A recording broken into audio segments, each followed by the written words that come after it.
Bound by Temptation, Born in Blood Mafia Chronicles Book 4, written by Cora Reilly, narrated by Virginia Rose and Tim Page. Prologue. Liliana. I knew it was wrong. If someone found out, if my father found out, he'd keep me locked up in Chicago. He wouldn't even let me leave the house anymore. What I was doing was inappropriate and unladylike. People were still bad-mouthing Gianna after all that time. They'd jump at the chance to find a new victim. And what could be better than another Scuderi sister caught in the act? And deep down, I knew I was exactly like Gianna when it came to resisting temptation. I simply couldn't. Romero's door wasn't locked. I slipped into his bedroom on tiptoes, holding my breath. He wasn't there, but I could hear water running in the adjoining bathroom. I crept in that direction. The door was ajar, and I peered through the gap. Romero was a creature of habit, so I found him under the shower as expected. But from my vantage point, I couldn't see much. I edged the door open with my foot and slipped in. My breath caught at the sight of him. He had his back turned to me, and it was a glorious view. The muscles in his shoulders and back flexed as he washed his brown hair. My eyes dipped lower to his perfectly shaped backside. I'd never seen a man like this, but I couldn't imagine that anyone could compare to Romero. He was all muscle and tanned skin, strong and tall. He began to turn. I should have left then, but I kept staring, fascinated by his body. Was he aroused? He tensed when he spotted me. His eyes captured my gaze before they slid over my nightgown and naked legs. And then I found an answer to my question. He hadn't really been aroused before. Oh, hell. My cheeks heated as I watched him grow harder under my unwavering attention. It was all I could do not to cross the distance between us and touch him. Romero slid the shower open with unhurried movements and wrapped a towel around his waist before he stepped out, all naked glory and dripping wet. The scent of his spicy shower gel, peppermint and sandalwood, wafted into my nose. Slowly, he advanced on me, long legs sure of every step. "You know," he said in a strangely rough voice, "if someone found us like this, they might get the wrong idea. An idea that could cost me my life, and you your reputation." I still couldn't move. I was stone, but my insides seemed to burn, to liquefy into red-hot lava. I couldn't look away. I didn't want to. My eyes lingered on the edge of the towel, on the fine line of dark hairs disappearing beneath it, on the delicious V of his hips. Without realizing what I was doing, my hand moved, reaching for Romero's chest, for the Familia tattoo over his heart, needing to feel his skin beneath my fingertips. Romero caught my wrist before I could touch him, his grip almost painful. My gaze shot up, half embarrassed and half surprised. What I saw on Romero's face made me shiver. He leaned forward, coming closer and closer. My eyes fluttered shut, but the kiss I wanted never came. Upon hearing the creak of the door, I peered up at Romero. He'd only opened the bathroom door wide. That's why he'd moved closer, not to kiss me. Embarrassment washed over me. How could I have thought he was interested in me like that? He was a made man. "You need to leave," he murmured as he straightened. His fingers were still curled around my wrist. "Then let me go." He released me without hesitation and took a step back. I stayed where I was. I wanted to touch him, wanted him to touch me in turn. He cursed, and then he was upon me, one hand cradling the back of my head, the other on my hip, the touch hot, warning and promise. I could almost taste his lips, they were so close. His touch made me feel more alive than anything ever had. "Leave," he rasped. "Leave, before I break my oath." It was half plea, half order. Chapter 1. 4 years before. Liliana. I still cringed when I remembered my first embarrassing attempt at flirting with Romero. Mother and my sister Aria had always warned me not to provoke men, and I'd never been as daring with anyone as I'd been with Romero. He'd seemed safe, like there was no way he could possibly hurt me no matter the provocation. I'd been young and stupid, only 14 and already convinced I knew everything there was to know about men and love and everything else. It had been in the days leading up to Aria's wedding to Luca, and he'd sent Romero to protect my sister, because he didn't trust father's men to do a good enough job. Which was ridiculous, considering that Umberto had guarded my sisters and me since our births. It was a big deal to choose a bodyguard for your future wife. Only someone who was deserving of your absolute trust could be allowed that close. But that knowledge wasn't even why I trusted Romero. Romero had looked terribly handsome in his white shirt, black slacks, and vest that hid his gun holster as he stepped into the suite my sisters and I shared in the Mandarin Oriental Hotel. And for some reason, his brown eyes had looked kinder than what I was used to from men in our world. I couldn't tear my gaze away from him. I wasn't sure what I'd been thinking, or what I'd expected to achieve, but the moment Romero sat down, I'd sauntered over to him and settled in his lap. His body was muscled, strength hidden beneath a sophisticated exterior. He'd tensed under me, but something in his eyes had made me fall for him that day. Often in the past, when I'd flirted with my father's soldiers, I'd seen in their eyes that they wouldn't hesitate to have their way with me if it wasn't for my father. But with Romero, I knew I would never have to worry that he'd take more than what I was willing to give. His eyes filled with confusion and worry as I sat on his legs. He didn't push me off, didn't move at all. His fingers rested on the armrest. He was a man in control. He'd seemed like a good guy, like the guys I ever only got to admire from afar, because you couldn't find them in the Mafia. Like a knight in shining armor, someone dreams of silly girls were made of. Girls like me. Aria had lost it and sent me off. But before I'd left, I'd risked one more look at the man that had captured my heart and would never let it go. Romero, soldier of the New York Familia.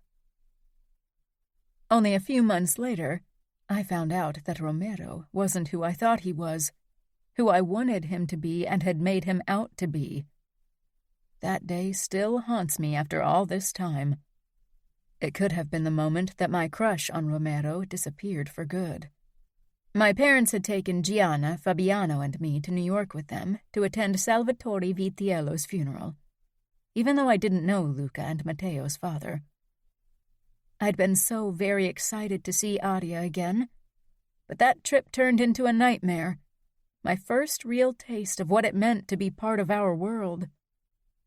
After the Russians attacked the Vitiello mansion in the Hamptons, I was alone with my brother, Fabi, in a room where Romero had taken us after the Familia under Luca's lead had come to our rescue. Someone had given my brother a tranquilizer, because he'd completely lost it after he'd seen our bodyguard getting shot in the head.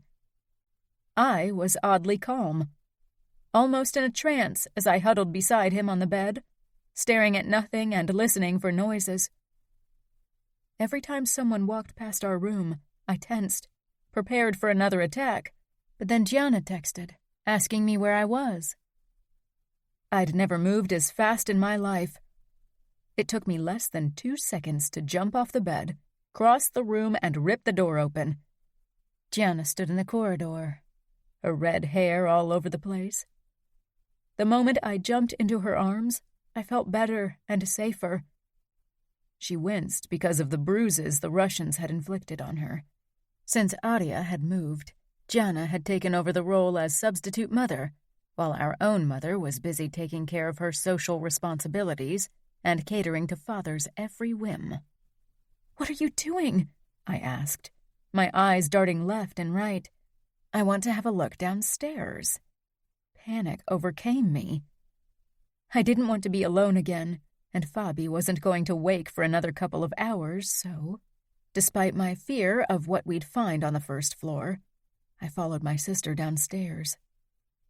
Most of the furniture in the living room was ruined from the fight with the Russians, and blood covered almost every surface. I'd never been very queasy about blood, or anything, really. Fabi had always come to me to show me his wounds, especially when there was pus because he hadn't properly cleaned them. And even now, as we strolled past all the red on the white carpets and sofas, it wasn't the blood that made my stomach turn. It was the memory of the events. I couldn't even smell blood anymore because my nose was clogged from crying. I was glad when Jana headed for another part of the house. But then I heard the first scream from the basement. It was an agonized, high-pitched cry. It was a man, and I hadn't thought it possible for a man to make that kind of sound. I would have turned on my heel and pretended there was nothing. Not Jana, though. She opened the steel door, which led to secret underground rooms. The staircase was dark, but from somewhere in the depth of the basement, light spilled out. I shivered. "You don't want to go down there, right?" I whispered. I should have known the answer. This was Jana. When had she ever done what was reasonable? "Yes, but you will stay on the stairs," Jana said, before she started her descent. I hesitated only a second before I went after her. Nobody had ever said I was good at following orders. In that regard, we were very much alike. Gianna glared. "Stay there. Promise me." I wanted to argue. I wasn't a little kid anymore. But then someone cried out in the room below, and the hairs on the back of my neck rose. "Okay, I promise," I said quickly. Gianna turned and moved down the remaining steps. She froze when she reached the last step before she finally stepped into the basement. I could only see part of her back, but from the way her muscles tensed, I knew she was upset. There was a muffled cry, and Gianna flinched. Despite the fear pounding in my temples, I crept downstairs. I needed to know what my sister saw. She wasn't someone who freaked out easily. Even as I did, I knew I'd regret it, but I couldn't resist. I was tired of being left out of everything, of always being too young, of being reminded every day that I needed protection from myself and everything around me. The moment my feet hit the basement floor, my eyes settled on the center of the room. At first, I couldn't even comprehend what was going on. It was as if my brain was giving me a chance to leave and be none the wiser. But instead of rushing off, I stayed and stared. Kept staring as my mind went into overdrive, soaking in every detail, every gruesome detail before me. Details I still remembered vividly years later. There were 2 of the Russians who'd attacked us, tied to chairs. And then there was blood. Mateo and another man were beating and cutting them with gleaming knives, hurting them. My vision tunneled, and terror rose up my throat. And then my gaze settled on Romero and his kind brown eyes, which weren't as kind as I remembered them. His hands, too, were covered in blood. The good guy and knight in shining armor I'd fantasized about? He wasn't that guy. A scream ripped from my body, but I could only tell because of the pressure in my chest and throat. I didn't hear anything beyond the rushing in my ears. Everyone stared at me like I was the crazy one. I wasn't sure what happened after that. I remembered fragments, hands grasping me, arms holding tight, soothing words that did nothing. I remembered a warm chest against my back and the smell of blood. There was a brief burning pain when Matteo injected me with something, before my world transformed into eerie calm. The terror was still there, but it was blanketed. My vision was blurry, but I could make out Romero kneeling beside me. He picked me up and straightened with me in his arms. The forced calm won out, and I relaxed against his chest. Right in front of my eyes, a red blotch disfigured his white shirt. Blood from the men that had been tortured. Terror tried to rip through the medication, but it was futile, and I gave up the fight. My eyes fluttered shut as I resigned myself to my fate. Romero. As made men, it was our task to keep those safe that we were sworn to protect. The weak, children, women. I, in particular, had devoted my life to this goal. Many tasks in my job involved hurting others, being brutal and cold, but keeping people safe always made me feel like there was more to me than the bad. Not that it mattered. If Luca asked me, I'd do every bad thing imaginable. It was easy to forget that despite our own ethics and morals and codes, we made men were what most people perceived as evil. I was reminded of our real nature, of my real nature, when I heard Liliana's scream. The screams of the Russians hadn't moved me. I'd heard those and worse before. But that high-pitched, not-ending scream of a girl we were meant to protect was like a fucking stab in the gut. Her expression and eyes were the worst. They showed me exactly what I was. Maybe a good man would have sworn to be better, but I was good at my job. Most days I enjoyed it. Even the terror-stricken face of Liliana didn't make me want to be something other than a made man. Back then, I hadn't realized that this glimpse of brutality wasn't even the worst way I would fuck up her life. Liliana didn't stop screaming. "Romero," Matteo snarled. "Take care of Liliana." I headed toward her, but her eyes didn't even register me. Gianna made a move as if to step in my way, but then she allowed me to pass. The steel door slammed at the top of the stairs, and Luca stormed in. "What the fuck is going on here?" I was right in front of Liliana, but she hadn't stopped screaming. "Calm down, Lily. Everything is okay," I murmured. She didn't seem to hear me. I reached for her, my fingers closing around her thin arm, but the touch sent her into flight mode. She jerked, tried to lash out, but I slung my arms around her chest, trapping her arms at her side. Her back was heaving against my chest as she struggled against my hold. She screamed and kicked. For a girl her size, she put up a hell of a fight. "Shut her up. Arya will hear," Luca growled. He tried to catch her legs, but she managed to kick his chin. He stumbled back, more from surprise than anything else. Fuck. I had fought men twice Liliana's size, experienced fighters, but with them I had been ruthless, intent on killing. But with Liliana, I had to make sure to subdue her without harming her. Luca faced the same problem. Arya would go off on him if he hurt her baby sister, and even though he was capo, Arya held that kind of power over him. "Lily," Gianna tried to calm her sister. "Lily, stop." Tito made a move as if to help us, but Matteo shoved him backwards. "No, stay out of it." Liliana twisted in my arm. It was like holding a wiggling cat. She raised her leg and kicked the wall. I stumbled backwards, not having expected that kind of move, and fell to the ground. Liliana was still pressed up against my chest, but my grip had loosened. She pushed to her feet before I could grab her and tried to storm past Matteo, but he was too quick. He grabbed her wrist and wrapped an arm around her waist. A moment later, she was sprawled out on her back, and he was kneeling on her legs and had her hands pinned above her head. I jumped to my feet, not comfortable with what I saw. A 14-year-old girl shouldn't be here, shouldn't experience these kinds of horrors. Luca headed toward them with a syringe in his hand. "Don't hurt her," Gianna shouted. "Don't you fucking dare hurt her." "I'm trying very hard not to hurt her, but she's making it difficult. Luca, now!" Matteo growled from his spot on top of Liliana. Gianna blocked Luca's way. "What is that?" "Something that will calm her down," Matteo said. "Get out of the fucking way. Luca said as he brushed past her, knelt beside Liliana, and pushed the needle into her arm. She stopped struggling. Matteo released her wrists and straightened. Freed from his hold, Liliana whimpered, curled into a small, shivering ball, and started to cry. Luca sighed as he ran a hand through his hair, regret on his face. "I hope you all burn in hell," Gianna said. She knelt beside her sister and stroked her hair.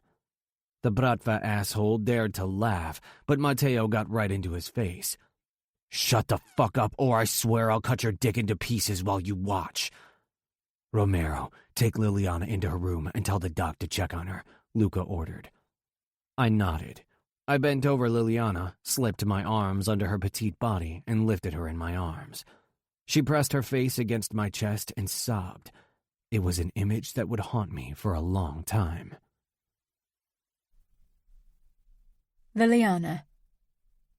I woke to something warm and soft below my body. My mind was sluggish, but the memories were clear and focused. More focused than my surroundings when I finally dared to open my eyes. Movement in the corner attracted my attention. Romero leaned against the wall across from me. I quickly did a check of the room I was in. It was a guest bedroom, and I was alone with Romero behind a closed door. Without the lingering effects of whatever Matteo had injected me with earlier, I would have started screaming again. Instead, I watched mutely as Romero walked toward me. I wasn't sure why I'd ever thought of him as harmless. Now every move he made screamed danger. When he'd almost reached the bed, I cringed, pressing myself against the pillow. Romero paused, dark eyes softening, but their kindness couldn't fool me anymore, not after what I'd seen. "It's okay. You are safe." I'd never felt not safe in my life, until now. I wanted my blissful ignorance back. I didn't say anything. Romero took a glass of water from the nightstand and held it out to me. My eyes searched the skin of his hands for blood, but he must have cleaned them thoroughly. There wasn't the slightest hint of red, not even between his fingers or under his nails. He probably had a lot of practice cleaning up blood. Bile crept up my throat at the thought. "You need to drink, kiddo." My eyes flew up to his face. "I'm not a kid." The ghost of a smile crossed Romero's face. "Of course not, Liliana." I searched his eyes for mockery, for a hint of the darkness that had been there in the basement. But he looked like the good guy I wanted him to be. I sat up and took the glass from him. My hand shook, but I managed not to spill water on myself. After 2 sips, I handed the glass back to Romero. "You can go to your sister's soon. But first, Luca wants to have a word with you about what you saw today," he said calmly. Fear speared me like a cold blade. I slid out of the bed when someone knocked, and Luca entered a moment later. He closed the door. My eyes darted from him to Romero. I didn't want to break down like I had before, but I could feel another panic attack pushing through the drugs in my bloodstream. I'd never been alone with them, and after today's events, it was too much. "Nobody will hurt you," Luca said in his deep voice. I tried to believe him. Aria seemed to love him, so he couldn't be bad, and he hadn't been down in the basement torturing Russians. I risked another look at Romero, whose eyes rested on me. I lowered my face. "I know," I said eventually, which probably sounded as much a lie as it felt. I took a deep breath and leveled my gaze on Luca's chin. "You wanted to talk to me?" Luca nodded. He didn't come closer, nor did Romero. Maybe my fear was plain as day to them. "You can't tell Aria about what you saw today. She'll be upset." "I won't tell her," I promised quickly. I'd never intended to talk to her. I didn't want to remember the events, much less to tell anyone about them. If I could, I'd wipe my memory clean of them instantly. Luca and Romero exchanged a look. Then Luca opened the door. "You're much more reasonable than your sister Gianna. You remind me of Aria." Somehow his words made me feel like a coward. Not because Aria was. She was brave and so was Gianna, both in their own ways. I felt like a coward because I agreed to keep my silence for selfish reasons. Because I wanted to forget, and not because I wanted to protect Aria from the truth. I was pretty sure she could have handled it better than I did. "You can take her to Gianna, but make sure they don't walk around the house again," he said to Romero. "What about Aria?" I blurted. Luca tensed. "She's asleep. You can see her later." With that, he left. I wrapped my arms around my waist. Do my parents know what happened? "Yes. Your father will pick you up once he's done with business, and then take you back to Chicago. Probably in the morning." Romero waited, but I didn't move. For some reason, my body bristled at the idea of going closer to him. Which was ridiculous, considering that not too long ago I'd fantasized about kissing him. He opened the door wide and stepped back. "I'm sure your sister Gianna's eager to see you." Taking a deep breath, I forced myself to walk in his direction. His body was relaxed and his face kind, and despite the terror and fear still simmering deep in my body, my stomach fluttered lightly as I brushed past him. Maybe it was shock. I couldn't possibly have a crush on him after today. Chapter 2. Liliana. Whenever I thought I'd gotten over what had happened last September, something would remind me of that day, and my stomach would tie itself into a hard knot. Like today. Gianna and I were on our way to visit Matteo, Aria, and Luca in New York. Father had finally given in and allowed us to leave Chicago again to celebrate my 15th birthday. After what happened with the Bratva, he'd kept us on a short leash. "Are you okay?" Gianna asked quietly when our plane landed, startling me out of my rising nervousness. Only being back in New York and seeing Matteo and Luca again was enough to fill my nose with the sweet stench of fresh blood. "Yeah," I said quickly. I wasn't a little girl anymore who needed her big sisters for protection. "I'm fine." The waiting hall of JFK was crowded when Gianna and I stepped through the doors. Aria ran toward us when we'd almost reached them and threw her arms around both of us. "I missed you so much."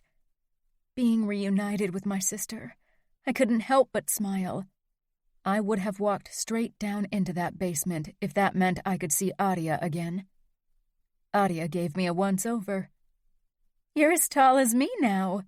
I still remember when you didn't want to go anywhere without holding my hand." I quickly looked around, but thankfully nobody was around to overhear her. "Don't say anything like that when Romero is around." "Where is he, anyway?" I realized a moment too late how idiotic I sounded, and flushed. Aria laughed. "He's probably in his apartment. He got the day off, but he'll work the night." I shrugged, but it was too late. It wasn't that I'd forgotten the blood on Romero's hands, but for some reason, I wasn't as scared of him as I was of Matteo, or even Luca. And I realized just how much they terrified me when we walked toward them. My heart sped up, and I could feel a panic attack rising up. I hadn't had one in weeks, so I fought it desperately. "The birthday girl," Matteo said with a smile. How could that charming guy be the same person whom I'd seen covered in blood in the basement? "Not yet," I said. I could feel my panic start to abate. In real life, Matteo wasn't as frightening as in my memories. "Unless you have an early present for me." "I like the way you think," Matteo said with a wink. He took my suitcase, then held out his arm. I glanced at Gianna. "Won't you carry Gianna's luggage?" I didn't want Gianna to think I was flirting with her fiancé, even though she didn't seem to like him very much. regardless of the fact that I'd caught them kissing on Adia's wedding day. "Luca can take care of it," Matteo said. Gianna glared at him before she sent me a smile. "Go on." I accepted Matteo's arm. I wasn't sure why Gianna despised him so much, because it had started before the basement, so it wasn't that. But it wasn't any of my business, and Gianna didn't talk about her emotions with me anyway. That was what Audia was for. In their minds, I was always too young to get it, but I knew more than they thought. 50 minutes later, we arrived at Luca and Adia's apartment building. I checked my reflection in the mirrors of the elevator, making sure my makeup was in place, and I didn't have anything between my teeth. It had been months since I'd last seen Romero, and I wanted to make a good impression. But when we walked into Audia and Luca's apartment, Romero wasn't there yet. My eyes darted around, and eventually Audia leaned toward me, whispering, "Romero will be here soon. Don't worry."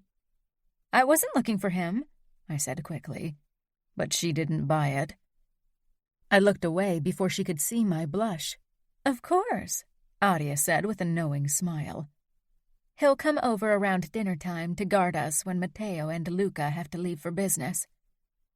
Excitement bubbled up in me, but it was mixed with something queasy and nervous, too. I'd had the occasional nightmare about that night in the basement. Not about Romero in particular, but I wondered if a live encounter would bring more of the bad stuff up. But that wasn't even the main reason why I was nervous. So far, Romero had always ignored me. Well, not me, but my flirting.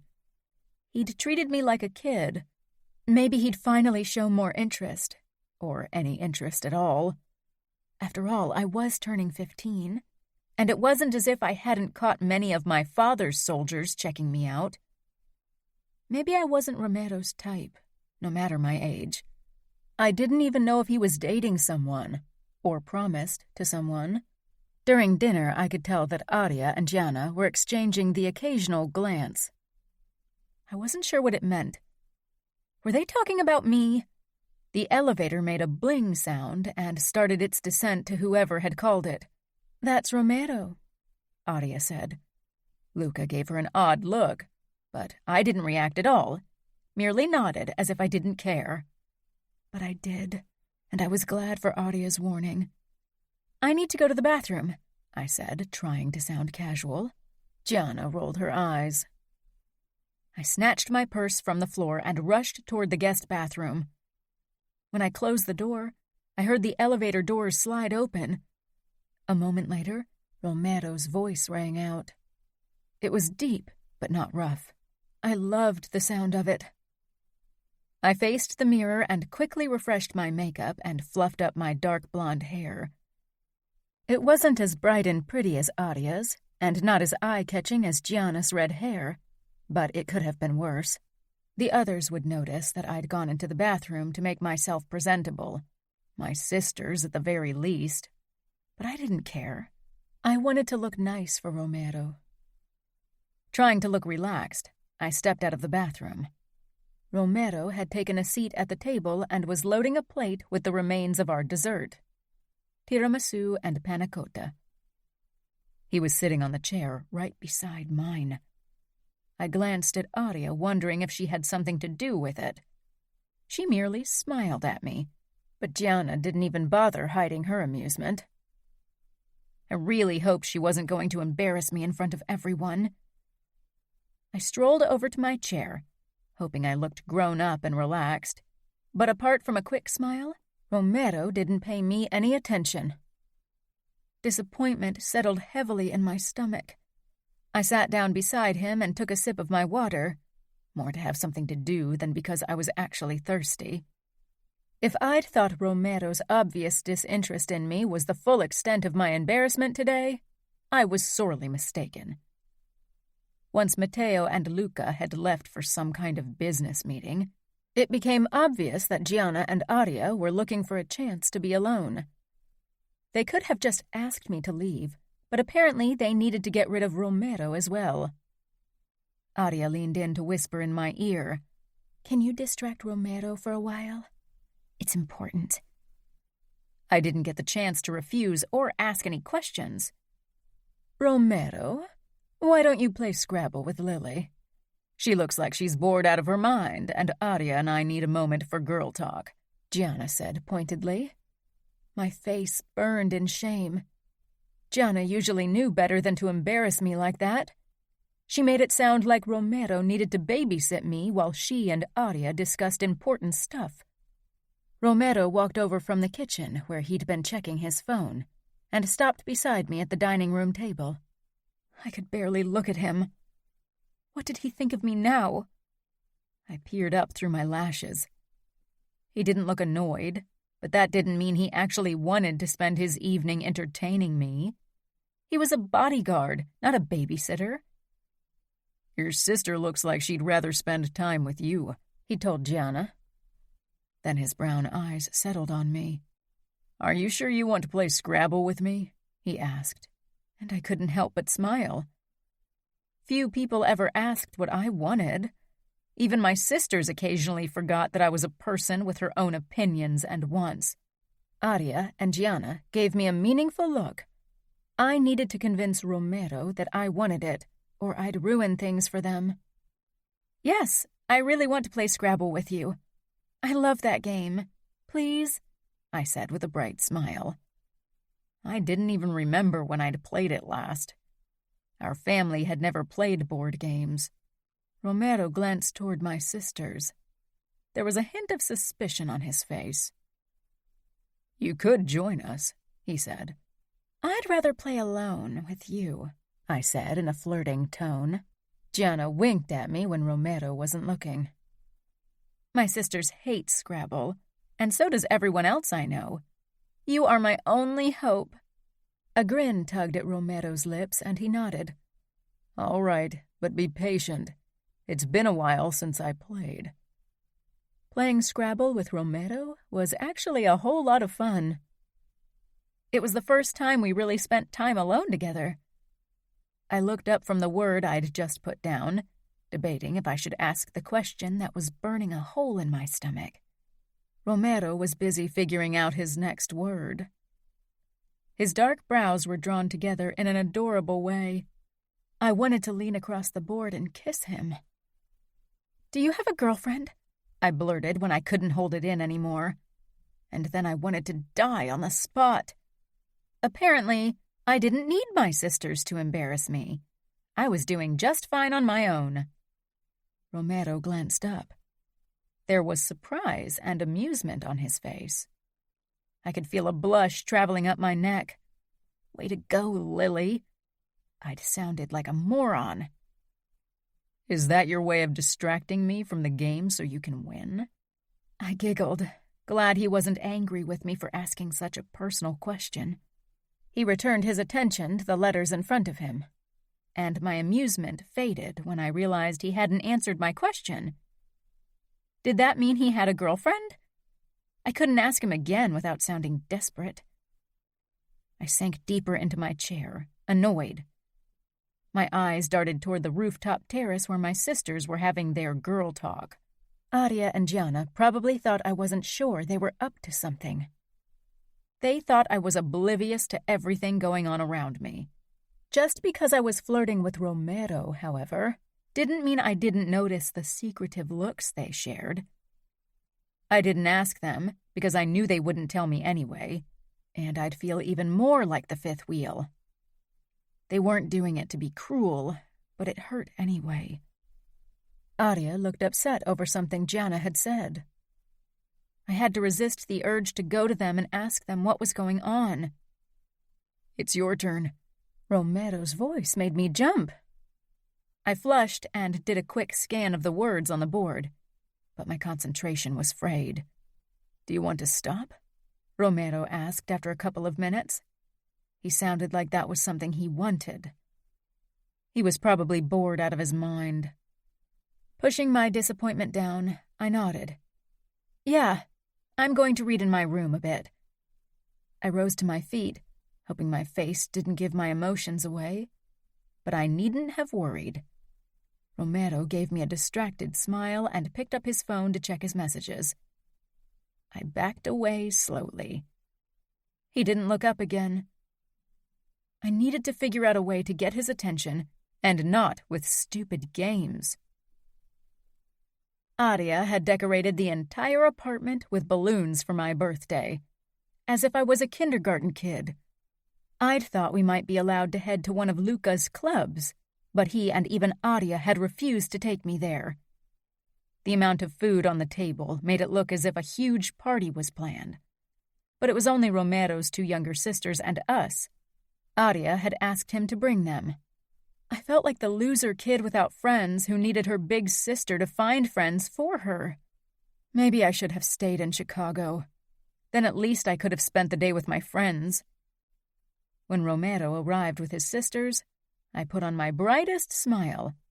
"Happy birthday, Liliana," he said, handing me an envelope. It was a voucher for a bookstore. "Adia said you love to read." "Yes, thank you," I said.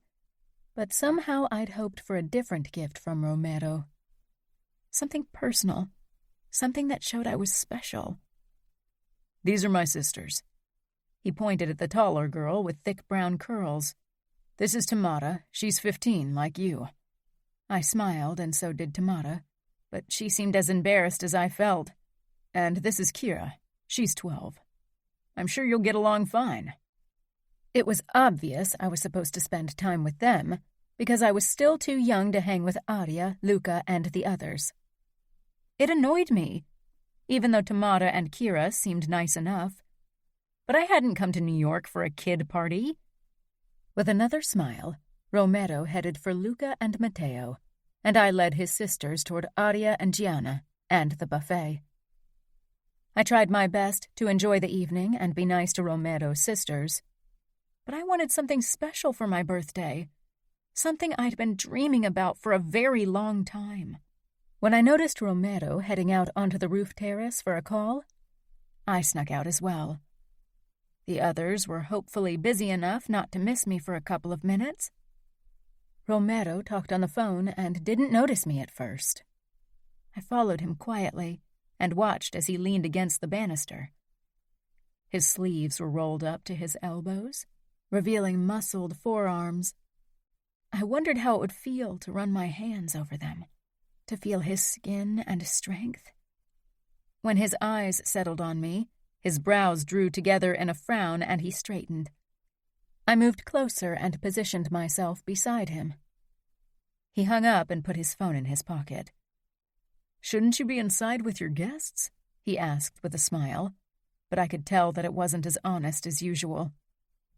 I moved a bit closer and smiled up at him. I needed some fresh air. Romero's eyes were alert as he watched me. "We should return." "There's something I want for my birthday," I said quietly. "Something only you can give me." I'd repeated the words in my head countless times, but aloud they didn't sound half as flirty as they had in my imagination. "Liliana," Romero began, his body brimming with tension. I didn't want to hear what he was going to say. I quickly stood on my tiptoes and tried to kiss him. He gripped my shoulders before my lips reached his and held me away from him like I had an infectious sickness. "What are you doing?" He let me go and took a few steps back. "You are a child, and I am a soldier of the Familia. I'm not a toy you can play with whenever you're bored." I hadn't expected that kind of reaction from him. Surprise and shock, yes, but anger? No. "I only wanted to kiss you. I don't want to play games. I like you." Romero shook his head as he gestured toward the glass door. "Go back inside. Your sisters will start to wonder where you are." He sounded like a big brother, and that was the last thing I wanted him to be. I whirled around before I walked back in a rush. My heart shriveled in my chest. For some reason, I'd never considered a rejection from Romero. I'd fantasized about our first kiss so often that the option of it never happening had never crossed my mind. The rest of the evening, I struggled to keep a happy face, especially whenever I saw Romero. I was actually glad to return to Chicago. I wouldn't get to see Romero for a long time. Enough time to get over him and find someone else to crush on. Romero. I'd known Liliana had a crush on me. Arya had mentioned it before, but I'd never expected the girl to act on her feelings. She was a pretty kid. A kid. I didn't have the slightest interest in her, and the sooner she understood, the better. She'd looked fucking hurt when I'd lashed out at her, but I had no choice. Even if she weren't still a child, I couldn't have let her kiss me. I was a soldier of the Familia, and she was the daughter of the outfit's consigliere. When I returned to the living area, Luca walked up to me. "What was that? Why was Liliana outside with you?" Of course he'd noticed. Luca never missed anything. "She tried to kiss me." Luca's eyebrows rose. "I assume you pushed her away." "Do you really have to ask? She's my sister's age." "Her age isn't even the main problem, at least in her father's eyes." "I know. I was a soldier, and girls like Liliana were supposed to stay in their own social circles." Lucas sighed. "That girl will be as much trouble as Gianna, if not worse." I had a feeling he might be right. Chapter 3. Liliana. The nerve of that girl! From the day she'd been born, she's been nothing but trouble. Father's words echoed through the house. Fabiano peered up at me with his big blue eyes, as if I knew the answers to his questions. My own mind was a huge question mark. I wasn't exactly sure what had happened, but I got the gist of it. Gianna had disappeared while she'd been in New York with Adia. Now everyone was looking for her. No wonder Adia hadn't asked me to visit as well. Not that I would have been too keen on returning to New York after my last embarrassing encounter with Romero 4 weeks ago, but it still stung that Adia and Gianna had made plans behind my back, behind everyone's back. I walked down the stairs, motioning for Fabi to stay where he was, as I inched forward toward Father's office.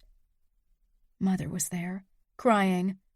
Father was on the phone. From his still angry but more restrained tone, I assumed with his boss, Dante Cavallaro. Cavallaro was the only person that Father truly respected. Mother spotted me in the doorway and quickly shook her head, but I took another step forward and into the office. I knew it was better to stay away from Father when he was in a mood like this, even though he usually lashed out at Gianna and not me. But my sister was gone now. Father hung up, then narrowed his eyes at me. "Did I allow you to come in?"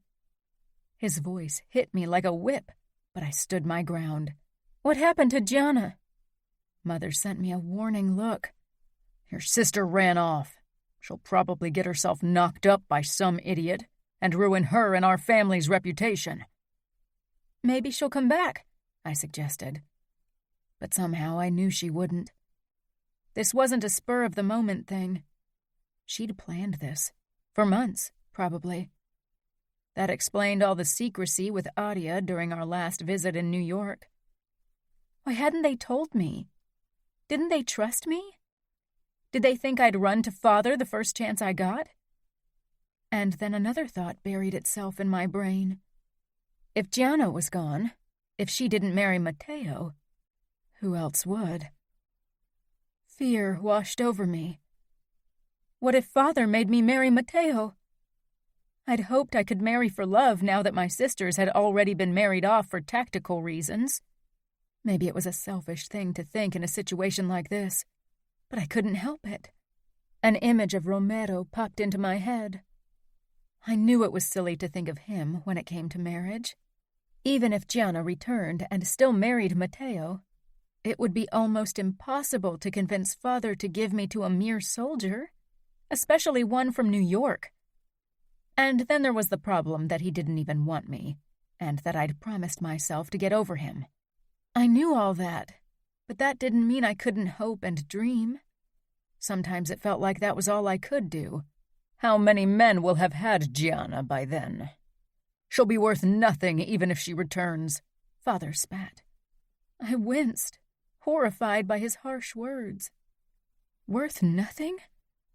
Surely we were more to him than a commodity to sell off, more than a thin piece of flesh between our legs. Father gripped my shoulders, his eyes burning into me. I shied back, but he didn't release me.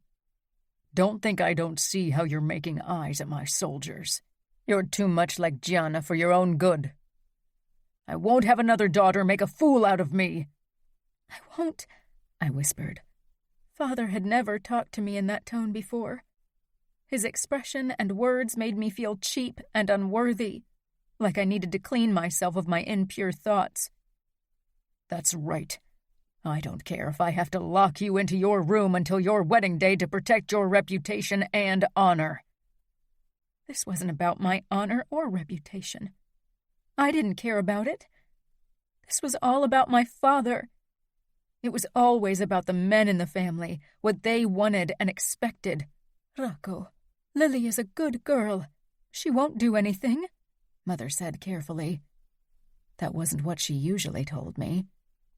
She always warned me that I was too flirty, too aware of the effect that my body had on men. But I was glad for her support, because too often she'd remained silent when Father had attacked Gianna in the same way. Father let go of me and turned on her. It was your job to raise decent girls. For your sake, I hope you're right, and Liliana won't follow after Gianna. The menace in his voice made me quiver. How could he be so horrible toward his own wife? Mother blanched. I backed away, and nobody tried to stop me. I quickly ran upstairs. Fabi waited for me, his eyes wide and curious. "What happened?" he asked fearfully. I shook my head in response, not in the mood to recap everything for him, and stormed toward my room. I'd never been at the center of Father's anger like that, but now that Gianna was gone, he'd keep an extra eye on me, making sure I was the perfect lady he wanted his daughters to be. I'd always felt free, never understood why Gianna felt so restrained by our life. But now it started to dawn on me. Things would change now. In the months since Gianna's escape, things at home had been tense at best. Father had lost it over the smallest things. He'd hit me only twice, but Fabi hadn't been as lucky. But worse than the violence was his constant suspicion. The way he watched me like I was another scandal in the making. My golden cage had become a bit smaller, even though that had seemed hardly possible before. I hoped things would change now that Matteo had caught Gianna and was bringing her back to Chicago. Maybe that would appease Father, although he'd seemed far from appeased when I'd last seen him. I wasn't quite sure what exactly had happened, but from what I gathered, Gianna had been caught with another man, and that was the worst-case scenario in our world. Father would probably put me in shackles to stop me from doing the same. "When will they be here?" Fabiano asked for the 100th time. His voice had a whiny tinge to it, and I had to stop myself from lashing out at him in frustration. Fabiano and I had been waiting on the first-floor landing for the last 20 minutes, and my patience was running thin. "I don't know," I whispered. "Be quiet. If Mother figures out we're not in our rooms, we'll be in trouble." "But—" Voices sounded below. I recognized one of them as Luca's. He managed to fill a house with it. No wonder, considering how big he was. "They are here." Fabiano dashed away, and I was close behind him as we stormed down the staircase. I spotted Gianna immediately. Her hair was brown now, and she looked utterly exhausted. But apart from that, she was the sister I remembered. Father had often made it sound like she would be a new person if she ever returned. A horrible, worthless person. Father sent Fabi and me a glare when he noticed us, but I didn't care. I rushed toward Gianna and wrapped my arms around her. I'd missed her so much. When I'd first heard that Matteo had caught her, I'd worried he'd kill her, so seeing her unharmed was a huge relief. "Didn't I tell you to keep them upstairs?" Father hissed. "I'm sorry. They were too quick," Mother said. I peered over my shoulder to see her apologetic face as she came down the staircase. Since Gianna's escape, Father had been on edge constantly, and often lashed out at her as well. His screams had woken me more than once at night. I wasn't sure when he'd become so violent. I didn't remember him being like that when I was younger. Or maybe I'd only been less aware of those things. "Lily, Fabi, back to your rooms," Father ordered. I let go of Gianna and was about to protest, but Fabi beat me to it. "But Father, we haven't seen Gianna in forever," Fabi grumbled. Father advanced on us and I tensed. He rarely hit me, but he looked furious. He grabbed Fabi and me and dragged us away from Gianna. Then he pushed us toward the staircase. "Upstairs now." I stumbled from the force of his push. But when I'd regained my balance, I stopped and didn't move. I couldn't believe he wouldn't let us talk to Gianna after we hadn't seen her in so long. "It's okay," Gianna said, but her face told a different story. She looked hurt and sad, and usually Gianna wasn't someone who showed that kind of emotion. "We can talk later." My eyes were drawn to something behind her. Romero. He stood strong and tall, his eyes firmly focused on my father. I hadn't seen him in 7 months, and over time I'd thought I'd gotten over my crush. But seeing him now, my stomach fluttered with butterflies again. Father's outburst drew my attention back to him. "No, you can't. I won't have you around them. You are no longer my daughter, and I don't want your rottenness to rub off on Liliana," he thundered. He looked like he would have loved nothing more than to kill Gianna. It scared me. Shouldn't he love us, his children, no matter what? If I ever did something he disapproved of, would he hate me as well? "That's bullshit," Matteo said. "Matteo," Luca said. "This isn't our business." My eyes darted between the two, then again toward Romero, whose hand was below his vest. A twisted part of me wanted to see him in action. He was probably amazing in fight situations, and an even worse part knew Mother, Fabi, and I would be better off if Father was gone. Mother wrapped her fingers around my wrist and took Fabi's hand. "Come now," she said insistently, tugging us toward the staircase and upstairs. "That's right. This is my family, and Gianna is still subject to my rule. Don't you ever forget that," Father said. "I thought I wasn't your daughter anymore. So why do I have to listen to a word you say?" My head whirled around, stunned by the venom in Gianna's voice. "Careful," Father hissed. "You are still part of the outfit." He looked like he would have beaten Gianna, if it weren't for Matteo, who held her by the waist. Mother tried to pull me along, but Romero glanced up at that moment, and his eyes met mine. His rejection on my birthday was still fresh in my mind, and yet I knew I still wanted to kiss him. Why was it that we sometimes wanted something that was impossible, something that only led to hurt?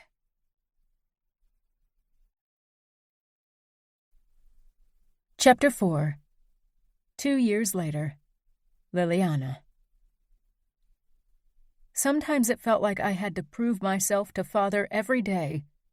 He waited for me to mess up like Gianna had, but I wasn't sure how that was even possible. He never let me out of sight. Unless I started something with one of my ancient bodyguards, there was no way I could sully my honor. But Father hadn't forgiven Gianna yet, which was why I hadn't seen her in almost 2 years. She was forbidden from coming to Chicago, and I wasn't allowed to visit New York. If it wasn't for Aria's sneakiness, I wouldn't even have been able to talk to Gianna on the phone. Sometimes even I felt anger toward Gianna, because her escape had turned my life into hell. Maybe Father would have been less strict if Gianna had played by the rules. And then there were moments when I admired her for her daring behavior. There wasn't a night when I didn't dream of freedom. I didn't really want to run, but I wished I could carve myself out more freedom in my life. Freedom to date. Freedom to fall in love and be with that person. I didn't even remember how it felt to be in love. Just like Gianna, I hadn't seen Romero in almost 2 years. What I'd felt for him back then hadn't been love, not even close. It had been admiration and fascination. I knew that now. But there had been nobody else either. Of course, it was hard to meet someone to fall in love with if you went to an all-girls school and weren't allowed to go anywhere alone. The sound of glass shattering downstairs tore me from my thoughts. I jumped off my bed and opened my door. "Mother?" I called. She'd been gone all morning. There was no answer, but I could hear someone moving in the kitchen.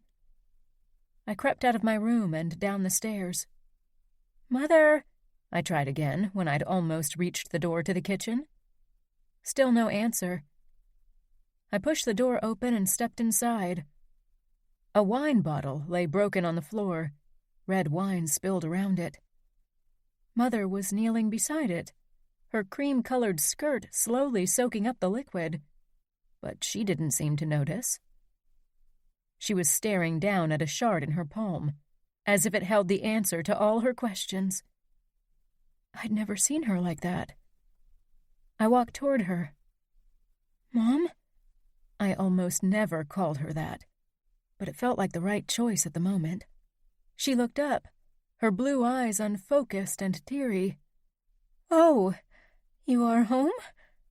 Where else would I be?" I wanted to ask.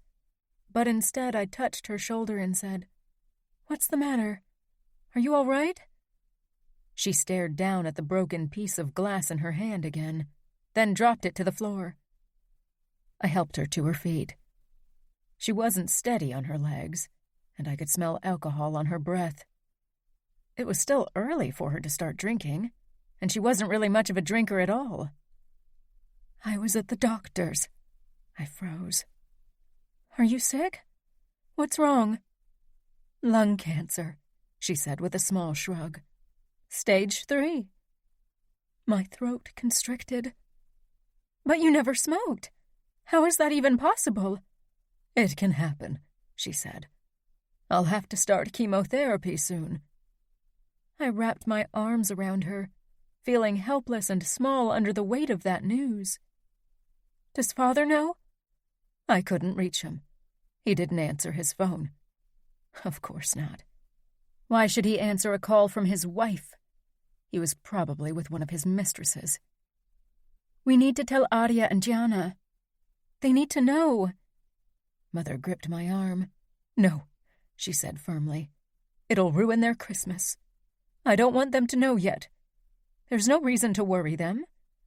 I haven't spoken to Gianna in a long time anyway, and Adia has enough on her plate as wife of the capo." "But, Mom, they'd want to know." "Promise me you won't tell them," she demanded.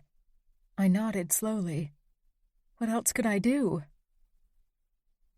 2 hours later, I heard Father come home, and another 30 minutes later, Mother's light steps came upstairs, and then the door to the master bedroom closed. She'd been alone. Was Father still downstairs? I left my room and went to his office on the first floor. After a moment of hesitation, I knocked. I needed to talk to him. Our Christmas party would be in 2 weeks, and now that Mother was sick, Gianna should be invited. She and Mother should get the chance to spend some time together and reconcile. "Come in," Father said. I opened the door and poked my head in, half expecting to see him devastated and crying. But he was bent over some papers, working. I walked in, confused. "Has Mother talked to you?" Maybe she hadn't told him about her cancer. He looked up. "Yes, she did. She'll be starting treatment with the best doctor in Chicago next week." "Oh, okay." I paused, hoping for something else from Father, but he watched me without a hint of emotion on his face. "I was thinking that Mother needs the support of her family now more than ever. Of her whole family." Father raised his eyebrows. "And?" I think we should invite Gianna to our Christmas party. She and Mother haven't seen each other in a long time. I'm sure Mother would be very happy to see Gianna again." Father's face darkened. "I won't have that whore in my house. Maybe Matteo has forgiven her, and even married her despite her transgressions, but I'm not that kind." No, kind definitely wasn't a word I'd use for my father. "But Mother needs every bit of support she can get." "No, and that's my last word," he growled. "And your mother doesn't want people to know about her sickness? They'd only start to get suspicious if we invited Gianna. We'll act as if nothing is wrong. You won't even tell your sisters or anyone else. Do you understand?" I nodded. But how could I keep that kind of secret from everyone? The house was decorated beautifully for our Christmas party. Everything was perfect. The scent of roast beef and truffled mashed potatoes carried through the rooms. But I couldn't enjoy it. Mother had spent yesterday and the majority of this morning throwing up because of her treatment. With several layers of makeup, you couldn't tell how pale she was, but I knew. Only Father and I knew. Even Fabi didn't have a clue. Adia and Luca arrived only minutes before the other guests. They stayed in a hotel anyway, so it wasn't too hard to keep Mother's state from them. Adia smiled brightly when she saw me and hugged me. "God, Lily, you look so beautiful." I smiled tightly. I'd been so excited when I'd found the silver dress a few weeks ago, because it made me feel grown up and accentuated my curves in just the right way. But today, my excitement over something like a piece of clothing felt ridiculous. Adia pulled away and searched my face. "Is everything okay?" I nodded quickly and turned my attention to Luca, who'd waited patiently behind my sister for his turn. He gave me a quick hug. It still felt strange to have him greet me that way. "Father is still in his office, and Mother is in the kitchen," I explained. At least I hoped Mother wasn't in the bathroom, throwing up again. Luca walked past me, and my gaze landed on Romero, who'd been hidden behind Luca's massive frame. My eyes widened at the sight of him. I hadn't expected him to come. Last year, Luca had come alone with Adia. After all, he was more than capable to protect her. "Hello," I said casually, sounding way more composed than I felt. I hadn't quite gotten over my crush on Romero, but I realized with relief that I wasn't a quivering mess around him anymore. The last few months and weeks had changed me. Romero. Luca had business to conduct with Scuderi and Dante Cavallaro. That was the only reason why I'd come to Chicago with them at all. And now as I stood in the doorway to the Scuderi mansion, staring at Liliana, I wondered if I shouldn't have come up with an excuse. The last time I'd seen Lily, she'd been a girl, and while she still wasn't a woman, she'd grown a lot. She was fucking stunning. It was difficult not to look at her. It was easy to forget that there were still a few months until she'd be of age, easy to forget that she was way out of my league. She tilted her head in greeting and stepped back. Where had the blushing, flirting girl gone? I had to admit I was sad that she wasn't giving me her flirty smile, though it had always bothered me in the past. I followed Luca and Aria into the house. I could hear Lily's steps close behind me, could smell her flowery perfume, and even see her slender frame from the corner of my eye. It took a lot of restraint not to glimpse over my shoulder to get another good look at her. I spent the next couple of hours watching her discreetly as I pretended to be busy guarding Aria, not that I had much to do anyway. But the more I watched Lily, the more I realized that something was wrong. Whenever she thought nobody was paying attention to her, she seemed to deflate, her smile falling, her shoulders slumping. She was a good actress when she gave it her full attention, but her few moments of inattentiveness were enough for me. Over the years as a bodyguard, I'd learned to be aware of even the smallest signs. When she left the living room and didn't come back, worry overcame me, but she wasn't my responsibility. I glanced at Luca's wife. She was deep in conversation with her mother and Valentina Cavallaro.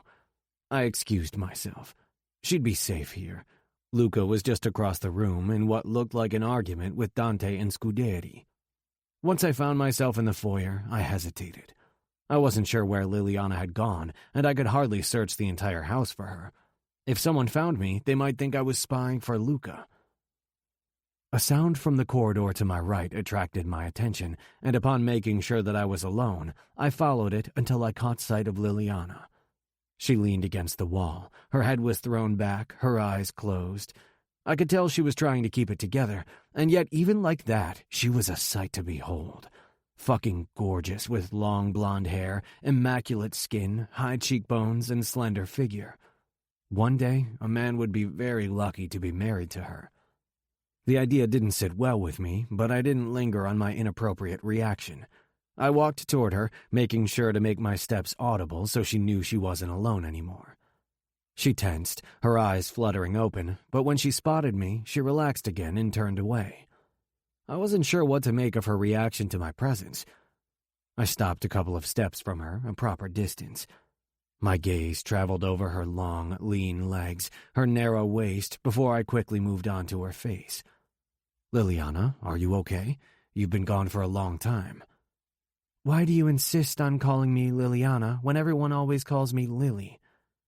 She opened her eyes again, blue eyes surrounded by thick, dark lashes that kept you mesmerized, and smiled bitterly. She had fucking amazing eyes and amazing pink lips. Damn it. "Did my sister tell you to watch me?" she asked, with a hint of accusation in her soft voice. As if I needed someone to tell me. It had been almost impossible to keep my eyes off Liliana tonight. "No, she didn't," I said simply. She didn't need to know why I had come to look for her. She was young, and regardless of her immature attempts at flirting in the past, she was innocent. Her blue eyes held confusion. Then she turned her face to the side, leaving me to stare at her profile. Her chin wobbled, but she swallowed and her expression evened out. "Don't you need to watch Aria?" "Luca is there," I said. I moved a bit closer. Too close. Lily's perfume wafted into my nose, made me want to bury my face in her hair. God, I was losing my fucking mind. "I can tell that something is wrong. Why don't you tell me?" Lily straightened and narrowed her eyes. "Why? I'm not your responsibility, and last time we saw each other, you didn't seem to like me very much." Was she still mad at me for stopping her from kissing me at her birthday party more than 2 years ago? What kind of man would have returned that kiss? "Maybe I can help you," I said instead. She sighed, her shoulders slumping. With that weary expression, she looked older somehow, like a grown woman, and I had to remind myself of my promise and oath again. Her eyes brimmed with tears when she peered up at me, but they didn't fall. "Hey," I said softly. I wanted to touch her, brush her hair away from her. Fuck, I wanted much more than that, but I stayed where I was. I couldn't go around touching the daughter of the outfit's consigliere. I shouldn't even have been alone with her.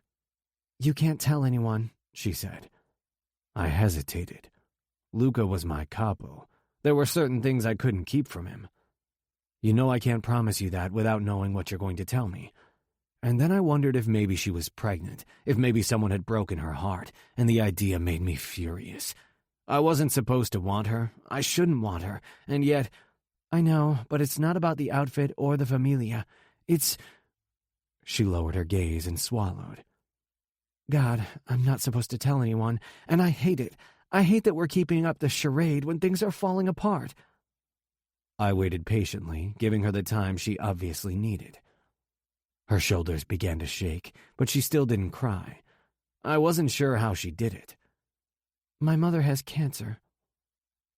That wasn't what I'd expected, although now that I thought about it, her mother had looked pale despite the thick layer of makeup on her face. I touched Lily's bare shoulder and tried to ignore how good it felt, how smooth her skin was. "I'm sorry. Why don't you talk to Aria about it? I thought you and her talk about everything." "Gianna and Aria talk about everything. I'm the little sister, the fifth wheel." She sounded bitter. "Sorry." She released a long breath, obviously trying to get a grip on her emotions. "Father forbade me from telling anyone, even Aria, and here I am telling you." I won't tell anyone, I promised, before I could really think it through. What was I doing promising that kind of thing to Lily? Luca and the Familia were my priority. I had to consider the consequences if the wife of the consigliere was sick. Would that weaken him and the outfit? Luca might think so. And not just that, I was supposed to protect Aria. Wasn't it my job to tell her that her mother was sick? That was the problem if you started to think with your dick. Then things always got messed up. Lily tilted her head to the side with a curious expression. You won't? I leaned against the wall beside her, wondering how I was going to get out of that corner. But don't you think you should tell your sister? It's her mother. She deserves to know the truth. I know. Don't you think I don't know that? She whispered desperately. I want to tell her. I feel so guilty for keeping it a secret. Why do you think I'm hiding in the hallway? Then tell her. Father would be furious if he found out. He's been on edge for a long time. Sometimes I think it takes only the smallest incident and he'll put a bullet through my head. She sounded fucking scared of her own father, and the bastard was scary. I took her hand. Has he done anything to you? I'm sure Luca could figure out a way to keep you safe. What the fuck was I talking about? Scuderi would convince Dante to start a war if Luca took his youngest daughter away from him. You never got involved in other people's family problems. That was one of the most important rules in our world. Father wouldn't allow it, she said without hesitation. She really wasn't the kid I'd first met. This world took away your innocence far too soon. And he didn't do anything, but he'd be furious if I went against his direct orders. You know your sister. She'd never tell anyone. Then she'd have to keep it a secret, and she wouldn't even be able to talk to Mother about it. Why is everything such a mess? Why can't I have a normal family? She looked to me for answers I couldn't give. We both had been born into this world, and were bound by its rules. We can't choose our family. And in my case, not even my future husband, she said, surprising me. Something in her expression raised my walls. There were lines I couldn't cross. She shook her head. I don't know why I said it. This isn't what I should be worried about right now. She looked down at my hand, which was still holding hers. I released her. If Scuderi or one of his men walked in on us, Scuderi would have a new reason to lose his shit. You know what? I will tell her, Lily said suddenly. She straightened and gave me a grateful smile. You are right. Aria deserves to know the truth. Now that she didn't lean against the wall anymore, we were even closer. I should have taken a step back and kept my distance, but instead, my eyes were drawn to her lips. Lily surprised me by walking away. Thank you for your help. I watched her turn the corner, and then she was gone. Liliana. My heart hammered in my chest, not only because I'd been alone with Romero and had barely managed to leave without kissing him, but because I was determined to go against Father's orders. Maybe Romero had told the truth, and he wouldn't tell my sister and Luca about my mother. But really, why should he keep a secret from me? We weren't a couple. We weren't even friends. We were nothing to each other. The thought buried itself like a heavy weight in my stomach. It was better if I told Aria now. She'd find out eventually, and I wanted it to be from me. I headed back into the living room, where I found her deep in conversation with Valentina and a plate with prosciutto in her hand. Valentina smiled at me, but there was a flicker of pity in her green eyes. Did she know? Of course she did. Father probably had told his boss Dante right away, and Dante had told his wife. Had Father told other people as well? People he thought more deserving of the truth than his own family? Hi, Val, I said with a smile. Can I steal Aria from you for a moment? I have to talk to her. Aria gave me a questioning look, but Valentina nodded, as if she knew why I needed to be alone with my sister. I linked arms with Aria and casually strolled through the room with her. Aria was tense. She knew something was up. I didn't want Father or Mother to get suspicious, so I tried to keep a relaxed expression. I caught Romero's gaze across the room as he slunk back inside. He made his way over to where Luca and Dante stood beside the fireplace. but not without a last encouraging nod. Somehow, that small gesture made me feel better. In the last 2 years, I'd convinced myself that the thing with Romero was nothing but a silly crush, but now I wasn't so sure anymore. I liked his calm protectiveness. It gave me a sense of safety I longed for. "Lily, what's going on? You've been acting very odd all evening," Adia whispered as we headed toward the lobby. "I'm going to tell you in a moment. I want us to be alone." Adia's face clouded with worry. "Has anything happened? Do you need help?" I led her upstairs and into my room. When the door had closed behind us, I released Adia and sank down on my bed. Adia sat down beside me. "It's Mother," I said in a whisper, not bothering to hide my pain any longer. "She's got lung cancer." Maybe I should have broken it to her in a less direct manner, but it wouldn't have made the news less horrible. Adia stared at me with wide eyes. Then she slumped against the wall, releasing a harsh breath. "Oh, God. I thought she looked exhausted, but I blamed it on another fight with Father." "They're still fighting, and it's making everything worse." Adia wrapped her arm around me, and for a moment we held each other in silence. Mother hadn't always been as caring and loving as a mother should be, but we loved her despite her flaws. "Why hasn't she told me?" "Father doesn't want anyone to know. He actually forbade me from telling you." Adia pulled back, blonde brows drawing together. "He forbade you?" "He wants to keep up appearances. I think he's embarrassed by Mother's sickness." I hesitated. "That's why I didn't tell you right away. I didn't know what to do. But I talked to Romero, and he convinced me to tell you." Adia searched my face. "Romero, I shrugged. "Will you tell Gianna when you're back in New York?" "Of course," Adia said. "I hate that she can't be here." She sighed. "I want to talk to Mother about it. She needs our support. But how can we give it to her if we're not supposed to know?" I didn't know. "I hate how Father's acting. He's so cold toward her. You're so lucky, Adia, that you have a husband who cares about you." Her face transformed at once. It always did if I mentioned Luca. Love. She'd found it. "I know. One day you'll have that too." I really hoped she was right. Life with someone like my father would be a hell I couldn't survive. With every passing day, Mother faded a bit more. Sometimes it felt like all I had to do was look away for a moment, and her skin had already become a scarier shade of gray, and she'd lost even more weight. Even her beautiful hair was gone completely. It was impossible to keep her sickness a secret anymore. Everyone knew. When other people were around, Father played the doting and worried husband. But when we were alone, he could barely stand Mother's presence, as if he worried that she was infectious. It fell on me to support her while I tried to get through my last year in school. Adia, Gianna, and I talked on the phone almost every day. Without them, I couldn't have survived.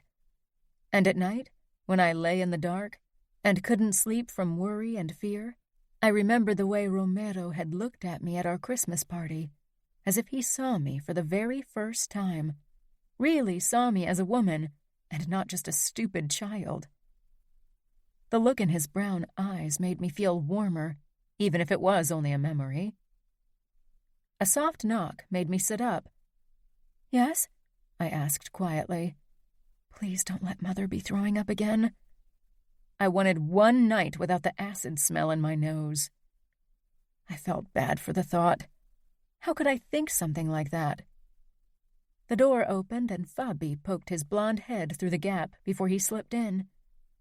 His hair was disheveled, and he was in his pajamas. I hadn't drawn the curtains, so I could tell that he'd cried, but I didn't mention it. Fabi had turned 12 several months ago, and was too proud to admit his feelings to anyone, even me. "Are you asleep?" Do I look like I've been sleeping? I asked teasingly. He shook his head before he put his hands in the pockets of his pajama pants. He was too old to come into bed with me because he was scared of something. Father would have ripped Fabi's head off if he'd found him with tears on his face in my room. Weakness wasn't something Father tolerated in his son, or anyone, really. "Do you want to watch a movie?" I scooted to the side. "I can't sleep anyway." "You've got only girl movies," he said, as if I was asking a huge favor of him. But he headed toward my DVD shelf and picked out something he could tolerate. Then he sat down beside me with his back against my headboard. The movie started, and we watched in silence for a long time. "Do you think Mom is going to die?" Fabi asked suddenly, his gaze fixed on the screen. He had become better at masking his emotions in the last few months.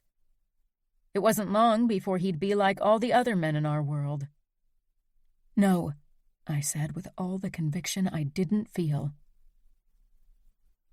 My 18th birthday was today, but there would be no party. No birthday cake. No sung happy birthday. Mother was too sick. There was no room in our house for celebrations or happiness. There hadn't been in a long time. Father was hardly home anymore, always gone on business, and recently Fabi had started to accompany him. And so I was left alone with Mother. Of course there was a nurse and our maid, but they weren't family. Mother didn't want them around, and so I was the one sitting at her bed after school, reading to her, trying to pretend that her room didn't smell of death and hopelessness. Aria and Gianna had called in the morning to wish me a happy birthday. I knew they'd wanted to visit, but Father had forbidden it. Not even for my birthday he could be nice. I put the book down that I'd read to Mother, A Wrinkle in Time, her favorite. She was asleep.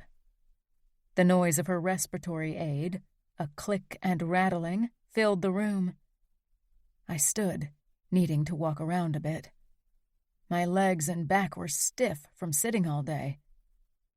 I walked toward the window and peered out. Life was happening everywhere around me, but I was left to stand at the sideline. My phone buzzed in my pocket, startling me from my thoughts. I took it out and found an unknown number on my screen. I pressed it against my ear. "Hello?" I whispered as I walked out into the corridor, as not to disturb my mother, even though noises hardly woke her anymore. "Hello, Liliana." I froze. "Romero?"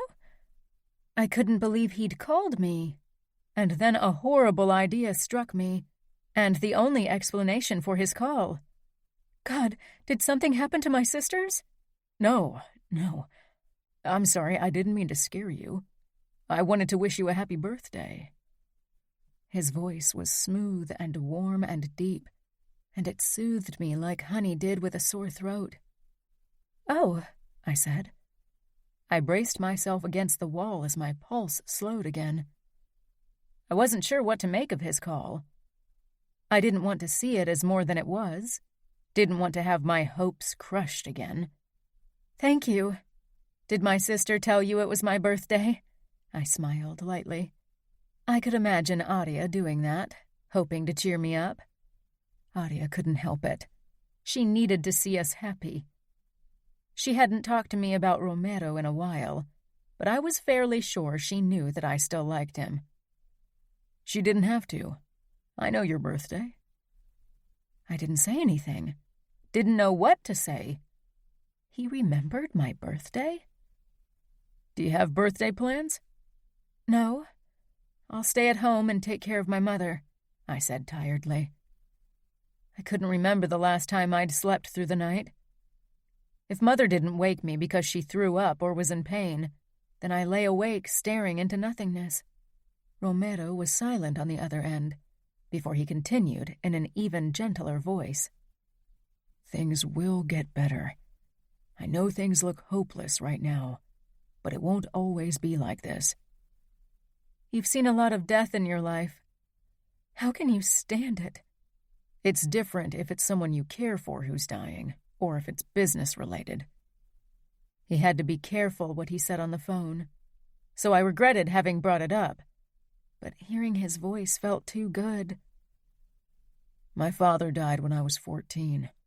We weren't as close as I'd wanted us to be, but his death was the only one that really got me so far. Mother and I aren't as close as many of my friends are with their mothers, and now that she's dying, I regret it. There's still time. Maybe more than you think. I wanted him to be right, but deep down I knew it was only a matter of weeks before Mother would lose her battle. "Thanks, Romero," I said softly. I wanted to see his face, wanted to smell his comforting scent. Do something that'll make you happy today, even if it's only something small. This makes me happy, I admitted. That's good, he said, but I caught a hint of hesitation in his tone. Silence followed. I need to go now. Suddenly, my admittance embarrassed me. When would I stop putting myself out there? I wasn't someone who was good at hiding her emotions, and I hated it. "Goodbye," Romero said. I ended the call without another word, then stared at my phone for a long time. Was I reading too much into Romero's call? Maybe he wanted to be polite and call the sister of his boss's wife on her 18th birthday to gain some bonus points. But Romero didn't seem to be the type for that. Then why had he called? Had it something to do with the way he'd looked at me at our Christmas party? Was he starting to like me as much as I liked him?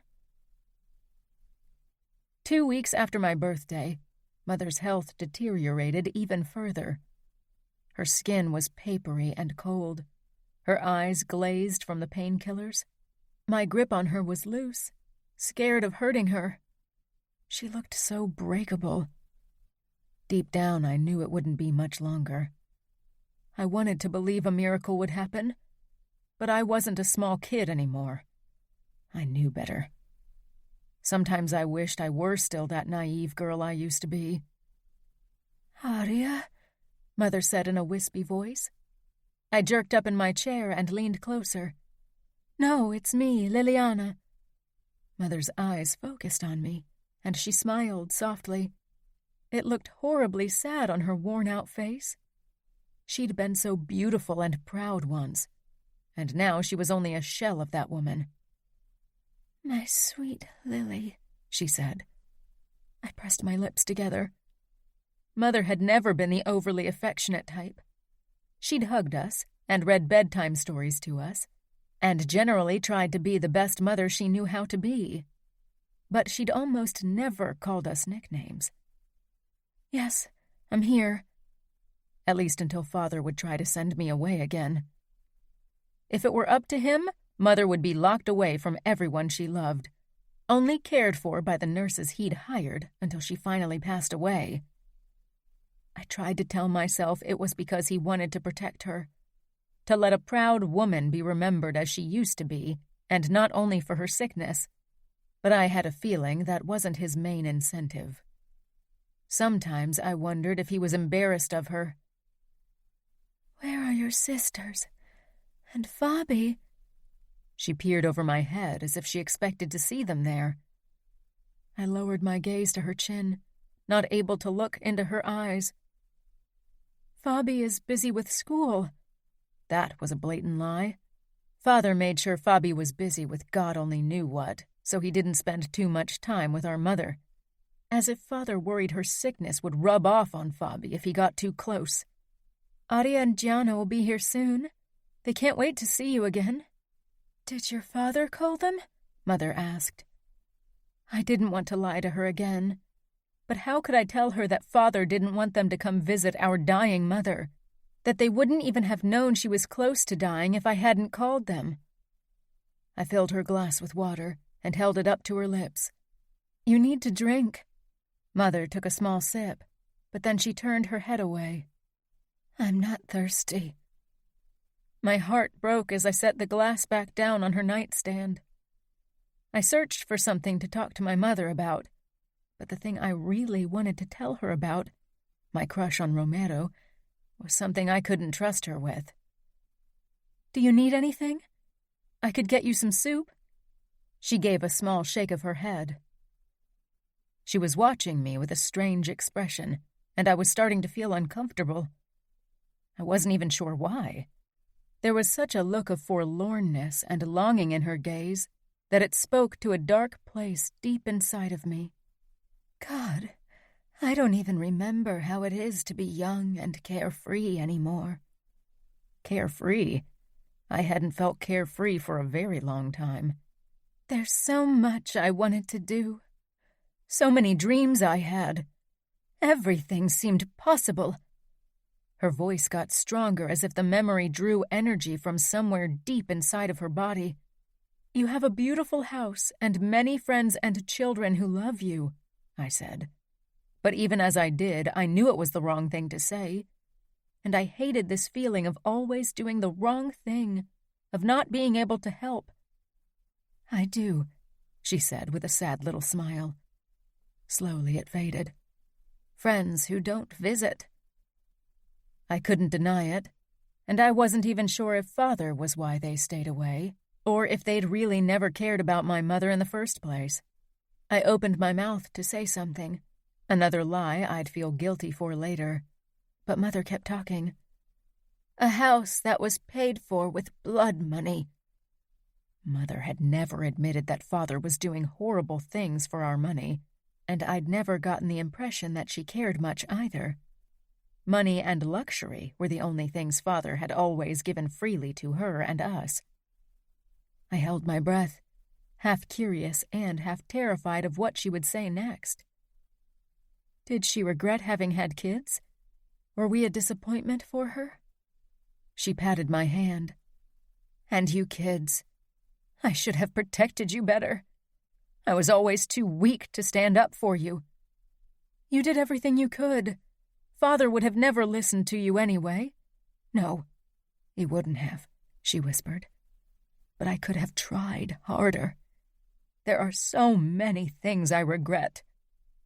I couldn't deny it. I'd often wished that she had stood up for us, especially for Gianna, when Father had lost it again. But there was no use in making her feel bad for something that couldn't be changed. "You only have this one life, Lily. Make the best of it. I wish I had done it, and now it's too late. I don't want you to end like me, to look back at a life full of missed opportunities and lost dreams. Don't let life pass you by. You are braver than me, brave enough to fight for your happiness." I swallowed, stunned by her passionate speech. "What do you mean?" "Before I married your father, I was in love with a young man who worked in my father's restaurant. He was sweet and charming. He wasn't part of our world." I glanced toward the door, worried Father would overhear us.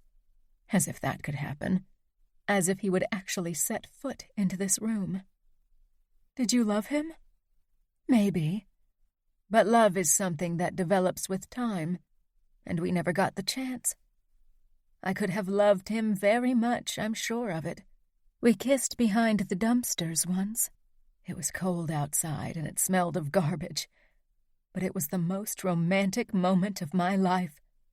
A sweet smile was on her face, an expression I'd never seen on my mother before.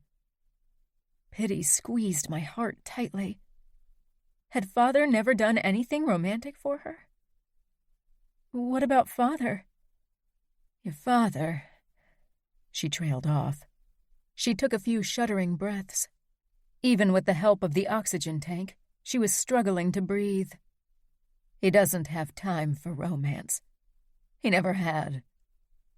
But he had time for whores behind my mother's back. Even I knew about them. And I was usually the last person who got wind of these kinds of things. I'd never heard him say a kind word to Mother. I'd always assumed he could only show affection behind closed doors, but now I realized he probably never did. The only nice thing he ever did was to buy her expensive jewelry. Don't get me wrong. I respect your father. But you don't love him, I finished.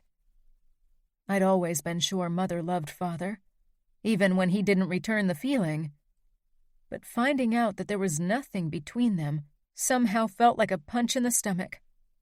Aria and Gianna had made the best of their arranged marriages, but now I realized that many weren't as lucky and never loved or even tolerated their husbands. Most women in our world were trapped in a loveless marriage with a cheating and sometimes even violent man. She sighed, her eyes sliding shut, her skin becoming even paler than before.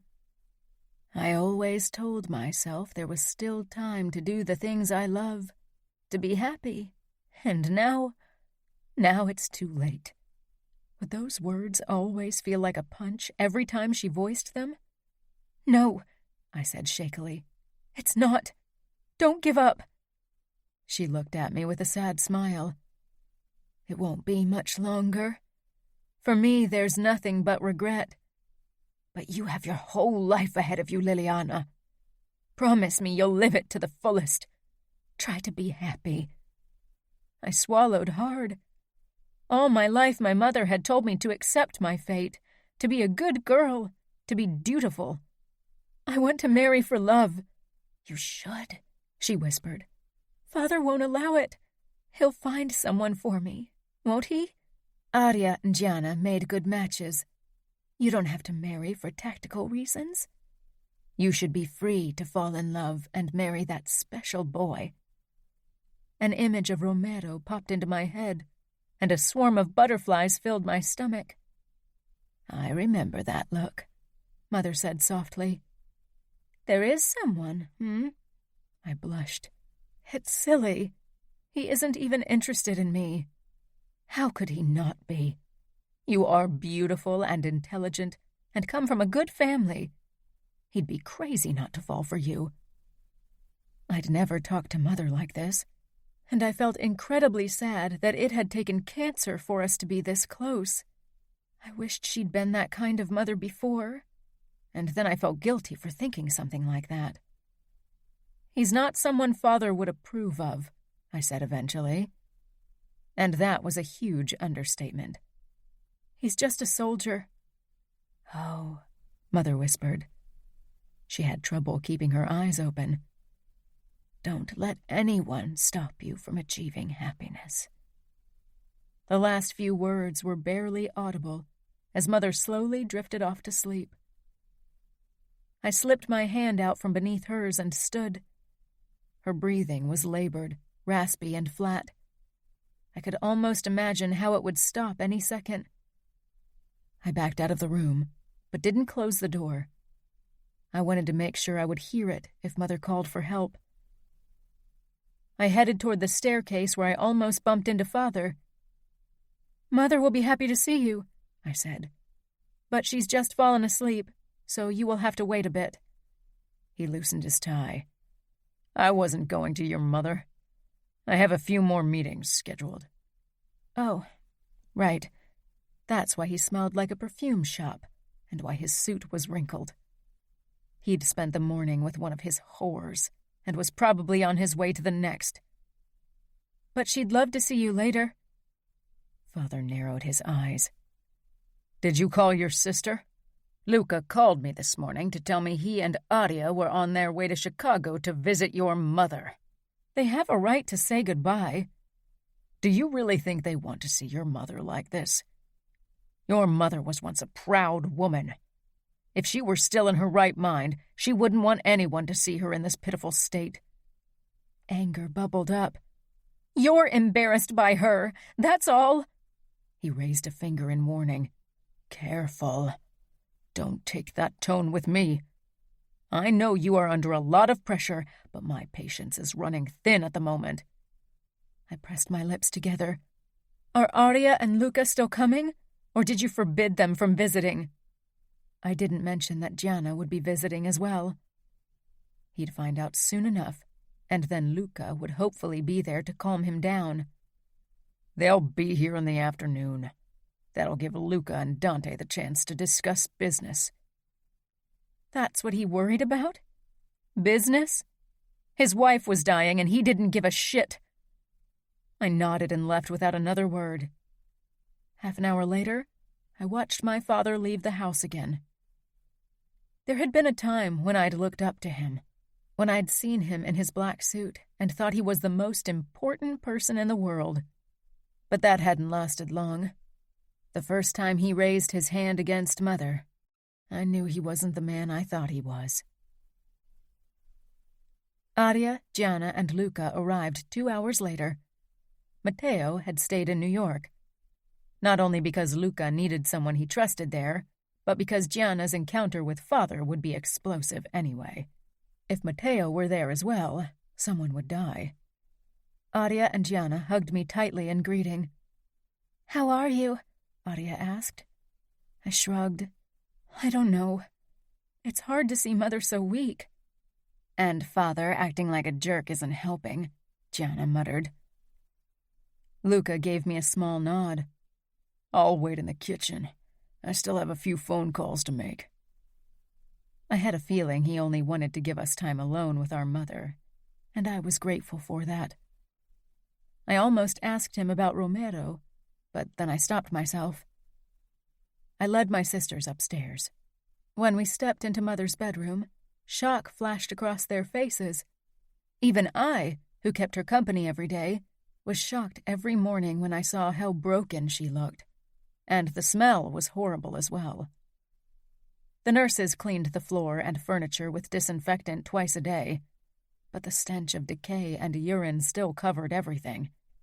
It even seemed to cling to my clothes and skin, and clogged my nose when I couldn't sleep at night. Mother was awake, but it took a moment before recognition shone in her eyes. Then she smiled, and for a moment, despite the tubes disappearing in her nose, she didn't look like death had already marked her as his. Aria immediately walked toward the bed and hugged Mother carefully. Gianna was tense beside me. She and Mother hadn't seen each other in a while, and they hadn't exactly parted on good terms. When Aria stepped back, Mother's gaze settled on Gianna, and she started crying. "Oh, Gianna," she whispered. Gianna rushed toward our mother and embraced her as well. It almost broke my heart that this reunion had such a horrible reason. I wished we'd come together like this long before today. I pulled 2 more chairs toward the bed and put them next to the one I'd spent countless hours in. We all sat down, and Mother looked at peace for the first time in a while. I let Aria and Gianna talk and listened. Gianna leaned over to me when Aria told Mother about a new exhibition in New York. "Where's Fabi? Shouldn't he be home? Father always has someone pick him up from school, and then I don't see Fabi until dinner. Is he inducting Fabi already? Fabi's way too young for that bullshit. I don't know. It's difficult to talk to Fabi about it. He doesn't tell me everything like he used to. He's changed a lot since Mother got sick. Sometimes I don't recognize him. The mob changes them all. It sucks the good out of them," Gianna murmured. "Look at Matteo, Luca, and Romero. They aren't all bad." Gianna sighed. "They aren't good, either. Far from it. With Fabi, I know how he used to be before the rottenness wormed its way into him. But with Luca and Matteo, I always only knew them as made men. So it's different." Gianna narrowed her eyes in contemplation. "Are you still crushing on Romero? Shouldn't you have moved on to a new target by now?" I flushed but didn't reply. Luckily, Aria involved Gianna in the conversation, and I could relax again. Gianna, Aria, and I fell asleep in our chairs. 2 hours later, we were woken by Father's sharp voice. "What is she doing here?" I sat up, taking a few seconds to get my bearings. Father stood in the doorway and was glaring daggers at Gianna. He still hadn't forgiven her for what she'd done. He'd probably take his wrath into the grave with him. "I'm not here to see you, believe me," Gianna muttered. Aria rose from her chair and went over to Father to give him a quick hug. Usually his mood always brightened when she was around, because she was the only one who hadn't disappointed him yet. But he didn't even look at her. "I don't want you in my house," he said to Gianna. I spotted Fabi a couple of steps behind him, obviously unsure how to react. I knew he'd missed Gianna very much and had always been eager to talk to her on the phone, but Father's influence on him had grown in the last few months, and it was clear that my little brother wasn't sure which side to choose. I stood, chancing a worried look at Mother. She was still out from her meds. I didn't want her to witness this. "Please, let's discuss this outside," I whispered. Father turned on his heel and stepped out into the corridor without a single glance at Mother. The rest of us followed. Gianna didn't give Fabi a chance to make up his mind. She hugged him, and after a moment he hugged her back. He was taller than her now, taller than all of us.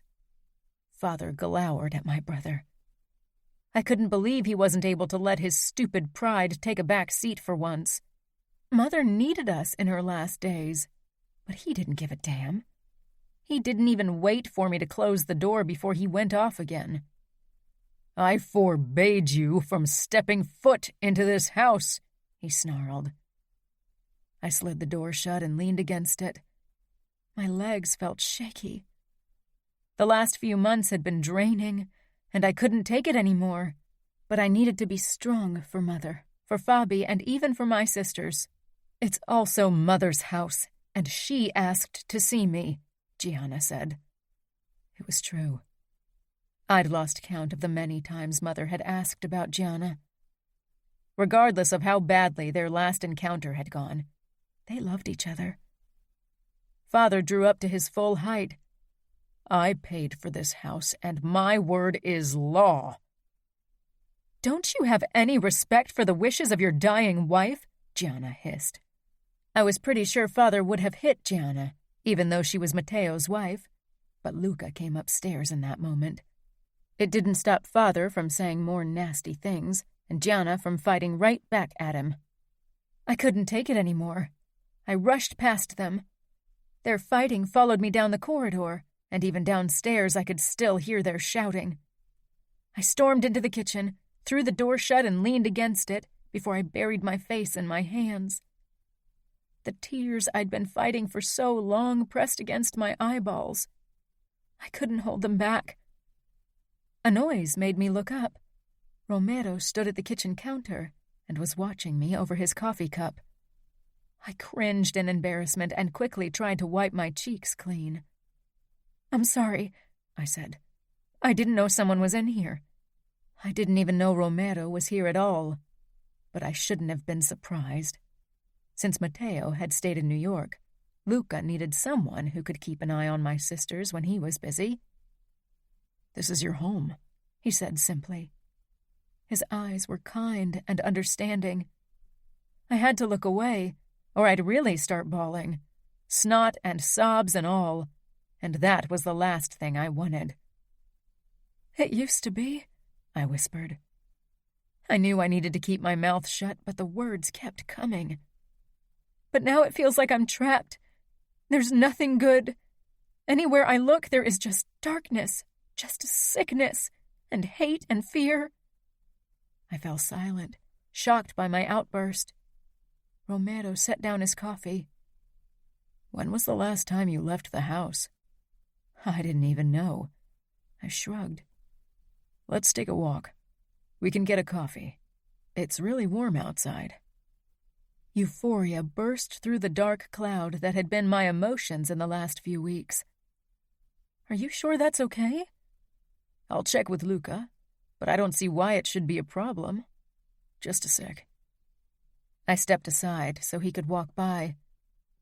His delicious aftershave entered my nose as he passed me, and I wanted to press my nose into his shirt to find solace in his scent. My eyes followed him, traced his broad shoulders and narrow hips. Mother's words shot through my mind again.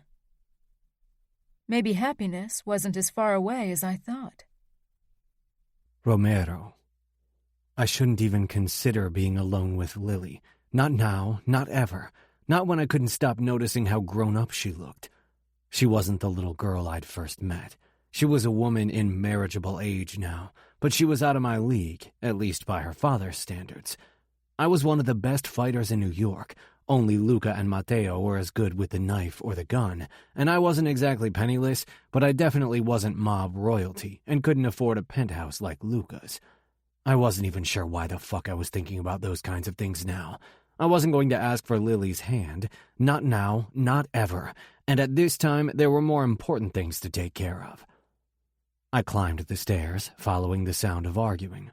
Gianna and her father were at it again, and Luca seemed to try to keep them from ripping their heads off. Only problem was that he looked like he was close to losing his own shit. I walked toward them, and Luca gave me an exasperated look.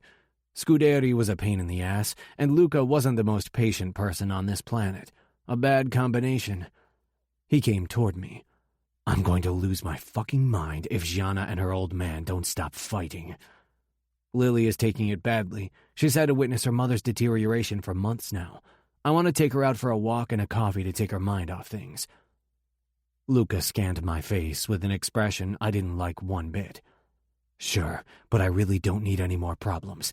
Things between New York and Chicago are already shaky. I won't do anything that'll hurt our relationship to Chicago. Luca nodded, but he didn't look convinced. He glanced back to Scuderi and his two daughters. I better get back. Be back before dinner. Then Scuderi doesn't have to know Liliana ever left the house. The bastard hardly pays attention to anything, least of all that girl. I turned on my heel, leaving Luca to his shitty task of mediating between Scuderi and Gianna. Lily sat at the kitchen table when I entered the room, but quickly rose, a hopeful expression on her gorgeous face. Gorgeous. I had to stop thinking like that when I was around her. Lines easily got blurry, and Luca was right. We didn't need any more shit on our plate. So, can we go out? Lily asked with that same hopeful smile on her face. I stopped more than an arm's length away. Yes, but we need to get back before dinner. That left a little more than 2 hours. A hint of disappointment flickered in her eyes, but it was gone quickly. Then let's go. We stepped out of the house, and Lily stopped on the sidewalk and tilted her head up with a blissful expression. Sun rays cast her face in a soft glow. This feels so good, she said softly. I know so many things that feel even better. How would her face look in the throes of passion? It was something I'd probably never find out. I didn't say anything, only watched her as she soaked in the sun. She blinked up at me with an embarrassed smile. Sorry, I'm wasting time. We were supposed to have coffee and not stand on the sidewalk all day. This is about you. If you'd rather stay here and enjoy the sun, we can do that too. I don't mind. Not one fucking bit. Watching Lily was something I could do all day. She shook her head. Her blonde hair settled in soft waves on her shoulders, and I had to stop myself from reaching out and letting a strand of it glide through my fingers. For some reason I didn't know, I held out my arm for her. She hooked her arm through mine without hesitation, a grin twisting her lips as she peered up at me. Damn it. I led her down the street. Do you know a nice cafe? I've been in Chicago plenty of times in the last few years, but I'm not that familiar with the culinary scene. Just a 10-minute walk away is a small cafe with fantastic coffee and delicious cupcakes. We could go there. I usually only order everything to go, but we could sit down if you want. There were many things I wanted, and now that I'd seen her in those tight jeans and shirt, most of them involved Lily naked on my bed. That sounds good. Lead the way. You know what I like about you? You are so easygoing and relaxed. You seem like the guy next door. Nice and kind. Lily, I'm a made man. Don't make me into a hero that I'm not. I'm not kind or nice. You are to me, she said lightly. Her blue eyes were far too trusting. She didn't know the things I'd been thinking about her. Most of them hadn't been nice. I wanted to do so many dirty things to her, she wouldn't even understand half of them. And that was why I needed to keep my distance. Maybe she looked grown up, but she was still too young, too innocent. I only smiled. I'm trying. You're doing good, she said teasingly. The sadness and hopelessness were gone from her face for the moment, and that was all the encouragement I needed. Liliana. Romero smirked. Thanks. I could have kissed him then. He looked so handsome and sexy. "You're very welcome," I said. We strolled down the street toward the small cafe that looked like it belonged on a cobblestone street in Paris and not in Chicago. It was strange walking with a man who wasn't twice my age like my father's bodyguards. Only when we stopped at the counter did Romero release my arm. But until then, we'd walked close like lovers. How would it feel if it were the truth? If he weren't just trying to distract me from my sick mother? If we were really a couple? "Everything okay?" Romero asked in a low voice. I had been staring. I quickly turned my attention to the girl behind the counter who was waiting for our order. "A cappuccino and a red velvet cupcake," I said distractedly. It was my standard order, and my mind was too frazzled to check the blackboard for the daily specials. "The same for me," Romero said, and took his wallet out to pay for us both. "You didn't have to pay for me," I whispered when we walked toward a free table near the window. Romero raised one dark eyebrow. "A woman never pays when she's with me." "Oh?" I said curiously. Romero looked like he already regretted his comment, but it was too late. He'd piqued my curiosity. "How many girlfriends have you had?" It was a very personal question. Romero chuckled. "That's not something I'm going to tell you." "That means many," I said with a laugh. The server brought our order, giving Romero time to compose himself. The moment she was out of earshot, I said, "I know how things are with our men. You have a lot of women." "So you know all of us?" Romero asked. He leaned back in his chair like he didn't have a care in the world. His white shirt clung to his muscled chest and arms, a very distracting view. I took a sip from my cappuccino. "Women talk, and from what I hear, most made men don't say no to the whorehouses of the outfit. For most of them, it's some kind of hobby to have as many women as possible. I doubt it's different in New York." "Many men do, but not all of them." "So you are the exception?" I asked doubtfully. I wanted it to be true, but I was being realistic. Romero took a bite from his cupcake, obviously considering what to tell me. "I've had wild days when I was younger, 18 or 19 maybe." "And now? Do you have a girlfriend?" "A fiancé." I'd always put the thought out of my mind, but the way Romero had talked, it was a valid option. I sipped at my coffee, glad for the feel of the cup in my hands. It gave me something to focus on. Romero shook his head with an unreadable look on his face. "No, I've had girlfriends in the last few years, but it's difficult to have a steady relationship if work always comes first. I'm a soldier. The familia will always be my top priority. Most women can't bear it."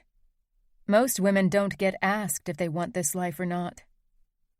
"What about an arranged marriage?" "I don't like the idea of someone telling me who I should marry." "So your family never tried to set you up with someone?" Romero grinned. I could have jumped over the table and crawled onto his lap. "Of course they have. We're Italian. It's in our bloodstream to meddle with our children's lives." "But you never liked any of the girls they suggested?" "I liked some of them well enough, but either they weren't interested in me, or I couldn't see myself spending the rest of my life with them." "And nobody ever tried to force you into marriage?" Romero's expression darkened, turned more predatory. "How would they force me?" I nodded. "Yes, how?" He was a made man, not a stupid girl. "You're right. You can make your own decisions." Romero set down his cup and leaned forward, elbows on the table. "Luca could ask me to marry for political reasons.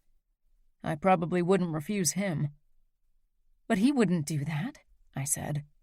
Romero nodded.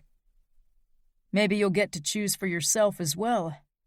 You might meet the perfect guy soon, and he might be worthy in your father's eyes." The perfect guy sat in front of me. It stung that Romero suggested I find someone else.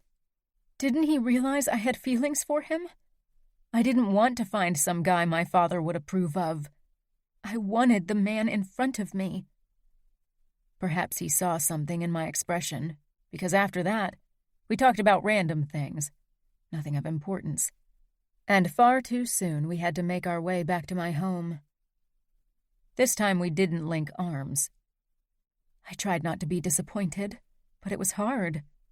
When we stepped into the entrance hall of the house, I could feel the weight of the lingering sadness return to my shoulders. Romero lightly touched my arm. My eyes traced his strong jaw with a hint of dark stubble, his worried brown eyes, his prominent cheekbones. And then I did what I'd promised myself not to do again. But right in this moment, in this cold, hopeless house, he was the light and I was the moth. I pushed to my toes and kissed him. The touch was the briefest contact. Hardly there, but it made me long for more. Romero grasped my arms and pushed me away. "Liliana, don't." I untangled myself from his hold and left without another word. Mother had said I should take risks for my happiness, and I was doing just that. Romero. I stormed into the kitchen. I needed another coffee. The door smashed shut behind me with too much force. I wanted to tear something into tiny pieces. My lips still tingled from that ridiculous kiss. You couldn't even really call it that. It had been over too quickly because I'd acted like the dutiful soldier I was supposed to be. Fuck it. I made myself a coffee and emptied it in 2 gulps, then put the cup down with a loud clang. The door to the kitchen swung open, and Luca leaned in the doorway with a questioning look on his face. "You realize this isn't your home, right? I don't think Scuderi appreciates you destroying his expensive marble counter." The corners of his mouth twitched in an almost smile.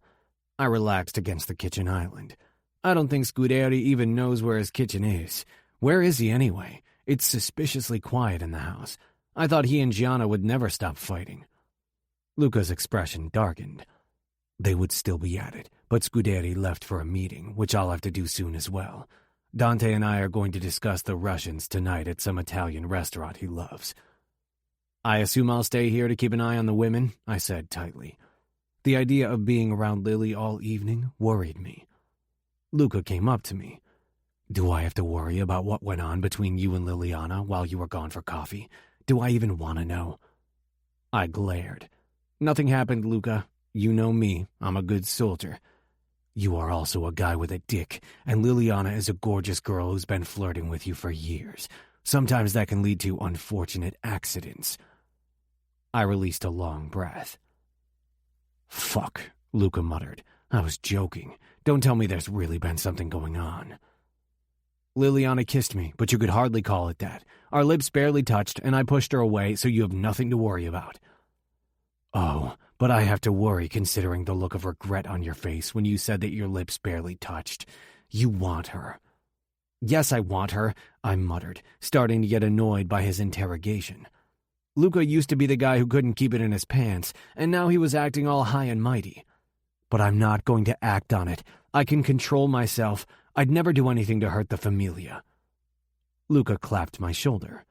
"I know that, and if you're ever at risk of following your dick instead of your brain, just remember that Liliana is going through a lot.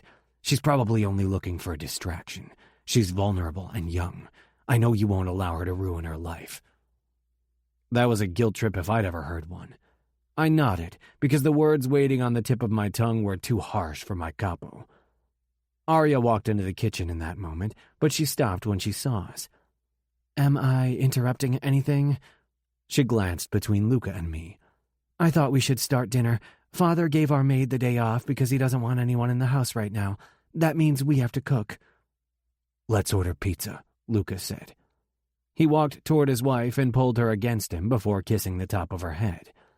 In the first few years of working for Luca, I'd have bet everything that he wasn't capable of that kind of affection. "Did your conversation have something to do with Lily?" Arya asked casually as she rifled through several flyers from pizza delivery services. I didn't say anything, and Luca shrugged. "Why do you ask?" he said. Arya shook her head. "I'm not blind. Lily has been acting odd ever since she returned from her walk with Romero." She fixed me with a warning stare. "I don't want her alone with you." Luca's eyebrows shot up. I knew I had to look pretty shocked, too. "Don't give me that look. You know I like you, Romero, but Lily has been going through so much recently, and when it comes to you, her brain stops working. I don't want to have to worry about her." "So now you're protecting her virtue?" I asked sarcastically. "Hey," Luca said sharply, "don't take that tone with her." Arya shook her head. "No, it's okay. I'm not protecting her virtue. I just don't want her to get hurt. You have younger sisters. Don't you want to keep them safe?" "I do," I said, "and I would never do anything that'll hurt Lily. But I respect your wish. I won't be alone with Lily from now on." With a curt nod in Luca's direction, I headed out of the kitchen. Arya's words didn't sit well with me. Luca had trusted me with her, though he was a possessive bastard, but Arya didn't trust me with her sister. Of course, truth was I'd never been remotely interested in Arya. I wasn't blind. She was beautiful and definitely sexy, but I'd never fantasized about her, and not just because I knew Luca would cut my dick off if I made a move. Lily was a different matter. I'd imagined her naked body beneath me more than once, and when I was close to her, I wanted to press her against the wall and have my fucking way with her. That was a major problem. Maybe it was for the best that Arya's orders were now another barrier between Lily and me. Chapter 5. Liliana. Someone was shaking me. I opened my eyes, but at first everything was blurry. "Lily, get up! I think Mom's going to die," Audia said in a panicky voice. I jerked upright, my head spinning. Audia was already on her way out of my room, probably to wake the others. One of us had always sat at Mother's bed to make sure she was never alone. Tonight it had been Audia's turn. I untangled myself from my blankets, slipped out of bed, and hurried toward the bedroom at the end of the corridor. The smell of antiseptic and disinfectant greeted me even before I entered, but my nose had grown used to the biting stench by now. Gianna was already inside, perched on the edge of the bed. Mother's eyes were closed, and for a moment I was sure I was too late and she'd already died. Then I saw the slow rise and fall of her chest. I approached the bed hesitantly. Gianna barely glanced my way. She was glowering at her lap. I wrapped my arms around her shoulders from behind and pressed our cheeks together. "I hate this," Gianna whispered. "Where's the nurse?" "She left so we could say goodbye in peace. She gave Mother another dose of morphine so she could go without pain." Arya and Fabi came into the room. Fabi was wearing his brave face, and damn it, he looked so grown up. He was tall and strong for his age. Luca stood in the corridor, but didn't come in. Instead, he closed the door, giving us privacy. Mother's breathing was low, barely noticeable. Her eyes flickered back and forth under her lids, as if she was watching a movie in her head. It wouldn't be much longer. Fabi grabbed the foot of the bed, his knuckles turning white. There were tears in his eyes, but his face was like stone. I knew that look. That posture. I turned away from him. Audia walked up to us. "How is she?" I wasn't sure how to answer that question. Gianna glared. "Where's Father? He should be here." She'd spoken quietly, but Audia and I still chanced a worried glance toward Mother. She didn't need to get upset in the last moments of her life. My stomach constricted painfully, and for a second I was sure I'd have to rush to the bathroom to throw up. Death was part of our life, especially when you grew up in our world. I'd attended countless funerals in the last few years, but almost all of them had been for people I'd barely known. "I don't know," Audia admitted.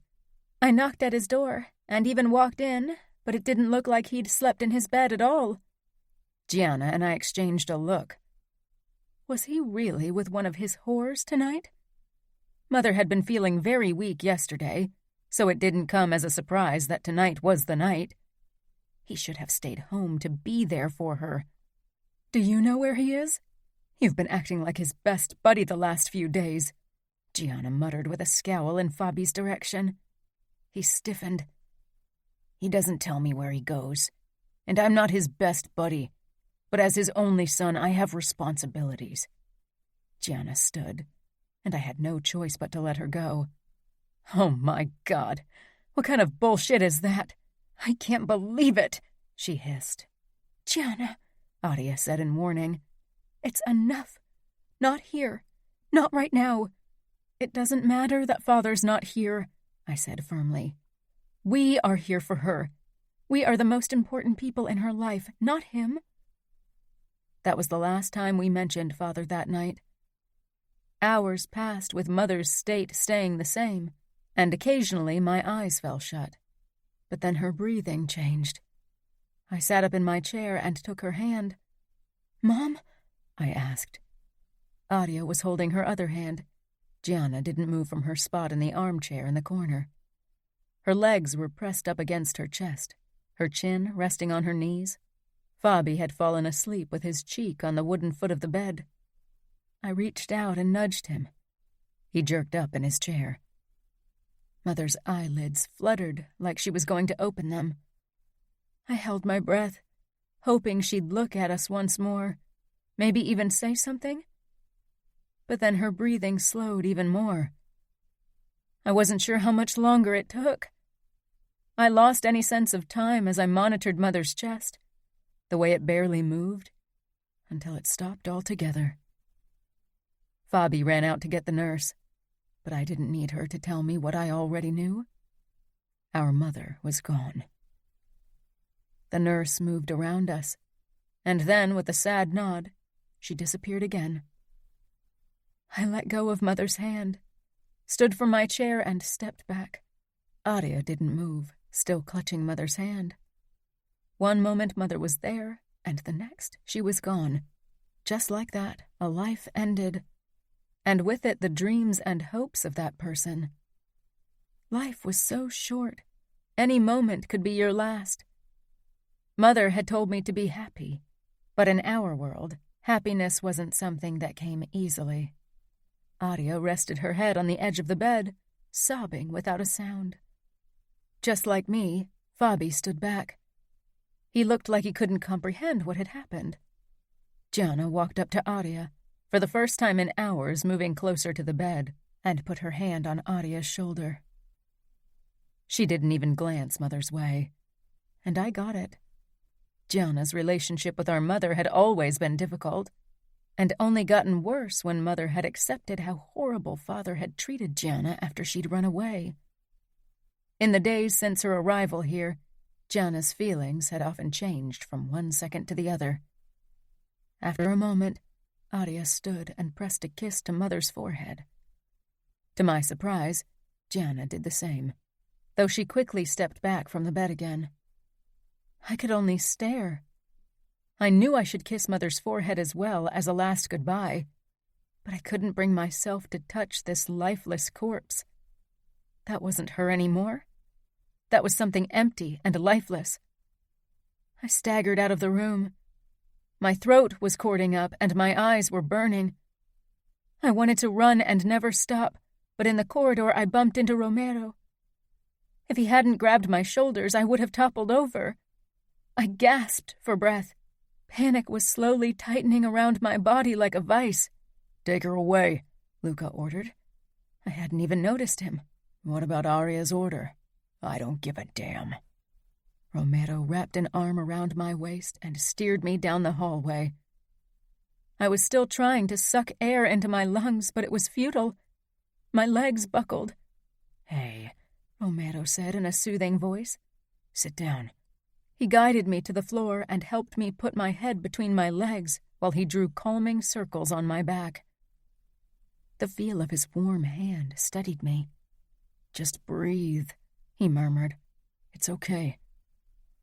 His voice pulled me out of the black hole that wanted to consume me, and eventually my breathing returned to normal. "She's dead," I whispered when I was sure I could speak. Romero halted in his stroking of my back. "I'm sorry." I nodded, fighting back new tears. Father wasn't there. I don't know where he is. He should have been there for her in her last moments. The anger felt good, better than the sadness. Yes, he should have. Maybe Dante called him away. I glowered up at Romero. Dante wouldn't have done it, not in the middle of the night. Not when he knows that our mother is so sick. No, Father didn't want to be here when Mother died. He barely visited her since she got worse. He's a selfish bastard, and is probably screwing one of his whores right this moment. Romero smiled darkly. I sometimes forget that you're an adult now and know the ugly sides of our world. You better not forget, I said. I know more than all of you think. I don't doubt it, he said. For an instant, we only stared at each other. I felt calmer now. Thanks, I said simply. Romero pulled his hand away from my back. I wished he hadn't. His touch had felt good. He straightened and held out his hand. I took it so he could pull me to my feet. The door to Mother's room opened and Audia stepped out, her eyes zooming in on Romero and me.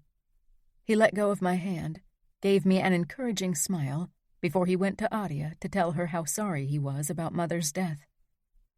Audia nodded, but then her eyes darted to me again. Her cheeks were wet with tears. I walked toward her and wrapped my arms around her.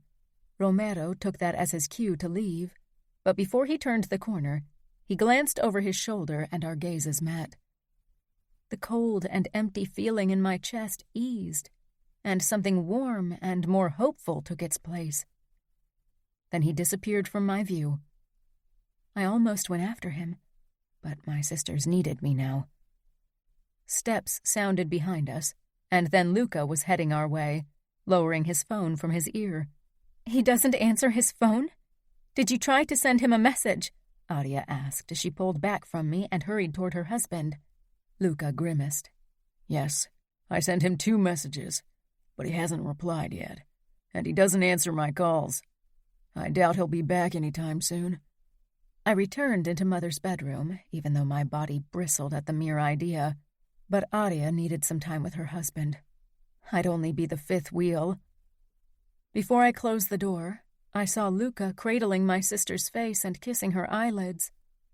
That was love and devotion. He wouldn't have left her side if she'd been dying. He wasn't a good man, but he was a good husband. I prayed that I'd be as lucky one day. I couldn't live the life my mother had, with a cold husband who didn't care about me.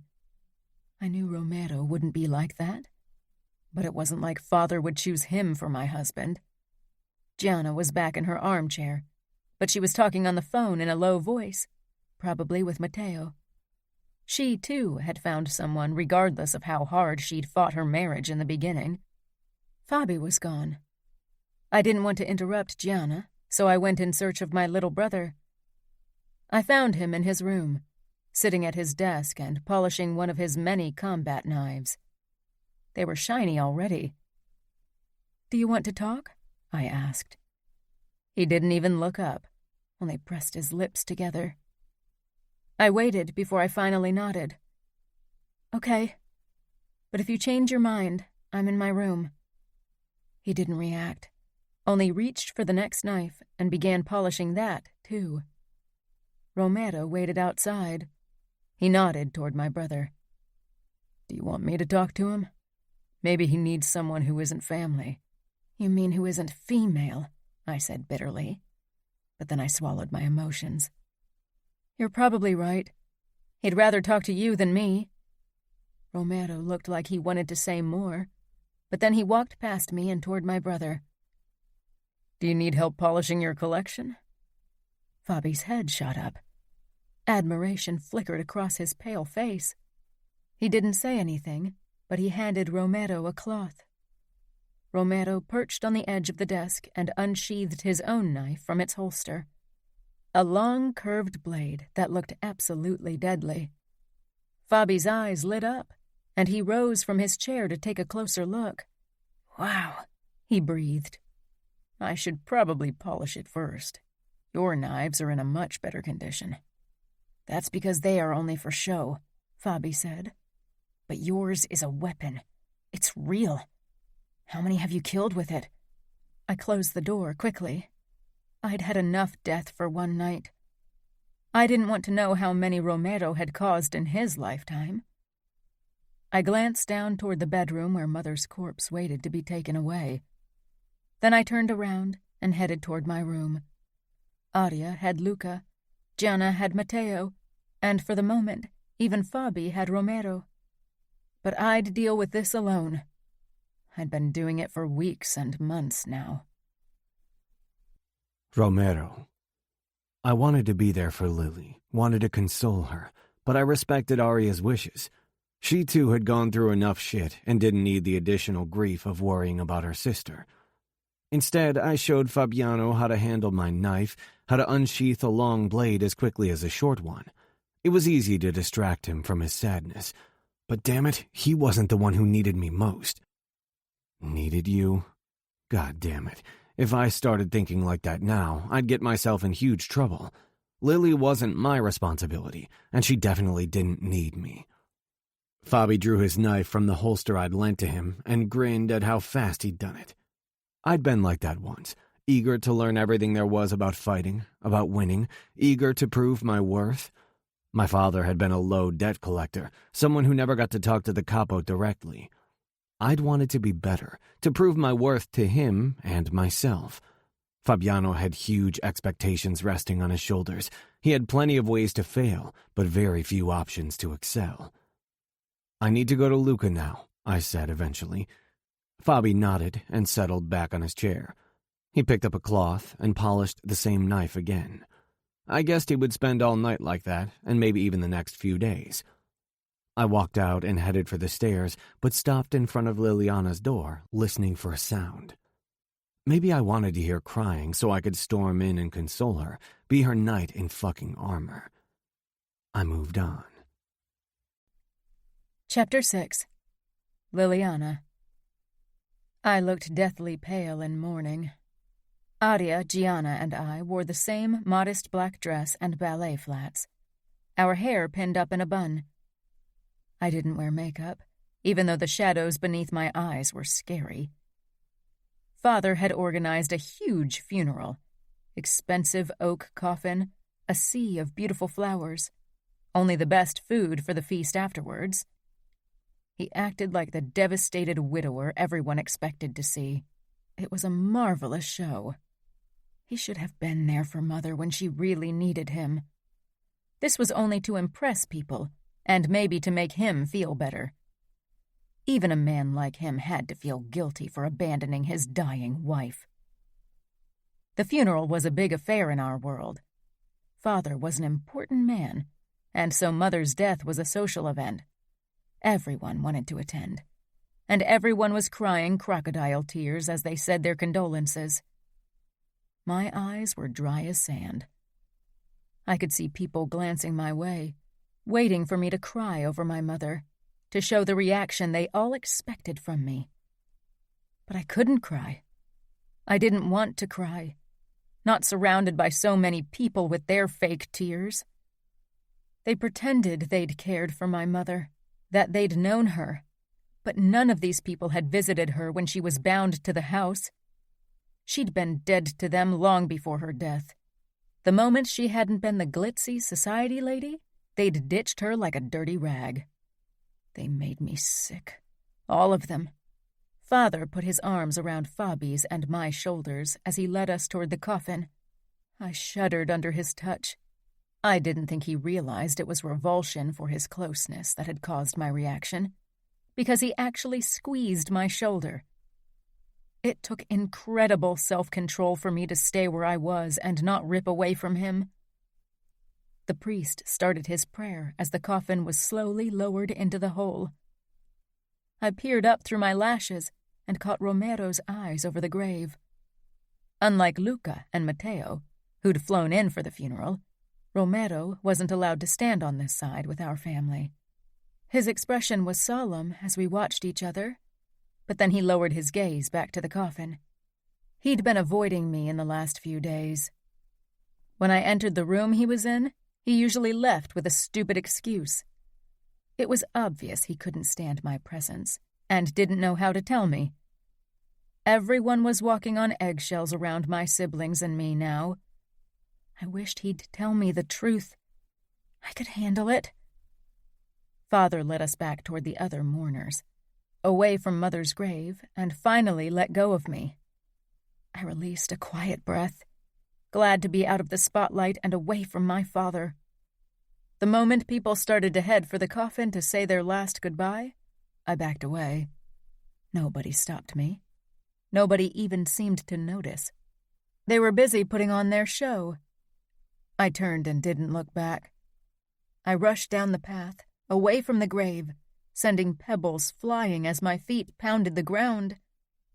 I wasn't even sure where I was going. The graveyard was huge. There were plenty of places to find peace and silence. I reached a part that was even more opulent than where Mother had been buried. Rows over rows of old family vaults surrounded me. Most of them were locked, but one of the iron gates was ajar. I headed that way, and after having made sure nobody was watching me, I opened it and slipped inside. It was cool in the vault, and the smell of mildew drifted into my nose. Everything was made from gray marble. I sank down slowly and sat with my back against the cold wall. In moments like this, I understood why Gianna had run away. I'd never had the urge to leave this life behind forever, but sometimes I wanted to escape at least for a little while. I knew eventually someone would notice I was missing and come looking for me, but I didn't even care that Father would lose his shit on me. It took less than an hour before I heard someone call my name in the distance.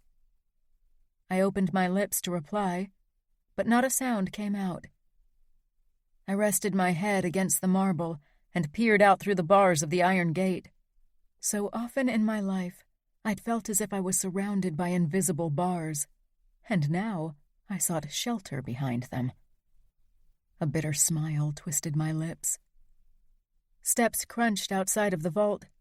I held my breath as someone came into view outside the gate. A tall form with a familiar frame loomed in front of it. Romero. He hadn't seen me yet, but his eyes scanned their surroundings. They passed right over the spot where I was hiding, and he was about to turn away. I could have stayed hidden, alone with my anger and misery and sadness. But suddenly I didn't want this. For some reason, I wanted Romero to find me. He hadn't faked tears, and he wasn't family. He was safe. I cleared my throat quietly, but of course a man like Romero didn't miss it. He turned, and his eyes zoomed in on me. He headed for me, opened the gate, and stepped in with a bent head because he was too tall to stand. He held out his hand for me. I searched his eyes for the pity I hated so much, but he looked merely concerned, and maybe even like he cared.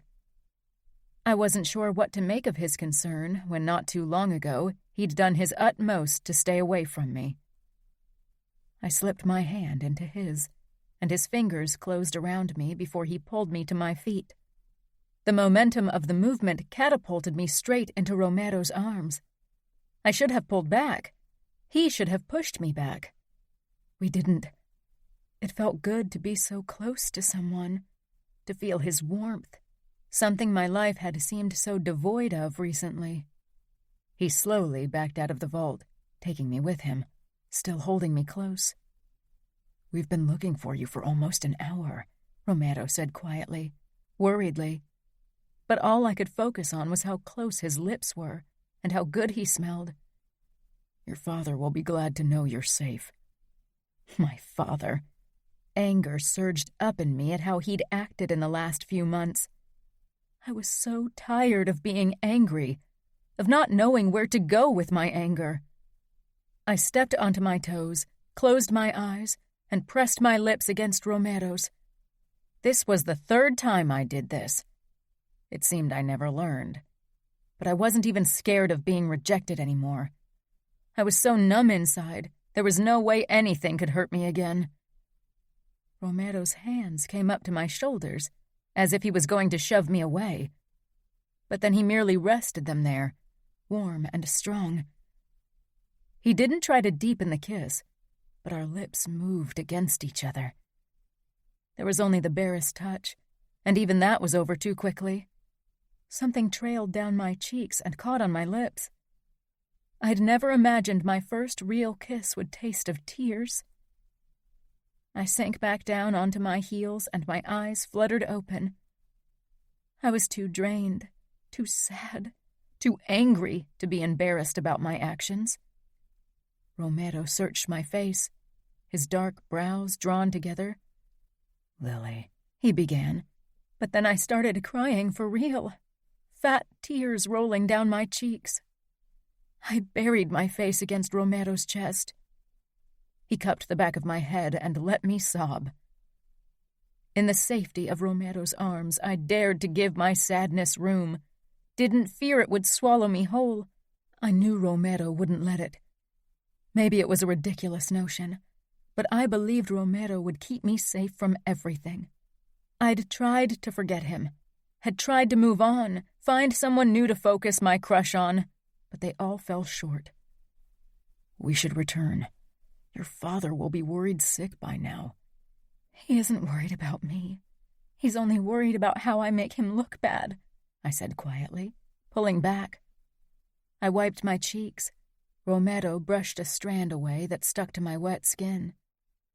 We still stood close, but now that I had a better grip on my emotions, I stepped back, ashamed by the way I'd thrown myself at Romero. Again. I was glad I couldn't read his mind. I didn't want to know what he thought of me now. Romero's phone rang, and after an apologetic smile at me, he picked up. "Yes, I have her. We'll be there in a moment." I stared off toward an elderly man who stood before a grave. His lips were moving, and he was leaning heavily on a walking stick. I had a feeling he was talking to his deceased wife, telling her how his days had been, how much he wanted to be reunited with her again. That would never be my father. He seemed to have gotten over Mother's death already. Romero touched my shoulder lightly, and I almost flew back into his arms. But this time I was strong. "Are you ready to head back?" Ready? No. I didn't want to see Father or the fake mourning. I didn't want to hear one more word of pity. "Yes." Neither of us mentioned the kiss as we walked back toward my mother's grave. Romero had kissed me, or let me kiss him out of pity. That was the harsh truth of the situation. Luca and Adia were the only people waiting for us. Adia rushed toward me and wrapped me into a tight hug. "Are you okay?" I felt bad instantly. She too had lost our mother. She too was sad, and now she'd had to worry about me on top of everything. "Yes, I just needed a moment alone." Adia nodded with understanding. "Father and the other guests have moved on to the house for the funeral feast. We should head there too, or Father will get even angrier." I nodded. Adia shot Romero a look I had trouble deciphering. Then she led me toward the car, her arms tightly wrapped around my shoulders. Luca and Romero trailed behind. I didn't look back at Mother's grave again. Knew it would have been too much for me. "What was that look you gave Romero?" I asked quietly as we settled on the back seat. Adia made an innocent face, but I didn't buy it. I knew her too well, even if we weren't as close as we used to be, due to the distance between us. She sighed. "I told him to stay away from you." "You did what?" I hissed. Luca glanced over his shoulder at us, and I lowered my voice even further. I hoped he hadn't heard what I'd said. Romero seemed busy finding a good radio station. "Why did you do that?" I asked in a bare whisper. "Lily, I don't want you to get hurt. You think Romero will make you feel happier and help with the sadness, but it'll only make things worse. Maybe you think you've fallen for him, but you shouldn't mistake loneliness for something else." I stared at my sister incredulously. "I'm not an idiot. I know my own feelings." Adia took my hand. Please don't be mad, Lily.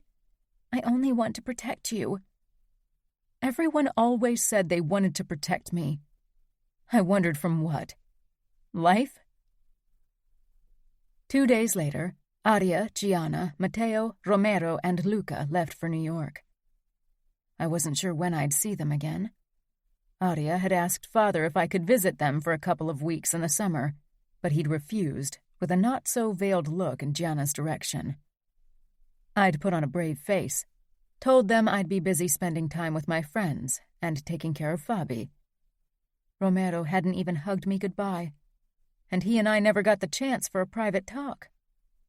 Maybe it was for the best that I couldn't ask him about the kiss. Aria called the same evening, trying to make sure I was really okay. I wasn't, but I didn't tell her. Instead, I learned to go through the motions, trying to pretend things were going well. But my friends were either on vacation or busy with family matters, and I spent my days alone in our house with only the maid and my ancient bodyguard for company. Father and Fabi were gone almost all the time, and when they returned, they shared new secrets they couldn't talk to me about, and even in their presence I felt alone. The loneliness you felt when you were surrounded by people was the worst kind. I often spent hours sitting in the chair next to the bed where Mother died, thinking about her last words and wondering how I was supposed to keep my promise. Father didn't allow me to go to college, didn't allow me to visit New York, didn't want me to party with my friends. All I could do was wait for something to happen, for life to happen. Maybe if Mother hadn't died, Father would have spent the summer introducing me to potential husbands, and I would have a wedding to plan in the near future. Even that seemed preferable to the way my life unfolded now, without anything to look forward to. Romero. Luca, Matteo, and I played cards when Aria's cell phone rang. She sat on the sofa with Gianna, drinking wine and laughing. The moment Aria started talking, I knew something was wrong. Luca put his cards down as well. "Why didn't you call before? You should have sent her with us right away." Luca got up and went over to his wife. "You can talk to me, too," Aria said, before she raised her eyes to Luca. "My father wants to talk to you." She held out the phone for him, and Luca took it with a worried glance at her. Gianna crossed the room toward her sister. "What's going on?" I had a bad feeling. "Lily passed out today. Apparently she hasn't been eating much since the funeral." I rose from my chair. "Is she all right?" Aria nodded. "Physically, yes. Father called a doctor, and he said she needs to eat and drink more. But it's more than that. From what Father said, Lily's been alone almost the entire time since we left. Nobody took care of her. I can't believe I let Father talk me into leaving her there. I should have taken her to New York with me right away." "By my honor, no harm will come to Liliana when she's here. She'll be well protected. I will make sure of that," Luca said. Then he listened to whatever Scuderi had to say on the other end. "I'm aware of that. Believe me, Liliana will be just as safe as she is in Chicago." He listened again, and then he hung up. Aria rushed toward him. "And will he allow her to come here?" Luca smiled tightly. He agreed to let her spend the entire summer here, maybe even beyond that. He seemed really worried about her. "Really? That's great," Aria said, beaming. "I doubt he's doing it because he's worried, but who cares as long as he allows her to stay with us," Gianna said. "When will she arrive?" I asked, trying to sound casual, as if I was merely a concerned soldier making sure he could fulfill his bodyguard duties. Luca's expression made it clear he didn't buy it for 1 second, but Aria was too wrapped up in her euphoria to pay attention. "Tomorrow afternoon." "She'll be staying in our apartment, right?" Aria asked. Luca nodded. "I told your father I'd personally make sure that she'd be safe." "You mean that she doesn't go around having fun or, God forbid, sully her purity?" Gianna muttered. "Yes, that," Luca said matter-of-factly. "And since war with the outfit might be the outcome if I don't keep my promise, I'll do everything in my power to make sure she has only very limited fun." Again, his eyes found me, and I had to suppress a curse. He didn't even know about the kiss Lily and I had shared in the graveyard. I wondered how much worse it would be if he actually knew.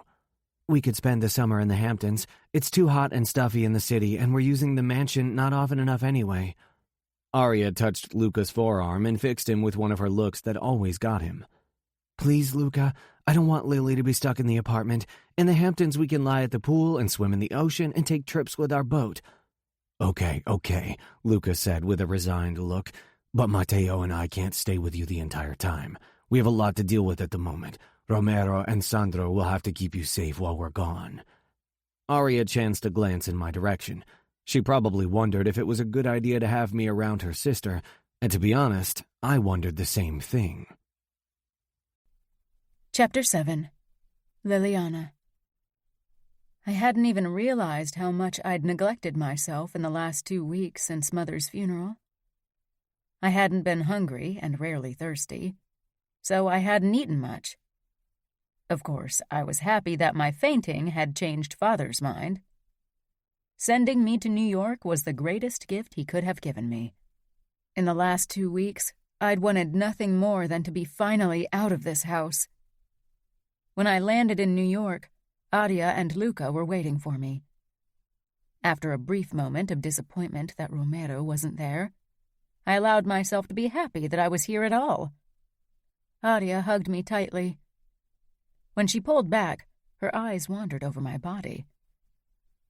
How could Father not have noticed something before? God, you've lost so much weight, Lily. It's only a few pounds, and I'll gain it back in no time, I said with a smile. You better, Luca said, giving me a one-arm hug. I will have you force-fed if necessary. I promised your father to take good care of you. I rolled my eyes. I don't even understand why Father cares.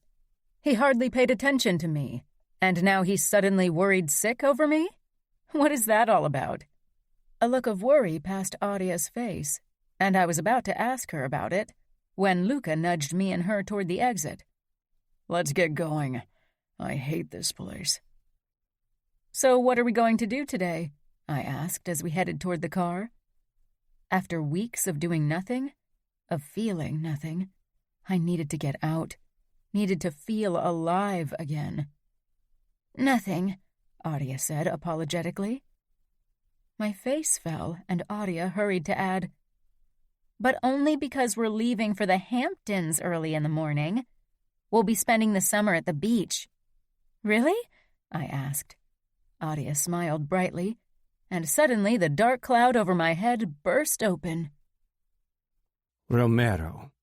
I was good at keeping a straight face, even in difficult situations, but when I first saw Lily as she walked into the penthouse, I wasn't sure I could hide my fury. Fury toward her father for letting his own daughter drown in her sadness while he was busy improving his position in the outfit by inducting his too young son. Lily had lost weight, enough that her collarbones and shoulder blades stood out. She looked breakable, but still so goddamn beautiful. I wanted to protect her from everything. Her eyes met mine, and the longing in them almost compelled me to cross the room to wrap her in my arms, but I stayed where I was, not only because of the look Arya sent me. Luca had given his promise to Scuderi. We, the Familia, would keep Liliana safe, and that included her honor. Considering that most of my dreams included Lily in some state of undress, I definitely needed to keep my distance, and I would. In the last few weeks, I'd fucked several girls in the hopes that they'd dispel Lily from my mind, but seeing her now, I realized that it had been completely in vain. Of course, it hadn't really helped that I'd imagined it was Lily every time I'd been with a woman. I was completely screwed. Luca came up to me as I leaned against the kitchen counter and watched the reunion of the three sisters. "Is this going to be a problem, you being in a mansion with Liliana?" "No," I said firmly. "You sure? Because that look on your face a moment ago told me a different story." "I'm sure. Liliana is a pretty girl like you said, but I've been with pretty girls. I've been with prettier girls even. I won't risk Scuderi's wrath." It was a fucking lie. None of the girls I'd been with could compete with Lily's beauty, but thankfully Luca couldn't read minds, even though he tried to make the stupider soldiers believe he had some sort of sixth sense like that just to keep them in line. "Not just Scuderi's wrath," Luca said. "This is fucking serious. I mean it, Romero." Was that a warning? I had to bite back a comment and nodded. Luca was a good capo, and I'd never had a problem following his rules, but for some reason this didn't sit well with me. Lily tried to catch my eye during dinner, but I made sure to keep my attention on Matteo and Luca. I didn't want Lily to get her hopes up. And what was more important, I needed to get my own fucking urges in check.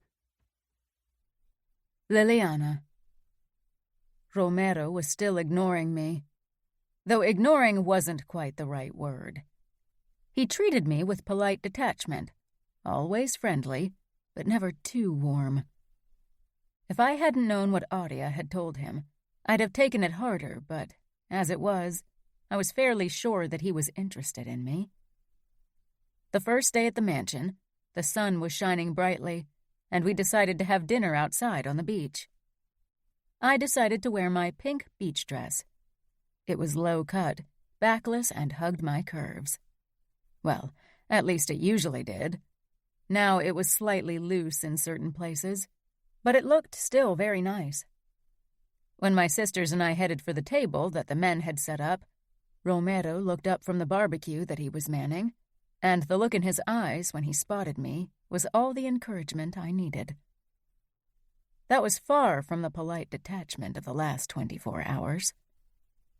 He tore his gaze away from me and returned to his task of turning the steaks. He looked amazing, too. The way the sinking sun caught on his brown hair, the way his forearms flexed when he moved. I loved the way he'd rolled up the white sleeves and had opened the upper 2 buttons of his shirt, revealing a sliver of tanned chest. "You're drooling," Gianna whispered in my ear. I flushed and jerked my gaze away from Romero, then glared at my sister, who sank down at the table with a sneaky grin on her face. I took the chair beside her. "Did you tell Romero to stay away from me as well?" Gianna took the bottle of white wine out of the cooler and filled our glasses. "Me? No. You know me. I'm all for the naughty and forbidden. If you want to have a piece of Romero, then do it. Life is too short." I paused with the wine glass against my lips. Mother's words crashed into my mind, almost the same words. "Audia disagrees," I said. Then I downed half of the wine. "Audia's trying to act like a mother hen, but you have to decide what you want." "Are you trying to get me in trouble?" I asked, feeling my stomach warm from the wine. I finished my glass in another long gulp. "I don't think you need me for that, to be honest," Gianna said with raised red eyebrows. "But do me a favor, and slow down with the wine." "I thought you wanted me to have fun." "Yeah, but I want you to be sober enough to realize what you want.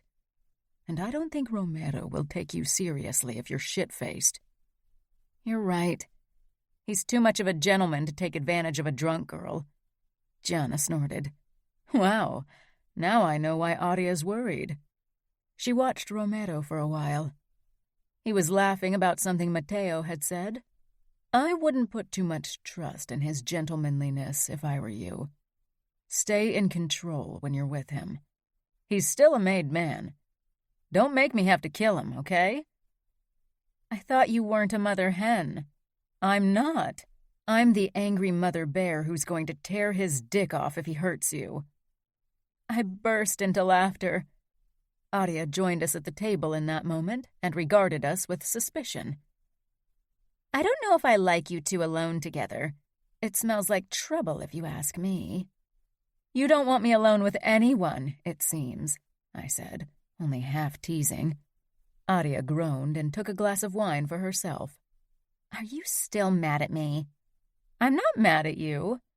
I was only going to ignore Audia's orders, and I'd do my best to convince Romero to ignore them as well. Audia glanced at Gianna, who made an innocent face, then at me. "I don't like this. Promise me you two aren't getting into trouble." "I've had enough trouble, thank you very much," Gianna said with a grin. Audia fixed me with her older sister look. "I'll behave, I promise," I said eventually.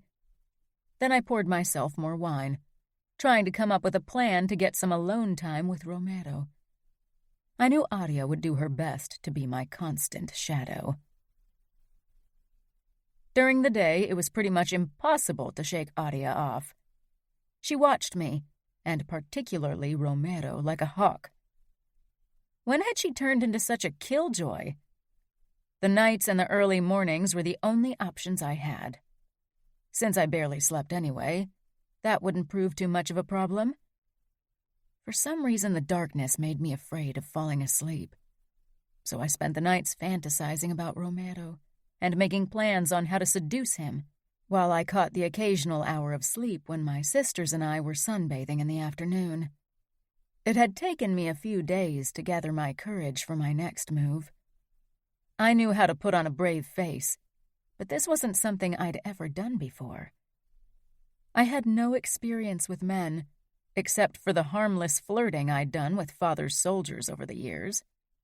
I wasn't as worried about Romero's rejection as I used to be. I'd caught him watching me too often in the last few days when he thought nobody was paying attention. When the sun came up, the first hesitant rays brushing my face, I slipped out of bed and crept toward my window facing the beach. Like every other morning in the last few days, I spotted a lonely figure jogging along the beach in shorts and without a shirt. This was the highlight of my day. I wasn't sure where Romero took the discipline to get up before sunrise every morning to work out, and I really hoped he wouldn't show that much self-control when it came to me. I watched him jog uphill toward the mansion and pressed myself closer to the wall so he wouldn't find me spying on him. After he'd disappeared from view, I waited another 5 minutes before I headed out of my room. It was deadly silent at this hour, barely 6 o'clock. My sisters were still asleep. They never got up this early. And Matteo and Luca had left for New York yesterday and wouldn't be back until tonight. So the only person who could have crossed my path was the other guard, Sandro. When I passed Sandro's door, I made sure to be extra quiet. But there was no sound coming from his room. I picked up my pace the closer I got to Romero's room. I knew it was wrong. If someone found out, if my father found out, he'd keep me locked up in Chicago. He wouldn't even let me leave the house anymore. What I was doing was vastly inappropriate and unladylike. People were still bad-mouthing Gianna after all that time. They'd jump at the chance to find a new victim. And what could be better than another Scuderi sister getting caught in the act, and with a mere soldier, no less?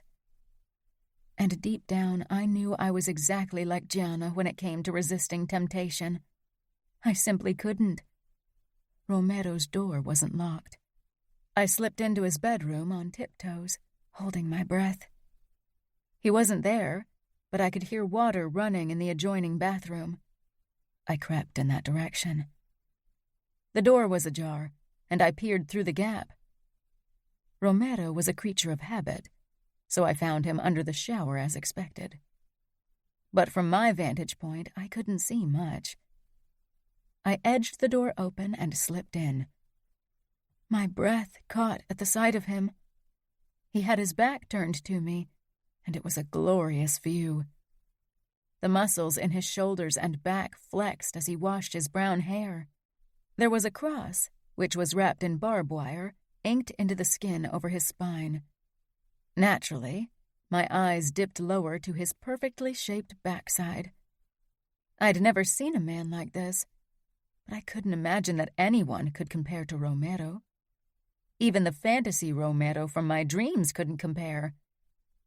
He began to turn. I should have left then, but I stared in wonder at his body. Was he aroused? He tensed when he spotted me. There was another tattoo over his heart, the motto of the Familia. His eyes captured my gaze before they slid over my nightgown and naked legs. And then I found an answer to my question. He hadn't really been aroused before. Oh, hell. My cheeks heated as I watched him grow harder under my unwavering attention. It was all I could do not to cross the distance between us and touch him. I'd never understood the concept of wanting something so badly it hurt. I did now.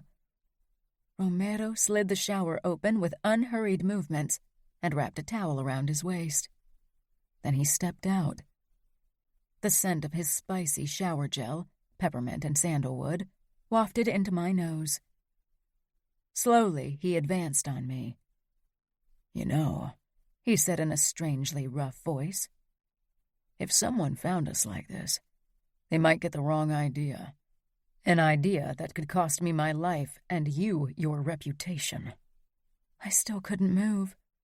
I was stone, but my insides seemed to burn, to liquefy into red-hot lava. I couldn't look away. I'd spent hours going over the things I wanted to say once I had him cornered, but now I was speechless. My eyes lingered on the edge of the towel, on the fine line of dark hairs disappearing beneath it, on the delicious V of his hips. My hand moved, reaching for Romero's chest, needing to feel his skin beneath my fingertips. I had no impulse control when it came to him. Maybe it should have terrified me. Girls weren't supposed to be like that. Romero caught my wrist before I could touch him, his grip almost painful. My gaze shot up, half embarrassed and half surprised. What I saw on Romero's face made me shiver. He leaned forward, coming closer and closer. My eyes fluttered shut, but the kiss I wanted never came. Upon hearing the creak of the door, I peered up at Romero. He'd opened the bathroom door wide. That's why he'd moved closer.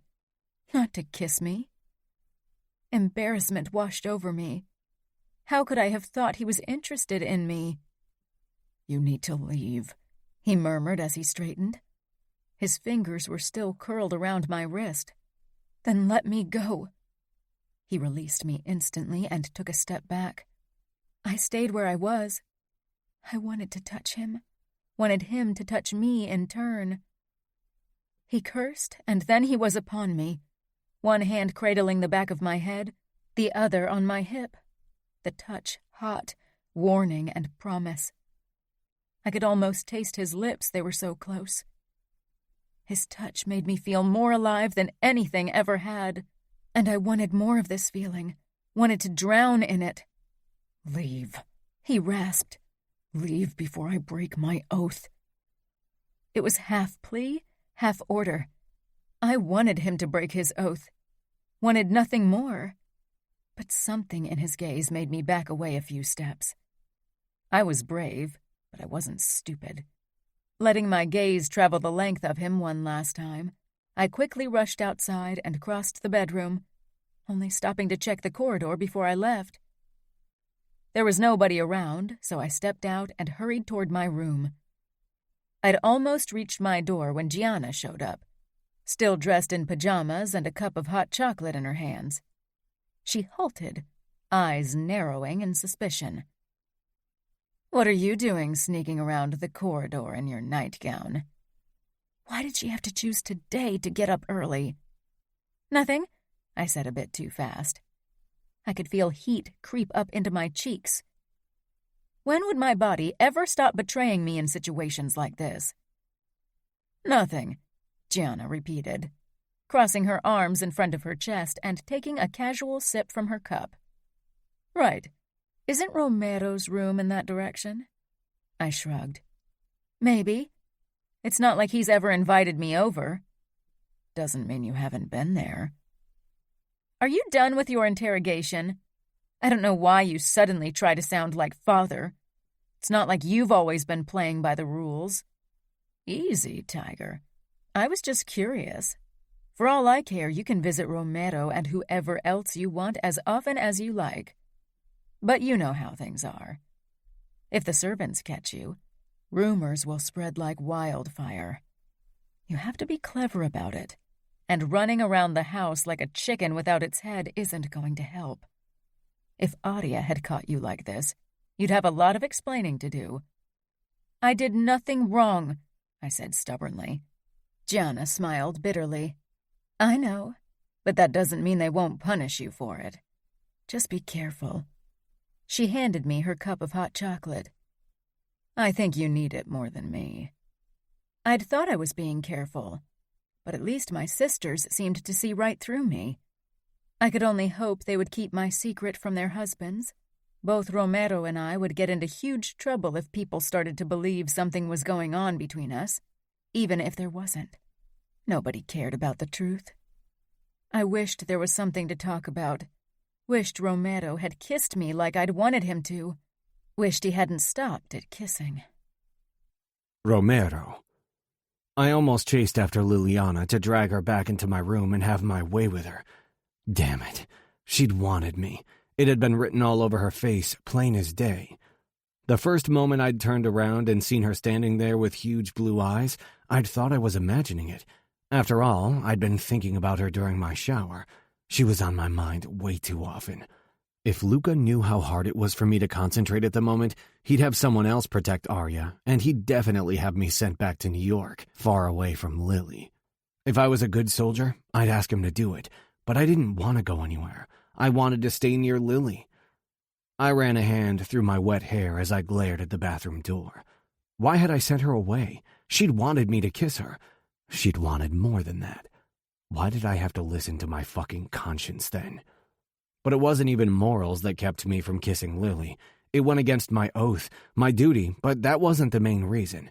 Even though she wasn't really mine to protect, I still wanted to protect Lily, even from herself. She couldn't possibly realize the consequences of flirting with me like that. In our world, a girl's entire worth was based on her reputation, her pureness. That was true in particular for girls from high-ranking made men. But even among soldiers, only very few women were allowed to date someone they chose. We still followed the same rules from more than a century ago, and I doubted that would change anytime soon. If I let Lily close, if I let this thing between us unfold, if I took her the way I wanted her, then she'd be ruined in our society's eyes. Of course, there were plenty of things we could do that wouldn't destroy her virginity.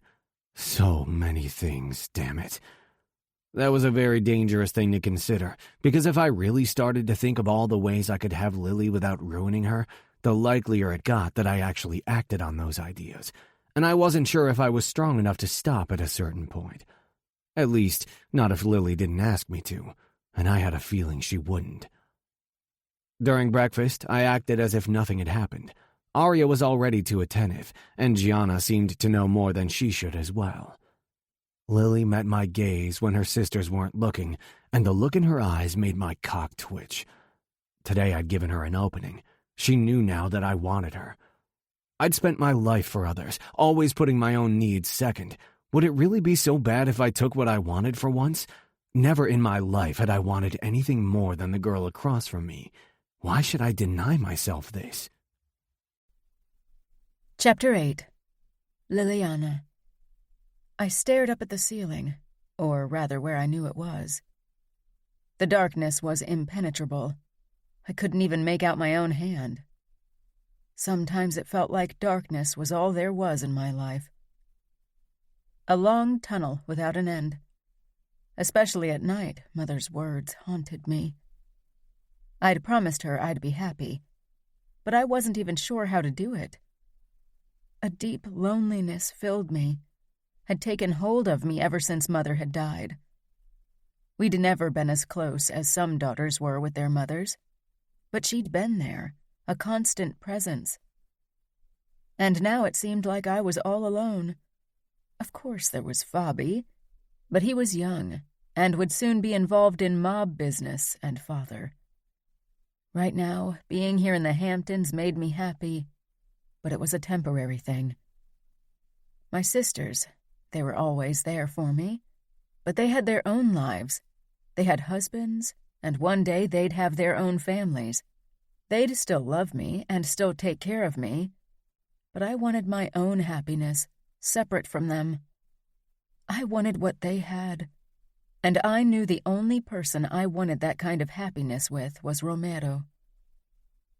He had been watching me differently this summer. In the past years, his expression had made it clear that I was nothing but a girl to him, someone to protect. But recently something had changed. I wasn't an expert when it came to men, of course, but his gaze had held a hint of something I often saw on Luca's face when he watched my sister Aria. At least I was quite certain. I pushed my blanket off my body and sat up. I didn't bother turning on the lights from fear of attracting attention, and instead felt my way toward the door. I inched the handle down and slipped into the corridor. It was silent and dark, but at least here I could make out schemes. Not that I needed to see something to find Romero's room. I knew exactly where it was. I had lost count of the times I'd imagined going there again. But so far, reason had stopped me. Tonight I was tired of listening to reason, of playing it safe.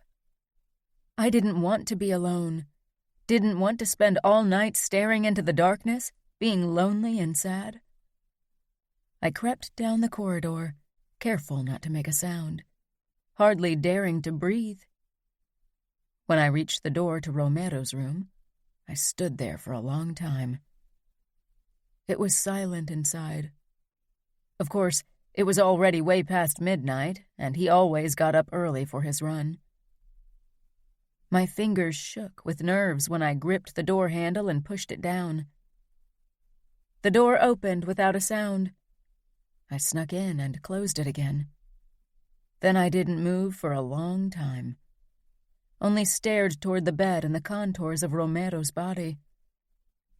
His curtains weren't drawn, so the moonlight provided some light.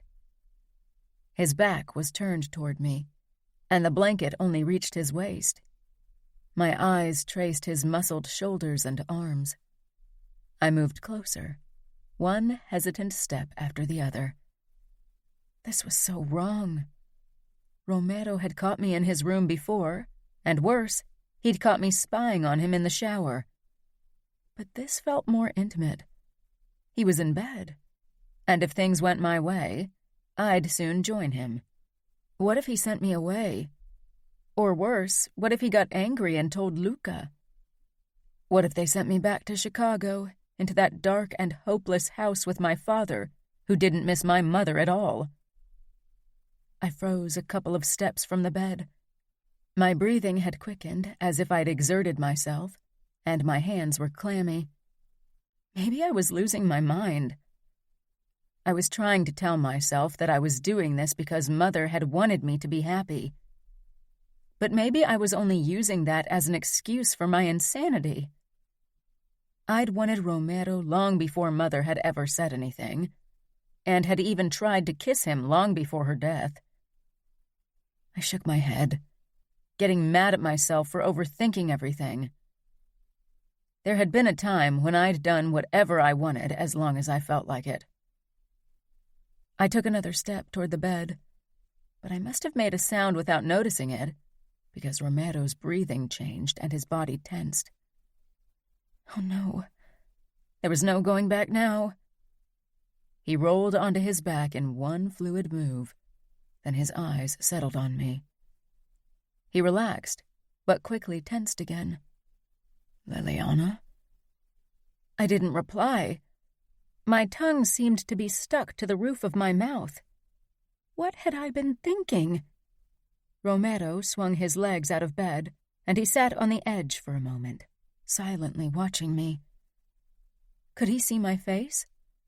I probably looked like a mouse trapped by a cat, but I wasn't afraid. Not one bit. If anything, I was embarrassed, and strangely excited. I was a twisted and sick mouse, that much was sure. He stood, and of course my eyes did a quick scan of his body. He was only wearing boxer shorts. He looked too good to be true, like he'd stepped right out of my dreams. It was embarrassing to think how often I'd dreamed of Romero and all the things I wanted to do with him. Lily, what are you doing here? Is everything okay? There was worry in his voice, but there was also something else. Something I'd heard when he'd caught me spying on him in the shower. It was something darker and almost eager.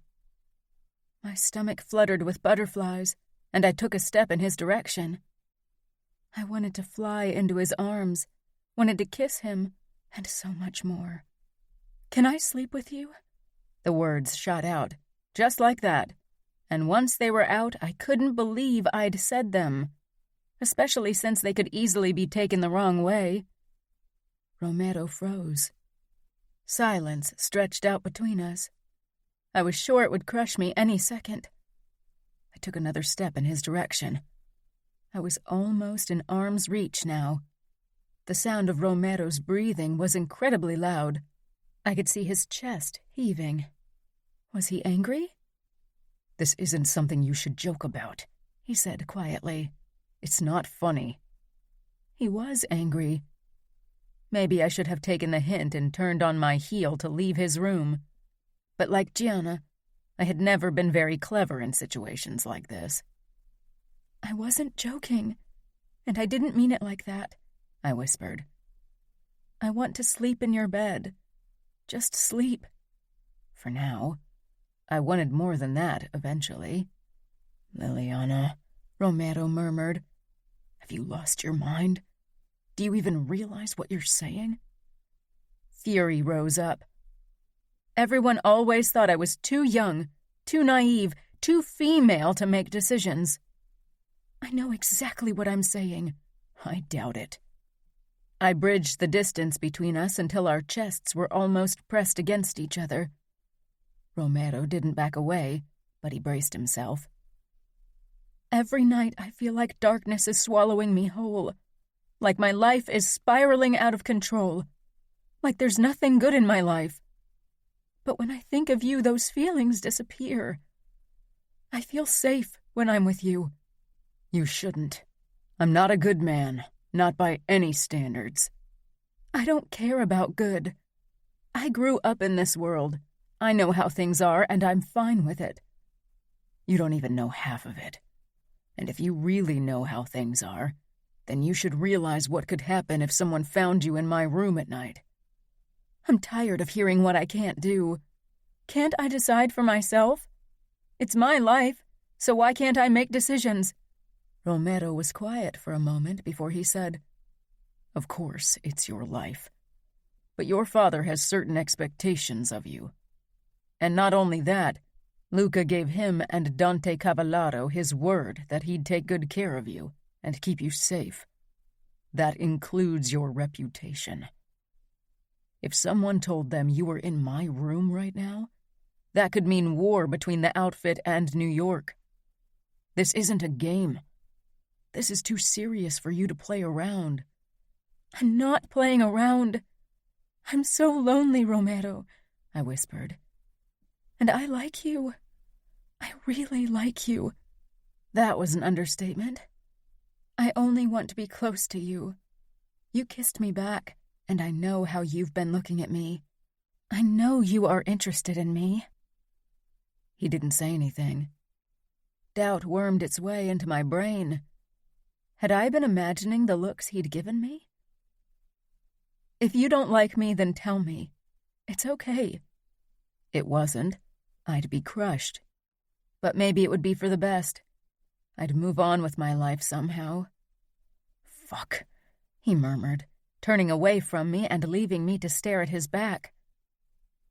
"If I was a good guy, I'd tell you exactly that.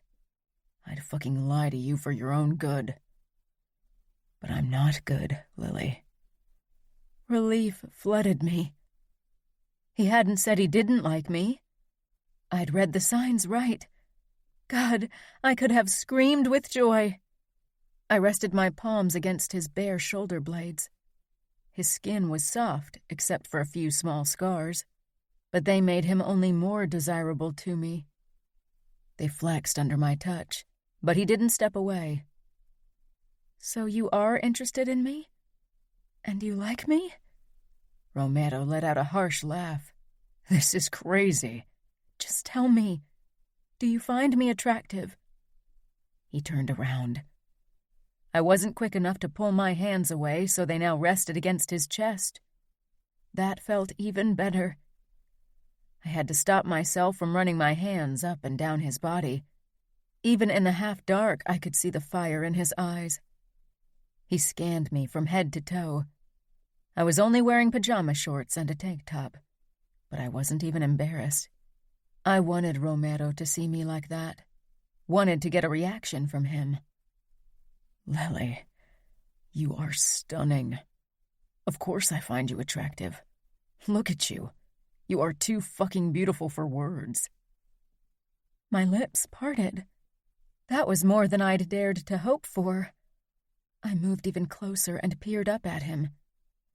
Then why do you keep pushing me away? Because it's the right thing to do, and because I know the risks. Isn't it worth the risk? Romero stared down at me with such intensity that I couldn't help but shiver. He didn't reply. He gripped my hips and pulled me against him before his lips came down on mine. I opened up without hesitation, eager for that kiss, eager for his closeness. His tongue plunged into my mouth. There was no flicker of hesitation or doubt in his kiss. I moaned. This was so different from our first kiss, more intense. He cupped the back of my head, guiding me the way he wanted it. I could hardly keep up. I stepped on my tiptoes and leaned against him as I gripped onto his shoulders for balance. The kiss consumed me, stirred a fire in my belly, and made me long for much more. Romero jerked away, and I tried to follow him, but he kept me at arm's length. His breathing was harsh, and there was a wild look in his eyes. "Give me a second," he rasped. He squeezed his eyes shut as if he was in pain. All I could think about was to kiss him again, to have his hands on my body. I wanted nothing more. But I did as he asked, and gave him a few seconds to get control over himself. Eventually, he opened his eyes again. The wild look was gone and was replaced by something more controlled. His grip on my shoulders relaxed, and his thumbs lightly stroked my skin. I wasn't even sure he noticed. The light touch raised goosebumps of delight all over my skin. I waited for him to say something, but also feared what he would say. One of his hands traveled up to my cheek. "You should leave now," he said quietly. I froze. "You're sending me away?" Hesitation flickered across his face. "It's for the best, Lily. Believe me." I took a step back. I wasn't going to beg him. If he didn't want me to spend the night, then I'd have to accept it. "Okay. Good night." I turned around and hurried out of the room. I hardly paid attention as I crossed the corridor toward my room. I'd put myself out there today, had risked everything to get what I wanted. I wouldn't do that again. I had a huge crush on Romero, but I also still had my pride. If he didn't want to risk this, then I'd accept it. I closed the door and crept back into my bed.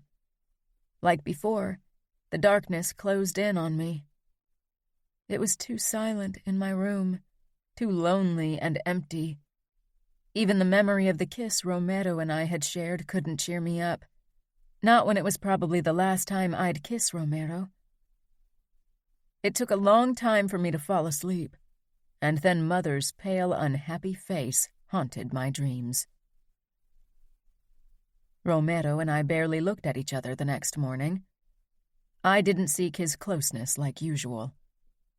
I tried to avoid his eyes as much as possible, but a few times I caught him stealing glances my way. I wasn't sure what they meant, but I was glad that he and I didn't get to spend time alone together. Of course, he was almost always around. It was difficult to avoid your bodyguard, but I did my best to focus entirely on my sisters, to enjoy my time with them. Romero. It was way past midnight when I headed for my room. Luca, Matteo, and I had played cards until an hour ago, a distraction I fucking needed, and afterward, when they had joined their wives in bed, I'd sat on the terrace and wondered why I couldn't have the same. A noise made me pause. My hand went to my gun as I followed the sound toward Lily's door. She sounded like she was in distress, mumbling in her sleep and crying. I checked the corridor, but I was alone. Everyone was long asleep, or at least busy behind closed bedroom doors. I pushed the door open and slipped in. It took my eyes a moment to get used to the darkness, which was worse than in the rest of the house. The curtains didn't let any light in. I kept the door ajar and moved further into the room. I knew what I should do, and it definitely wasn't being alone in Lily's bedroom with her at night. On my list of things to avoid, that was really at the top. She was in obvious distress, and I'd vowed to protect her, but a nightmare wouldn't harm her. There was no reason for me to be here. I could have called Arya or Gianna, or just let Lily sleep through her nightmare, but I was a stupid fucker. When she'd come to my room 2 days ago, it had taken every fucking ounce of self-control to send her away. I'd wanted her in my bed, and not just for sleep. When I'd first heard her question if she could sleep with me, I'd almost gotten a hard-on. I knew she didn't mean it that way, but I'd never wanted to misunderstand someone more than in that night. This was messed up. I'd always put my job and the familia first. All the women in my life so far had been a nice distraction, but they'd never even come close to interfering with my duty. Lily was different. I wasn't sure how she'd done it, but I couldn't get her out of my freaking head. I glanced between the open door and Lily's bed, then I walked toward her. I left the door ajar, even though part of me wanted to close it and have total privacy, but if I wanted any chance at keeping my promise, I needed the risk of someone walking by and looking into the room. As I stood over Lily, I watched her for a moment. She lay on her back, her blonde hair spread out on her pillow and her brows drawn together. Even in the throes of a nightmare, she was fucking beautiful. Damn it, what had I gotten myself into? I touched her shoulder. She was dressed in only a tank top, and my fingers brushed the naked skin of her shoulders, and the touch sent a freaking shiver all the way to my cock. Her fucking shoulder, not her boob or her butt or her pussy. I almost got a fucking hard-on from touching a shoulder, for God's sake. This was pathetic on a whole new level. Liliana? Somehow it felt safer to use her normal name instead of her nickname. Her eyes moved under her eyelids, and she stirred under my hand, but still didn't wake. I gently touched the side of her neck, feeling her pulse flutter under my fingertips. "Lily," I said a bit louder. She jerked, and her eyes flew open, staring straight at me. "Romero?" she whispered in a voice still heavy with sleep. I wanted to kiss her so badly. Liliana. Someone touched my throat, tearing me from sleep. I opened my eyes, but it took a few seconds before my brain registered what was before me. Romero. Romero? Maybe I was still dreaming. It was definitely an improvement over my previous dream about my mother, who had talked to me with lifeless eyes about happiness. "It's okay," Romero said in his deep voice. I looked around. "You are in my room." I sounded like a moron, but I was stunned. After all, he'd as good as thrown me out of his room 2 days ago, and now he stood in my own.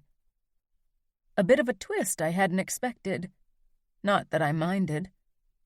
Romero's lips twitched as if he wanted to smile, but then he became serious again. Sometimes I thought he tried to keep in his smiles because he worried that if he allowed that kind of emotion, all of them would come up. "You had a nightmare. I decided to wake you." I nodded. He stood beside my bed, half bent over me.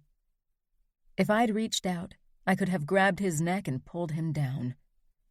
My fingers itched to do just that, but I hadn't forgotten his rejection not too long ago. He needed to make the next step, and I wasn't sure if coming into my room to wake me from a nightmare counted as one. I wanted it to. I sat up and my blankets fell down to my hips. I wore only a flimsy camisole. Romero's eyes followed the movement and lingered on my chest. "Thanks for waking me. I had a dream about my mother." I wasn't sure why I said it. My nightmare was the last thing I wanted to think about, much less talk to Romero about. His eyes returned to my face. Sometimes I thought I could drown in them. When he was around, I felt so happy and light. Somehow I knew he was the one, the person I was meant to be with. I'd known it pretty much from the beginning. If there was something like fate, then this was it. Romero brushed a strand of hair from my forehead, and I leaned into the touch. Somehow he was closer now. "You miss her." I nodded. I did, but her last words haunted me more than her death. Her sadness over the things she'd missed, the longing in her. I didn't think I could ever forget that. Romero and I locked gazes and just stared at each other. In the dim light spilling from the corridor, I could see the conflict in Romero's eyes.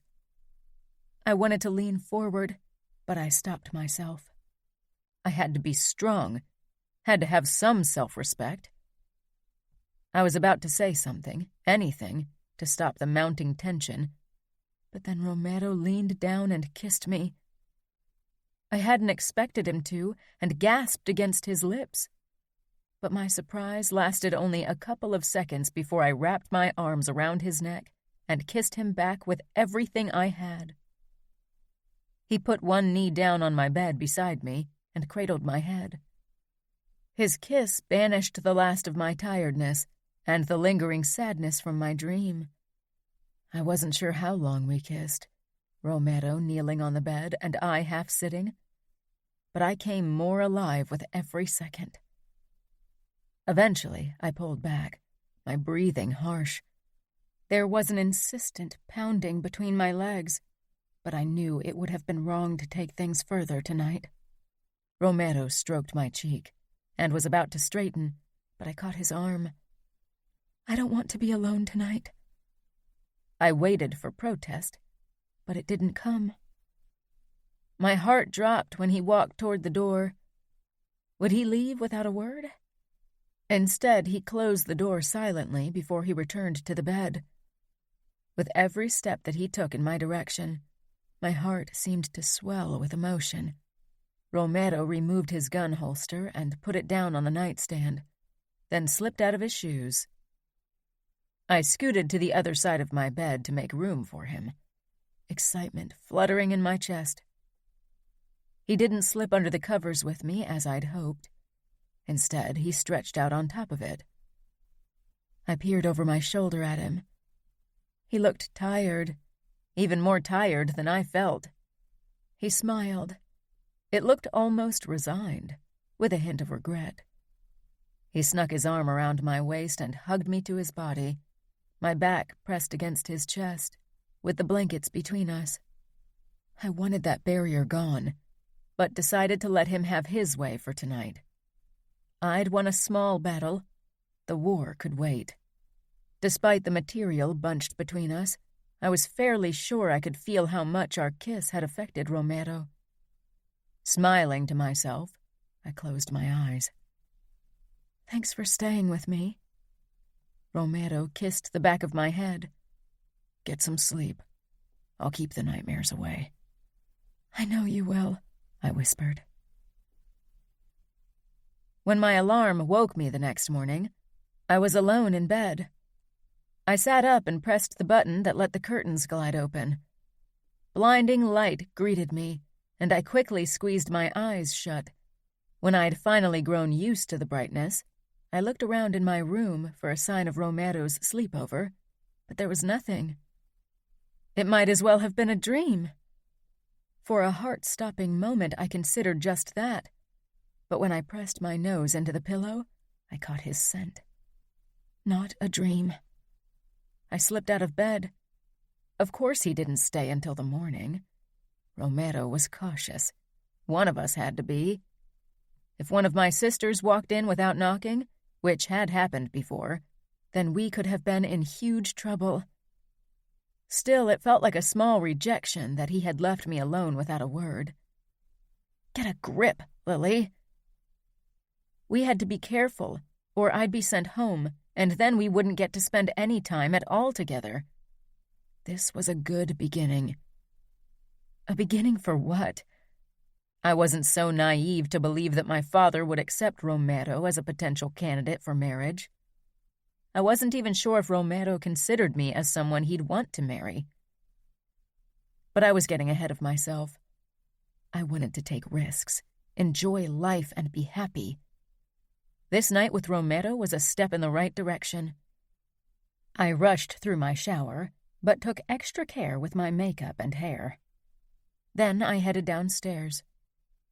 I could hear my sisters already laughing in the kitchen and followed the sound. They stood at the kitchen counter, coffee cups in their hands. Nobody else was there, but the big wooden table was set for 6 people, so the men would hopefully join us later. Trying to hide my disappointment that Romero wasn't there yet, I walked toward them. Audia poured me a cup of coffee and handed it to me with a worried look. "Didn't you sleep again last night?"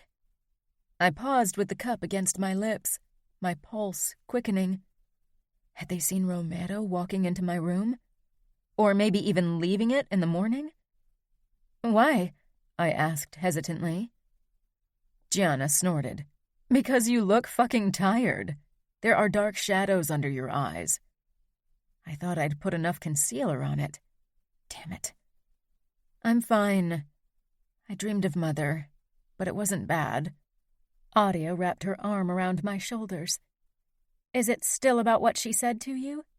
"Yeah," I said evasively. "I can't get her words out of my head." "Don't take everything she said too much to heart. She was sick. It's not your job to undo her mistakes. She was unhappy at the end, but it was her own fault," Gianna said. "Gianna?" Audia said in warning. "It's not like Mother tried to guilt me into anything. She only wanted me to be happy." "And you're going to be happy. We'll make sure of it," Audia said, squeezing my shoulder lightly before stepping back. "Let's start to eat. Who knows when the men will show up? They had something to discuss." "Oh?" I asked nervously as we went over to the table and sat down. "Business?"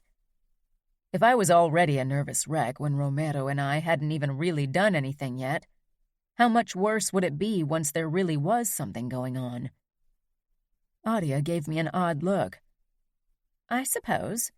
It's all they ever talk about." "You're acting kind of odd," Gianna said as she grabbed a Danish from the bread basket. She scanned my face. "Did anything happen?" "No," I said too quickly.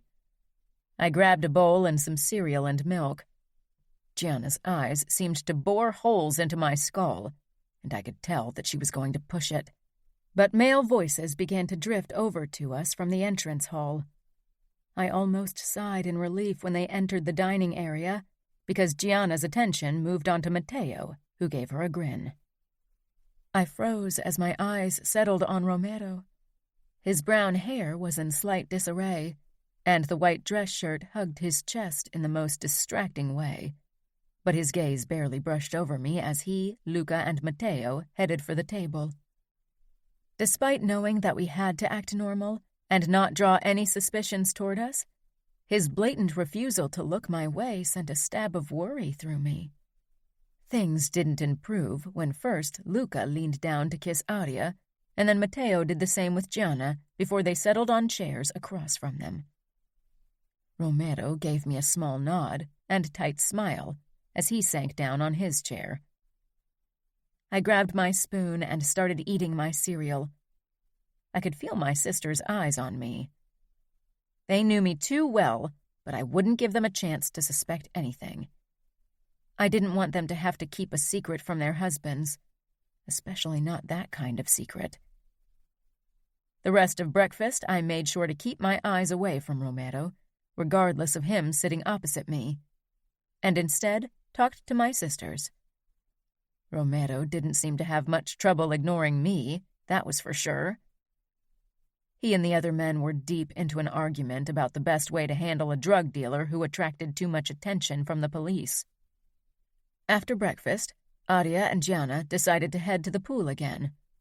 The weather was nice, barely a breeze, and only a few white clouds adorning the blue sky. I went to my bedroom to change into a bikini. A cute pink thing with white dots, with a halter top that accentuated my breasts. When I stepped out of my room, I bumped into a hard chest. Strong hands on my arms steadied, but released me the moment I stopped swaying. I pressed a hand over my heart, not having expected someone to be in front of my door. "God, you startled me," I said with a small laugh. But it died when I raised my head to Romero's face. He didn't say anything, and his jaw was locked tight as his eyes roamed my body. His lack of reaction made me feel self-conscious. I had never been around Romero half-naked like this, or any man, really. Romero had seen many women naked, and I wondered if he compared me to them. I took a step back, my cheeks heating under his steadfast attention, and I self-consciously crossed my arms in front of my body. He checked the corridor before he moved closer and said in a low voice, "You look breathtaking." Dropping my arms, I couldn't hold back a jibe. "You didn't seem to notice at breakfast." Despite my attempt to sound flippant, my voice revealed my hurt, and it annoyed me. Romero met my gaze, expression softening. "I did notice, believe me. It's impossible not to, Lily," he said quietly. We were alone in the corridor, and standing close enough that I could smell his aftershave. "I didn't want to ignore you, but we don't have a choice. This has to stay a secret." "This?" I asked. "What exactly is this?" We had hardly done anything yet. We'd kissed 3 times, but that was it. His shoulders tensed as if he didn't want to put a label on us. "I don't know. Maybe nothing. But I want you, Lily. I can't get you out of my head. No matter what I do, there's always you." I exhaled. It felt as if a huge rock had dropped off my shoulders. So it wasn't just me. "You want me?" I echoed, tilting my head up to peer at him through my lashes. Romero's eyes traveled the length of my body again, and it made me tingle all over. How would it feel if he touched every spot his eyes had wandered? He let out a small, dark laugh. "Oh, yes." "I want you too. So what are we going to do now?" I took a step closer until there was barely room between us, and I dipped my head back to stare up into his face. He didn't touch me, even though I wanted him to, but his eyes lingered on my breasts, and now that he wasn't masking his emotions, I saw the hunger in his expression. "What I want to do is take you into your bedroom and rip off your bikini, then taste every inch of your skin. I know you'll taste absolutely perfect." I hadn't expected him to be so direct, and my face exploded with heat. "Why don't you find out?" My attempt at a seductive whisper came out breathless, almost shy. Romero touched his fingertips to my heated cheeks. "So innocent." He shook his head, and I could tell he was about to pull back physically and emotionally. I leaned against him, my breasts flush against his strong chest. "I don't want to stay innocent, Romero." "Damn," Romero muttered. He cupped the back of my head and tilted it to the side. Then he bent down and pressed an open-mouthed kiss over my pulse point, before he traced my jugular with his tongue. I let out an embarrassing moan as my core tightened with arousal. I tipped my head further to the side, giving him better access. But he had moved on from my throat and kissed my lips. I pressed myself against him even harder. His shirt felt cool against my naked skin. A noise from somewhere in the house made us jump apart. There was no one in the corridor, but it was a good reminder that we needed to be careful. After another glance down the corridor, Romero cupped my cheek again. "You do taste as perfect as I thought." I smiled. "You haven't even tasted all of me." My cheeks flamed when I realized what I'd said and how Romero would understand it. Romero's eyes darkened with what I suspected was desire. "I intend to. Trust me." I shivered. You do? God, yes. He sighed, then took a step back. But we need to be careful. This is a dangerous path we're on. I know, but I don't care. I want this. Romero kissed me again. He shook his head. I don't know how you did it, but I can't get you out of my fucking mind. And now this. He gestured at my bikini. You're lucky you can't read my mind. You'd be shocked. Not as shocked as you, if you could read my mind, I said with what I hoped was a seductive smile. I turned around and walked away, making sure I swung my hips. Romero. As I watched Lily prance away, I almost groaned. Her tiny bikini barely covered her perfect butt cheeks, and her long legs drove me just as wild. I wanted to read her mind, wanted to find out what she desired and give it to her. Her earlier comment about tasting her had filled my head with images of my mouth on her pussy. I couldn't wait to find out if it was as pink and perfect as I imagined it. I wanted to lick her until she begged for mercy. My pants became uncomfortable, and I had to shift to give my cock a bit more room. How would I be able to restrain myself if I kept thinking about tasting her? It had already been difficult enough to lie in her bed at night without those images in my head torturing me. I knew Lily would visit me again at night. Now that she knew how much I wanted her, she would use her chance. But I also knew that I needed to establish certain boundaries. Flirting and kissing was still tolerable, though I was fairly sure that Luca and Aria, and most definitely Scuderi, would disagree. Taking things further was something I couldn't risk. I'd given Luca a promise, and I should at least try to keep it. Chapter 9. Liliana. That night, I crept into Romero's bedroom again. The lights were out, but he was sitting with his back against his headboard. He didn't say anything as I approached the bed, and suddenly I was nervous. "Hey," I whispered, then yawned, because it had been a long day, and as usual, sleep evaded me. "Can I come into your bed?" Romero lifted his blankets. I quickly slipped under them, but didn't snuggle against him, suddenly shy. Romero peered down at me, then he reached out and brushed a few strands from my forehead. I braced myself on my elbows to kiss him, but he shook his head. I froze. I don't think we should be kissing when we're in bed together. You don't want to kiss me anymore? Was I that horrible? No, I still want to kiss you, and I'm going to kiss you. But not when we're in bed. There are certain boundaries we shouldn't cross, Lily. Okay, I said slowly. Maybe he was right. Kissing in bed was only a small step away from doing much more, and some things simply couldn't be undone. But can we snuggle? Romero chuckled. I should probably say no, he murmured. But I'm screwed anyway. He lay down and opened his arms. I inched toward him and put my head down on his upper arm. I wasn't sure why I felt so comfortable in his presence. I wasn't someone who liked physical contact with people I didn't know, but with Romero, I'd always wanted closeness. I closed my eyes, but I didn't fall asleep immediately. Have you ever regretted working for Luca? As the son of a soldier, you would have had the option not to become part of the familia. You could have lived a normal life. No. This was all I ever wanted, Romero said. His fingers ran up and down my forearm in a very distracting way, but I wasn't sure if he even realized what he was doing. I've known Luca and Matteo long before I was inducted. I always looked up to Luca, because he was older and strong as a bear, and Matteo and I always got in trouble together. I bet Matteo got in trouble and you had to save his ass. Romero let out a laugh. Yeah, that's more like it.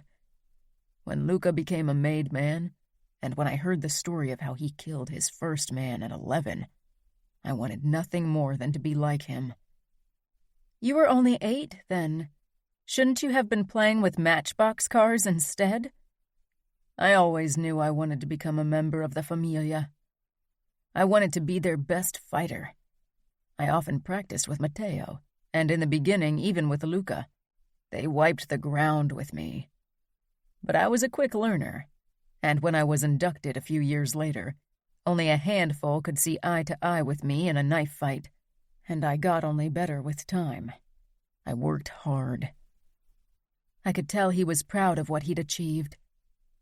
What did your family want? Did they try to keep you away from the mob? My father didn't want his life from me. As a debt collector, he had to do many horrible things. But he and my mother trusted me to decide for myself. How would it be to have people trust you to make your own decisions? This life, does it make you happy? I asked softly. Sometimes I wished there was an easy definition for what made me happy. At times, but nobody can always be happy. He was silent for a moment. What makes you happy? I don't know. This, but I know it's fleeting. Romero's chest rose and fell under my cheek until I was sure he'd fallen asleep, but then he spoke again. Happiness often is. That doesn't mean you can't enjoy it while it lasts. Deep down, I knew I needed to stop this madness. If someone caught us, both our lives would be ruined. But I couldn't. Whenever I was near Romero, the sorrow that had rested so heavily on me in the last few weeks seemed bearable. Everything seemed lighter and more hopeful. I eased the door open. As usual, the lights were out, but the curtains weren't drawn, so the moonlight illuminated the contours of the furniture and showed me my path toward the bed. I closed the door without a sound and tiptoed across the room. Romero wasn't asleep. I could feel his eyes following me as I slipped under the covers. He lay on his back, his arms propped up behind his head. I couldn't make out his expression. He waited for me to put my head on his chest so he could wrap his arm around me. He'd never made the first move, but tonight I didn't just want to fall asleep beside him. I wasn't exactly sure what I wanted, but definitely more. I was glad for the dark when I got up on my knees and straddled his hips. Romero tensed beneath me and sat up, his palms flat against my shoulder blades. "What are you doing?" he murmured, a quality to his voice I'd never heard before. "I don't know," I whispered, before I lightly brushed my lips over his. I wasn't sure what kind of reaction I'd expected. Definitely not the one I got. He flipped us over so my back was pressed into the mattress, and he was hovering over me. He wasn't holding me down, but his body caged me in, his knees between my legs, his arms beside my head, his upper body over me. Romero everywhere. God, and it felt good. Maybe there should have been anxiety and trepidation. We were alone in his bedroom, and if I called for help, I'd get in more trouble than when I let him do whatever he wanted. But I wasn't scared of Romero. Maybe I was stupid not to be. I knew what he was capable of. He was a killer, and he was a grown man who'd had many women before me who delivered when they offered their body to him. Everyone always told me that playing games would get me in trouble one day. Maybe tonight they'd be proven right. Despite this, my body reacted to Romero's closeness. My center tightened in anticipation of what I wasn't even entirely sure, and heat pooled in my belly. For a long time, the only sound in the dark was our rapid breathing. "Lily," he said quietly, imploringly. I pride myself on my self-control, but I'm a man, and not a good one either. So far, I've tried to be a gentleman. I know you're sad and lonely, and I didn't want to take advantage of you. But if you go the next step and offer more, then you can't expect me not to take you up on that offer. Maybe I want you to. My heart pounded in my chest as the words left my mouth. Romero brushed his lips over my temple, the barest touch that made me tingle. Do you even know what you're offering, Lily? I hesitated. Romero released a long breath, kissed my forehead, and began to pull back. I gripped his shoulders. Even through his t-shirt, his heat seemed to scorch me. Sometimes when I'm alone, I try to imagine how it would feel if you touched me. Fuck, he breathed. And then he kissed me gently before pulling back again. Even my hands couldn't stop him this time. Why are you pulling away? Lights. Lights? I said nervously. I need to see your face. The lights came on, and I blinked against the sudden brightness. He lay down beside me, but he kept one arm around my waist. His hair was disheveled, and dark stubble dusted his cheeks and chin. When you imagine my touch, do you ever caress yourself? He asked in a low voice. My eyes widened a fraction, and heat crept into my face. Romero cupped my cheek and traced the blush there. Tell me, he said. I lowered my gaze to his chin. Yes, I admitted in barely a whisper. What would he think of me now? Romero pressed his nose into my hair. Fuck. You said that already. He didn't laugh like I'd expected him to. He was very quiet. His hand on my waist tightened when he raised his head and fixed me with a hungry gaze. He brought his mouth down on mine, and I parted my lips for him. His tongue slipped in, and everything around me seemed to fade to nothing as I tasted him.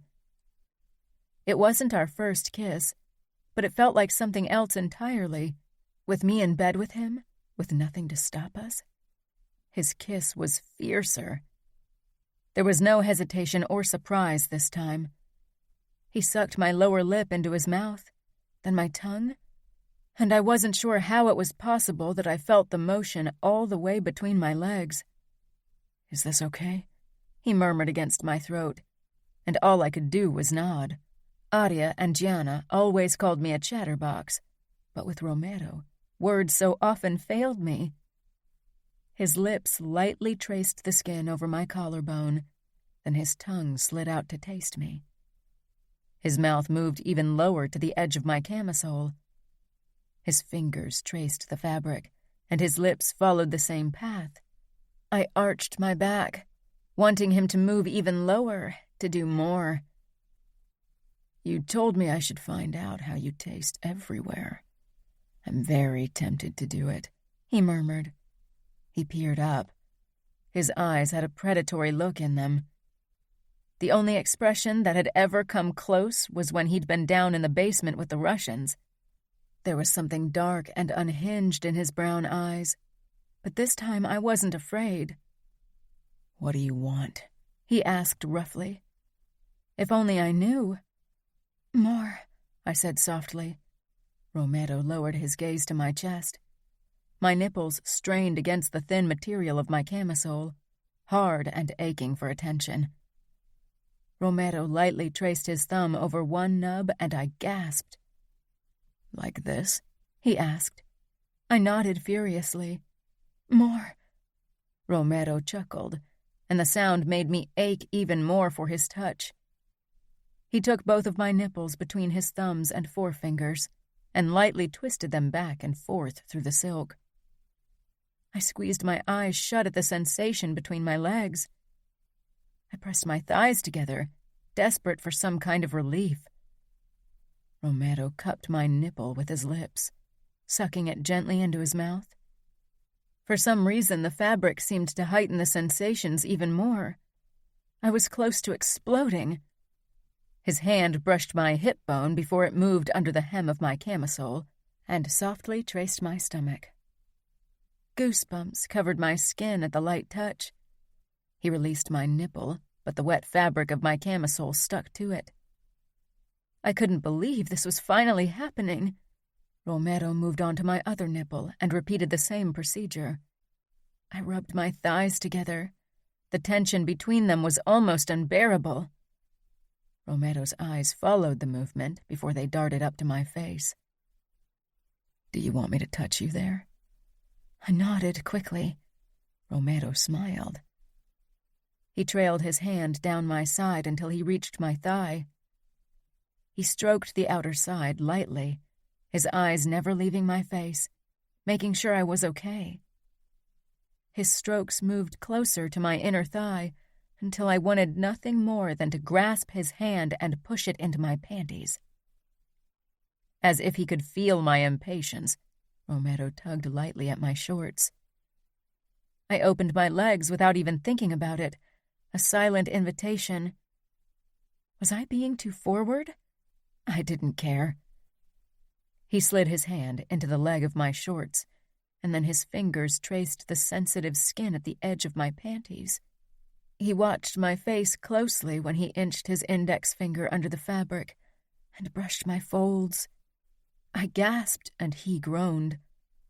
I was already so wet that his finger slid over me easily. His lips claimed mine with less restraint than before, and I didn't mind. "Is this okay?" he rasped between kisses as his finger kept lightly tracing my folds. Sparks seemed to soar through my core.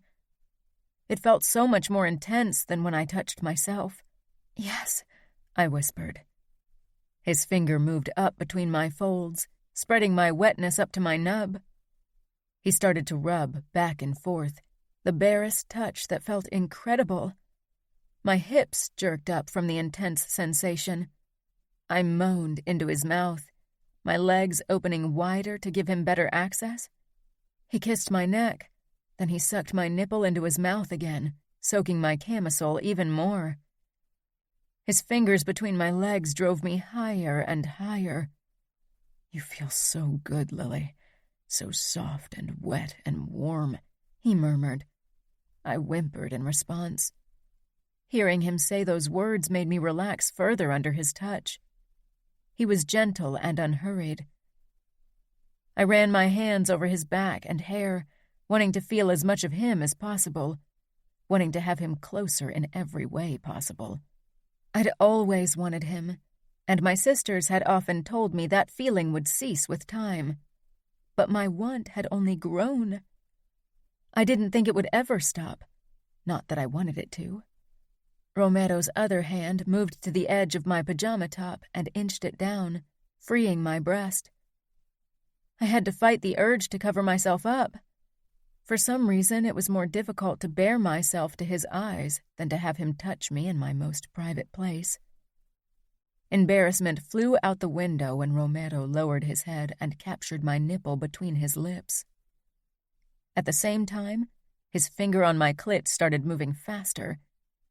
I shivered. His tongue licked my nipple lightly, and it felt even better without the fabric as a barrier. My embarrassing moans and breathless sighs became dangerously loud, so I pressed my lips together, trying to hold the sounds in. But everything Romero did felt so good. Romero released my nipple. "I wish I could hear your moans. I love the sound." I lifted my head. "Really?" Romero smiled a smile I'd never seen before. It was darker, more dangerous, and indescribably sexy. "Really? Can't you feel how much I love this?" He pressed a bit tighter against me, and something hard and hot dug into my leg. I couldn't believe I'd done this to him. Romero kissed my mouth, then the spot beneath my chin, my throat, until he'd worked his way back down to my nipple. He trailed his tongue around it, then moved on to my other breast. "I've been wanting to do this for so long. Fuck, I don't care that it's wrong, that it goes against my promise. I can't resist you." Hearing him say that felt like the ultimate triumph, and when he sucked my nipple back into his mouth, I fell apart, arching up, not caring when Romero pulled back to watch me. I stifled my cries in the pillow, knowing we had to be careful, and I was being embarrassingly loud as waves of pleasure filled me. I lifted my head when I'd calmed down and smiled at Romero. "Wow." Romero kissed my throat. "Yes, wow. Watching you was fucking amazing." I raised myself on my elbows, my eyes moving down to the bulge in his boxer shorts. I'd been wanting to see him naked again ever since I watched him shower. After a moment of hesitation, I reached out and rested my palm against his erection. Even through his boxers, he felt incredibly hot. Romero held his breath, his muscles becoming taut with tension. "I'm not sure that's a good idea," he said in warning, but he grew even harder beneath my touch. I searched his eyes, wondering what had made him say it. Was he worried he'd lose control? "I trust you," I admitted. He closed his brown eyes, and when he opened them again, they were even warmer and gentler than before. But I caught the hint of something darker in them as well. "I want to do it," I added. Romero didn't protest. Instead, he sat back against the headboard before he lifted his hips and pulled down his boxers. His erection sprang free. Last time I hadn't been this close, and nerves and excitement curled in my stomach as I took in the sight. His girth was impressive. My first time with Romero would be painful, no doubt, but that was something I wouldn't have to worry about. "You don't have to do anything, Lily," Romero said as he began to reach for his boxers, mistaking my hesitation for reluctance to touch him. Pushing my thoughts aside, I curled my fingers around the base, surprised at how wide he really was.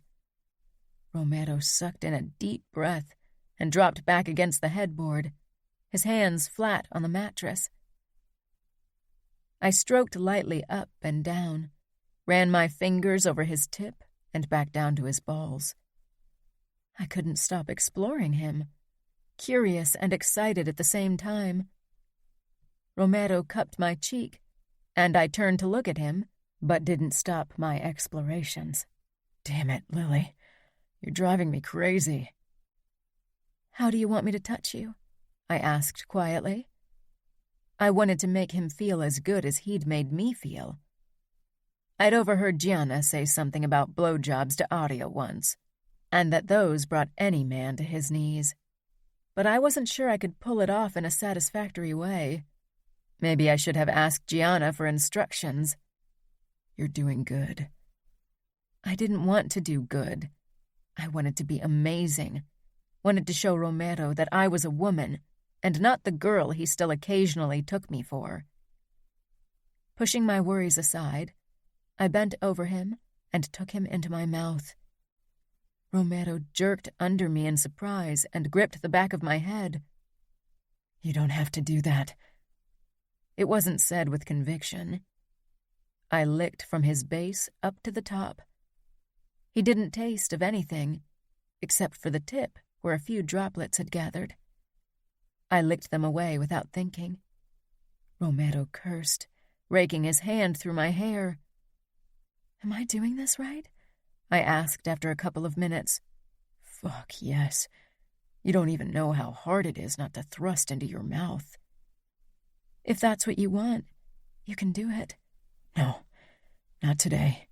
Take your time and do what you like. I'll enjoy it all, trust me," he said in a low voice. And so I did. I licked around his tip and took him into my mouth, trailed my tongue along his length over and over again. Romero didn't make a lot of sounds, but his hand in my hair tightened, and he sucked in his breath every now and then. "I'm going to come," he warned. I sucked harder, gripping his thighs to find better leverage. And then Romero came with a low groan. I kept him in my mouth, waiting for him to go soft, but he didn't. He wasn't as hard as he'd been, but he definitely wasn't soft. I released him and swallowed, still unsure if I liked the taste or not. My cheeks were hot as I met Romero's gaze, and I shivered under the force of his expression, dark and hungry.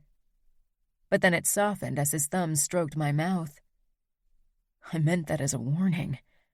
You didn't have to swallow, Lily," Romero said. He gripped my waist and pulled me against him before he kissed me softly. "Are you okay?" Or was it terrible for you? I shouldn't have allowed you to go this far, he said, voice thick with guilt. My brows puckered. Terrible? No, why? I wanted to make you feel good. I don't mind it when you come in my mouth. Romero let out a breathless laugh. Don't say those things to me. I won't be able to focus anymore. I grinned. Then my gaze flitted down to Romero's erection again. Why isn't it going soft? I could see Romero's confusion. Then realization set in, and his mouth twisted in a grin that bordered on proud. Only because I've come doesn't mean I'm not still turned on. It takes more than one orgasm to make me go soft. Really? I asked wickedly. Romero shook his head, his fingers capturing my wrist and pressing my palm against his muscled chest to stop it from wandering. Not tonight. It's late. You can't stay that long.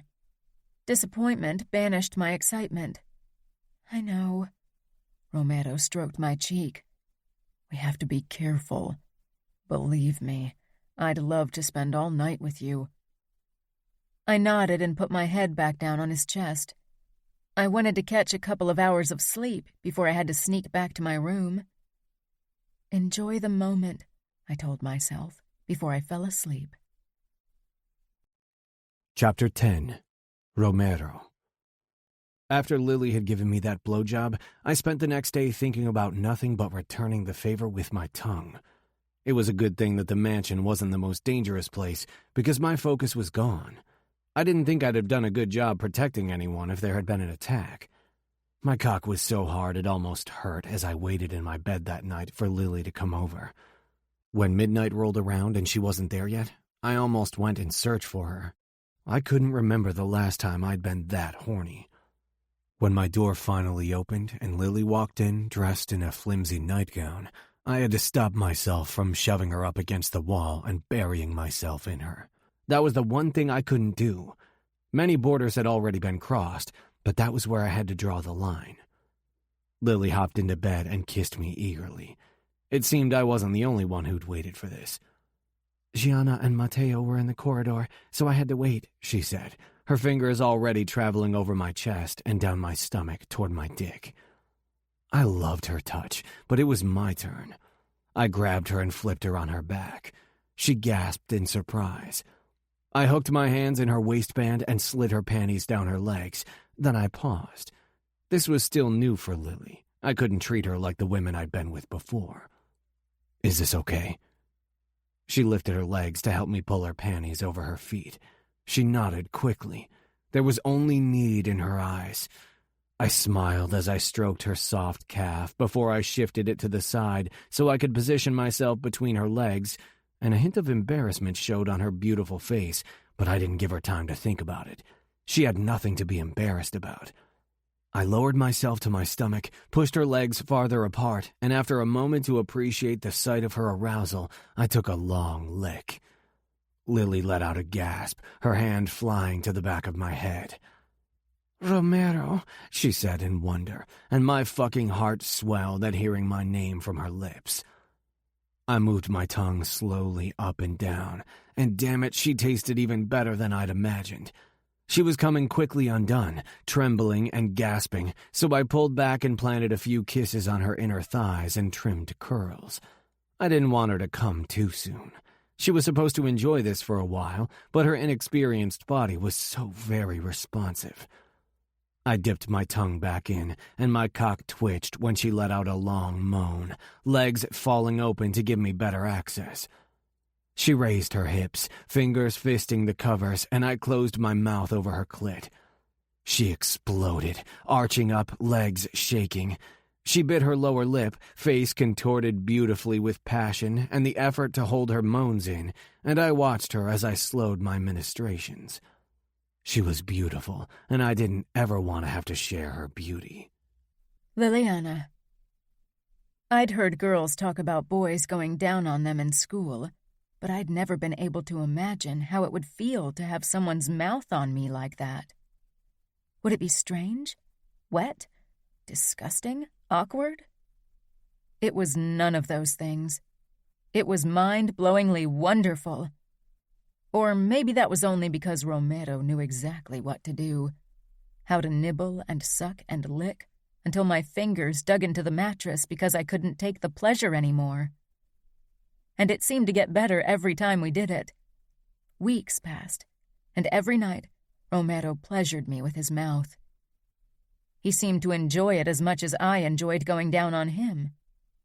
Tonight, he was taking his time, and I had no mind to rush him. It felt too good. Romero's stubble scratched me lightly at times, and that intensified the sensations even more. He lifted his head, and I huffed in protest. He chuckled, but didn't lower his mouth. "Tell me when you're coming, okay? I want to know." "Okay," I said uncertainly, wondering why he wanted to know, then moaned when Romero closed his lips over my clit and continued where he'd left off. I could feel myself getting closer. My thighs began to quiver. "I'm coming," I gasped, too caught up in my pleasure to be embarrassed about it. Romero's finger brushed my opening, and then he slid it in. I arched off the mattress. There was a flicker of pain, but for some reason it made me come even harder. Eventually I lay motionless on the bed, trying to catch my breath. Romero blew out a harsh breath. "God damn it. You're so tight." I couldn't say anything in response, too overwhelmed by the feeling of him in me. He moved his finger slowly, stroking the inside of my walls, tripling the sensations in my body. Romero's head rested on my inner thigh as he watched his fingers slide in and out of me. I would have been mortified if he hadn't looked like it was the most amazing sight he'd ever seen. He curled his finger, and my hips bucked off the mattress as I gasped in surprise, and another orgasm rocked through me. His eyes on me, he pulled his finger out and actually put it in his mouth. I could only stare, strangely turned on by the sight. Romero crawled back up to me. A question burned in my mind. What if the brief pain had meant Romero had broken my hymen? It was ridiculous that I even had to worry about something like that. But I knew the rules, and I was still too terrified to break them. Romero smoothed my brows. "Hey, did I hurt you?" "No, I only wondered if—" I felt embarrassed to voice my worries. Romero seemed to piece it together by himself, though, and regret crossed his face. "You're scared that you aren't a virgin anymore because I put my finger in you." I couldn't decipher the emotion in his voice. Was he angry? Annoyed? He cupped the back of my head. "I wouldn't do that to you, Lily. I wouldn't just take your virginity without permission. And even then," he shook his head, "I shouldn't even think about taking your virginity. But you don't have to worry. My finger isn't wide enough, and I didn't go deep enough to do any damage. You're safe." I wasn't scared, Yes, what? I had been worried. There was no denying it. It wasn't that I didn't want Romero. I did. But that was a huge step, one I couldn't take back. "It's okay. You should be scared about that. Your life would be ruined if you lost your virginity before your wedding night," he said in a strange tone. He wrapped his arms around me so I couldn't look at his face anymore. "I want you to be the one, you know," I whispered into the dark. "But I cannot do it," Romero said, his fingers tightening on my arm. "Why not?" "Lily," Romero said almost angrily. "You know why not. So far we've been lucky that we didn't get caught. Your sisters and Luca are already suspicious as it is. Right now we could still deny everything and nobody would be able to prove the opposite. But if we slept with each other, then there would be evidence." "Evidence?"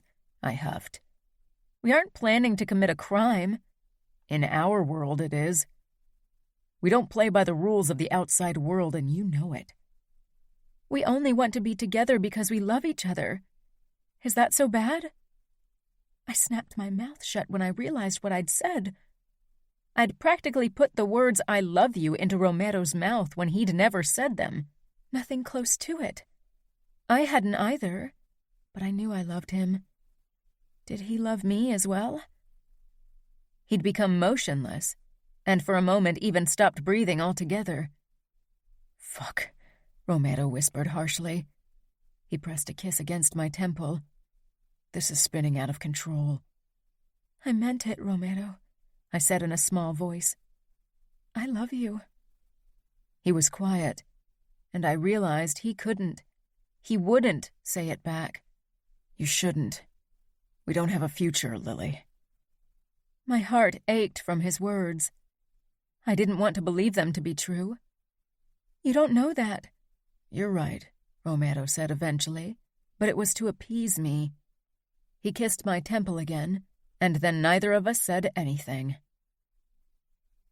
Romero acted a bit more hesitant around me the next couple of days, but it only deepened my resolve. Mother had died with longing in her eyes and regret on her lips. This wasn't how I wanted to end. I didn't want to have a pile of what-ifs and how could it have been in my head during the last hours of my existence. I wanted to look back and not wonder how wonderful life could have been. I wanted Romero. I wanted Romero to be my first, wanted to share everything with him. Right in this moment, I wanted nothing more, and I knew that even if I'd come to regret it, that regret could never be as torturous as the one I'd feel if I didn't do it. The one where I'd always be left wondering how it would be to become one with the person I loved. Sometimes you had to risk something to live, and Romero was a risk I was willing to take. That was all I could think about as I relished the last few moments of my orgasm. Romero climbed up my body and brushed a kiss across my lips. He was about to lie down beside me, as he always did after he'd taken care of me. But I held onto his shoulders. "I don't want to stop tonight." He became very still. His dark eyes traced every contour of my face, as if he was hoping for a hint of regret somewhere, but I knew he wouldn't find any. I'd spent too many nights longing and wondering and wishing, and tonight I'd finally get what I wanted. Of course, I needed Romero's cooperation, but I had a feeling he wouldn't refuse me. He was dutiful and responsible, but he was also a man, and he wanted me. I could see it in his eyes, and his erection pressed up against my hip bone was a pretty good indicator as well. "Lily," Romero rasped, then cleared his throat. I had to stifle a smile. "That's something that can't be undone. Everything we've done so far is easy to hide. But beyond this point, there are ways to prove our transgressions." I laughed softly. "Transgressions?" I lifted my head and kissed him. "How can this be wrong?" Of course, I knew that Father and many other people in our world could have written a novel on all the ways it was wrong. But I didn't care. There was no part in me that thought what we were doing was wrong, and that was all that mattered. "We discussed this already. I shouldn't do this. For God's sake, I made a promise to Luca to protect you. How is ruining your life protecting you?" "You aren't ruining my life. I want this. Doesn't that count for anything?" "Of course it does." I pressed myself against him and grasped his cock through his boxers. "I want you. Only you. I want you to be my first." I wanted him to be my only one. "Don't you want to be my first?"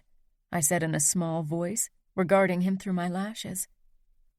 Romero exhaled a tortured laugh and kissed the corner of my mouth, then my cheek before his eyes burned into mine again. "You know how much I want you. I can hardly think of anything else, but I should resist temptation. I'm bound to the familia, to my oath." "Sleeping with me won't break your oath." Romero cupped my cheeks. "Luca ordered me to stay away from you, and I haven't done it. Luca will see it as disobedience, and that's breaking my oath. I am the one who should decide if I want you to stay away or not. It's my body, my life. You know it's not that easy, he murmured, eyes so full of emotion my chest constricted with need and love. I curled my fingers tighter around his erection. I know, but I don't care. And I know that you want me despite it all. He released a harsh breath, then let out a quiet laugh. You've got me in your hands in every possible way. That's not how it's supposed to be. I smiled. It felt good to know that I had that kind of power over someone like Romero. But he held just as much power over me and my heart. It was a scary thing, knowing that someone else had the power to crush your heart with a few words. Love was scary. I want you to be the one, Romero. I don't want anyone else. Please. He kissed me again, fiercer this time, and lightly thrust into my hand. He felt hot and hard, and I couldn't wait to feel him in me. Are you sure? He asked, but there was hardly any vehemence behind the words. Yes, I want you. Please. Romero nodded. Excitement and nerves burst in my body. I'd half expected him to fight me again, but I was glad he hadn't tried to talk me out of it. Today, I'd finally become his. Romero. I was supposed to be the voice of reason, the one to protect Lily from herself and from me, but I wasn't as strong as everyone thought I was. Luca believed in me, trusted in my dutifulness and restraint. He didn't know me well enough. Trust and longing filled Lily's beautiful blue eyes as she peered up at me. She wanted me, and damn it, I wanted her more than anything. Every fucking time I'd fucked her with my finger, I'd imagined how it would be to have my cock in her, to feel her hot walls around me. I couldn't deny her, couldn't deny myself this gift she was offering. Maybe if there had been a flicker of doubt on her face, but there was none. I tasted her mouth once more. She was sweet and soft and irresistible. Her fingers around my cock tightened, and she bucked her hips lightly, an invitation I understood only too well and longed to accept. I pulled away from her lips. Not yet. But she started. I slipped my hand between her legs and entered her with my middle finger. She let out a low breath and opened a bit wider for me. I loved how fucking responsive she was, always so wet for me. There had been plenty of moments in my life when I had felt powerful, but giving Lily pleasure beat them all. She didn't say anything else, only closed her eyes and relaxed, trusting me to make her feel good. I kissed her breast, then nibbled on her nipple as I slowly slipped my finger in and out. Her breathing quickened, but I kept a steady rhythm. I moved lower and positioned myself between her thighs. I let myself enjoy the sight of my finger as it entered her perfect pink pussy. Everything about her was beautiful. I leaned forward, not able to resist a moment longer. I closed my mouth over her bundle of nerves and teased her with my lips and tongue while my finger kept thrusting into her deeper and harder now. I could feel her hymen every time I pushed in. I pressed my tongue against her clit and slipped another finger into her. I'd never tried it before, and her walls clamped around me tightly. My cock was pretty thick, so I would have to widen her as much as possible. Her breathing hitched in surprise, and she tensed under me. I circled her lightly with my tongue the way she loved it, then took her between my lips and suckled. The tension left her body, and a new wave of wetness followed, making it easier for my fingers to enter her. I found a slow rhythm as I listened to the sweet moans and sighs coming from her lips. I could have listened to her forever. I never got tired of giving her pleasure. There was no better feeling in the world than making Lily explode with pleasure, and the knowledge that I was the only one doing it to her. A darker emotion filled me. She wasn't really mine, might never be. One day she might have to marry someone her father chose for her, and then that man would see her like this. Unreasonable fury surged through me, but I pushed the feeling aside. This wasn't the moment to think about those kinds of things. I didn't want to lose control only because I let my thoughts stray to dangerous places. Lily needed me to be careful and gentle with her, and I wanted to enjoy every fucking second of this, especially because I didn't know how many more chances we would get together. I focused on Lily's sweetness until she finally came apart, stifling her moans in my pillow. I wished I could hear her cry out without restraint, without the fear of getting caught. One day I'd really make her mine. I'd figure out a way. I pulled my fingers out and sat back, relishing the sight of her heaving chest as she enjoyed the aftermath of her orgasm. Slowly her eyes opened and she smiled. Damn it, that smile got me every time. I bent over and kissed her, then I reached for the drawer in my nightstand and grabbed a condom. Lily watched me, and the briefest flicker of nervousness crossed her face. I paused. Are you sure you want to do this? I wanted to shoot myself for asking. I wanted nothing more than to be in her, to make her mine, to feel her walls around my cock. Why did I have to act all noble? Who was I kidding? She licked her lips in the most torturous way possible and whispered, "Yes, I want you." Thank God. I kissed her lips again. I slid off the bed and got out of my underwear. My cock strained to attention. I quickly rolled the condom over it before I climbed back on the bed. This wasn't the first time Lily had seen me naked, but today there was a flicker of anxiety on her face when she watched my cock. I moved between her legs, letting my fingers trace the soft skin of her thighs. There was only trust in her eyes. I didn't deserve that much trust from her, and yet I fucking loved seeing it on her face. I supported my weight on my elbows and started kissing her gently. The tip of my cock rested lightly against her wet heat. I wanted to bury myself in her, and it took every ounce of self-control to stay still and wait for her to relax under me. I hooked my hand under her thigh and pulled her legs wider apart. I looked deeply into her eyes, then I shifted my hips and started to push into her. I didn't take my eyes off of her as I inched into her tight heat, working the tip in. She felt so fucking amazing. Tight and warm and wet, and I just wanted to push into her to the hilt. Instead, I focused on Lily's eyes, on the way she trusted me to make this good for her, to take care of her and be careful. Her face flushed with more than discomfort when I wasn't even halfway in. I paused, but her fingers on my shoulders tightened. "Don't stop," she said quickly. "I won't," I promised. Stopping was the last thing I wanted to do, but if I didn't go slowly, she might tear.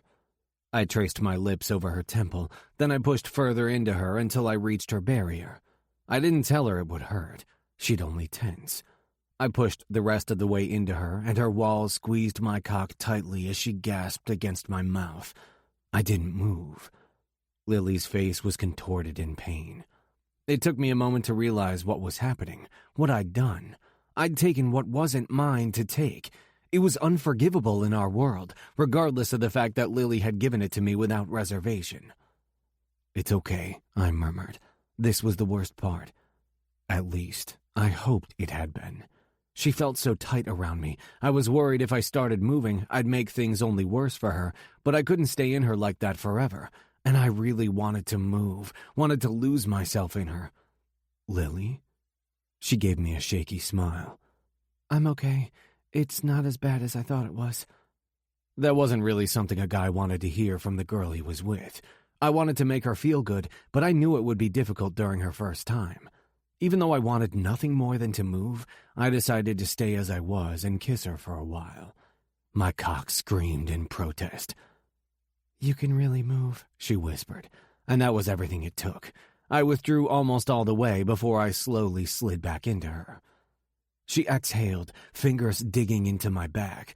I slowed even further and tried to go not quite as deep, and soon Lily's body loosened under me.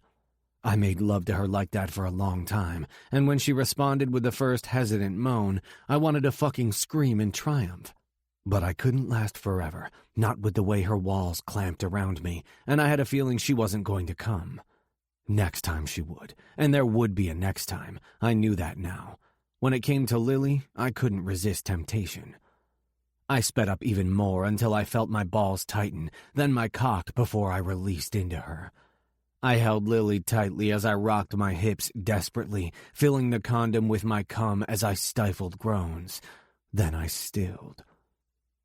She closed her eyes and rested her forehead against my chest. "Are you okay?" I murmured. She nodded, but didn't say anything. I pulled back slightly and tilted her face up, worried she was crying, but she merely looked exhausted and happy. Relief washed over me.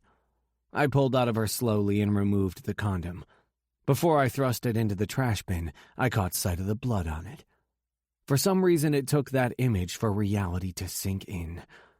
Fuck, what had I done? "Romero?"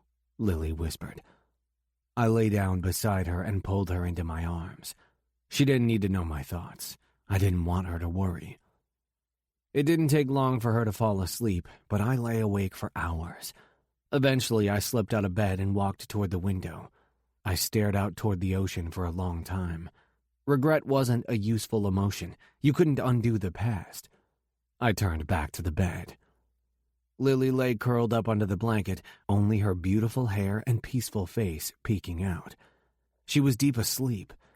I needed to wake her soon so she could return to her own room. The sky outside the window was already starting to turn gray. Soon, Luca and Matteo would get up, and it would be too risky if Lily were still in my room then. I should have sent her away immediately afterward for her own safety, but I didn't have the heart to do it, and I didn't want to see her go so soon after what we'd done. Fuck, I muttered. So far, everything Lily and I had done had been risky, but untraceable. But this could destroy Lily's reputation and even start a war. Taking Lily's virginity had been a selfish thing to do. I knew better. I knew the rules. I'd learned to make reasonable decisions over the years, to make decisions that were good for the familia, but today I'd ignored my duty and my promise to Luca. He and I were as close to friends as he could allow, with him being my capo, but I knew he'd have to act if he found out what I'd done. Lily sighed in her sleep and turned around. The blankets moved with her, and the pink spot on the sheets became visible. I closed my eyes. Fuck. This was supposed to happen on her wedding night, but I knew that Rocco Scuderi would never give Lily's hand to me in marriage. I was only a fucking soldier, respected and honorable, but a soldier nevertheless. Despite my guilt over having taken Lily's virginity, I knew I would do it again. I'd wanted to make her mine for so long, and this was the only way I could. At least now a part of her belonged to me. At least she'd never forget our night together. But I also knew it wasn't enough. I didn't want Lily to have only the memory of our shared night for the rest of her days. I wanted to remind her of the pleasure I could give her every night. I wanted to taste her, smell her, feel her every fucking night. I wanted to have her fall asleep in my arms and wake up next to me in the morning. I wanted to make her mine for everyone to know. But there was no way in hell I could do this without betraying Luca and the familia even more. Luca treated me like a brother, but if I did this, if I went against the outfit by claiming Lily officially, he'd have to put me down like a rabid dog for the good of the familia. With a sigh, I walked toward the bed and bent over Lily. I brushed her hair away from her face. "Lily, you need to wake up," I whispered. Her eyelids fluttered and she turned on her back. The blanket slipped away, revealing her perfect breasts. Her nipples puckered at the cool air in the room, and my cock stirred in response. I leaned over her. She even still smelled like me. Fuck, I was already getting hard again. She opened her eyes and gave me a sleepy smile. Happiness and trust shone on her face. Didn't she realize that I'd destroyed her life last night? A light blush appeared on her cheeks under my scrutiny. I kissed her forehead. "You need to leave," I said. She froze, eyes filling with insecurity. "Did I do something wrong last night?" Good Lord, I wanted to stab myself with my fucking knife. I was such an asshole. I should have never let it come to this. Lily was a good girl and I'd ruined her. I kissed the spot below her ear, then her cheek. "No, you did nothing wrong, honey." She relaxed and lifted her hand to the back of my head, looking hopeful. "Can we snuggle a bit?" She sounded fucking vulnerable. Of course she wanted closeness after last night, and I wanted it too, but it was getting light outside. but the way she was looking at me, I couldn't tell her no.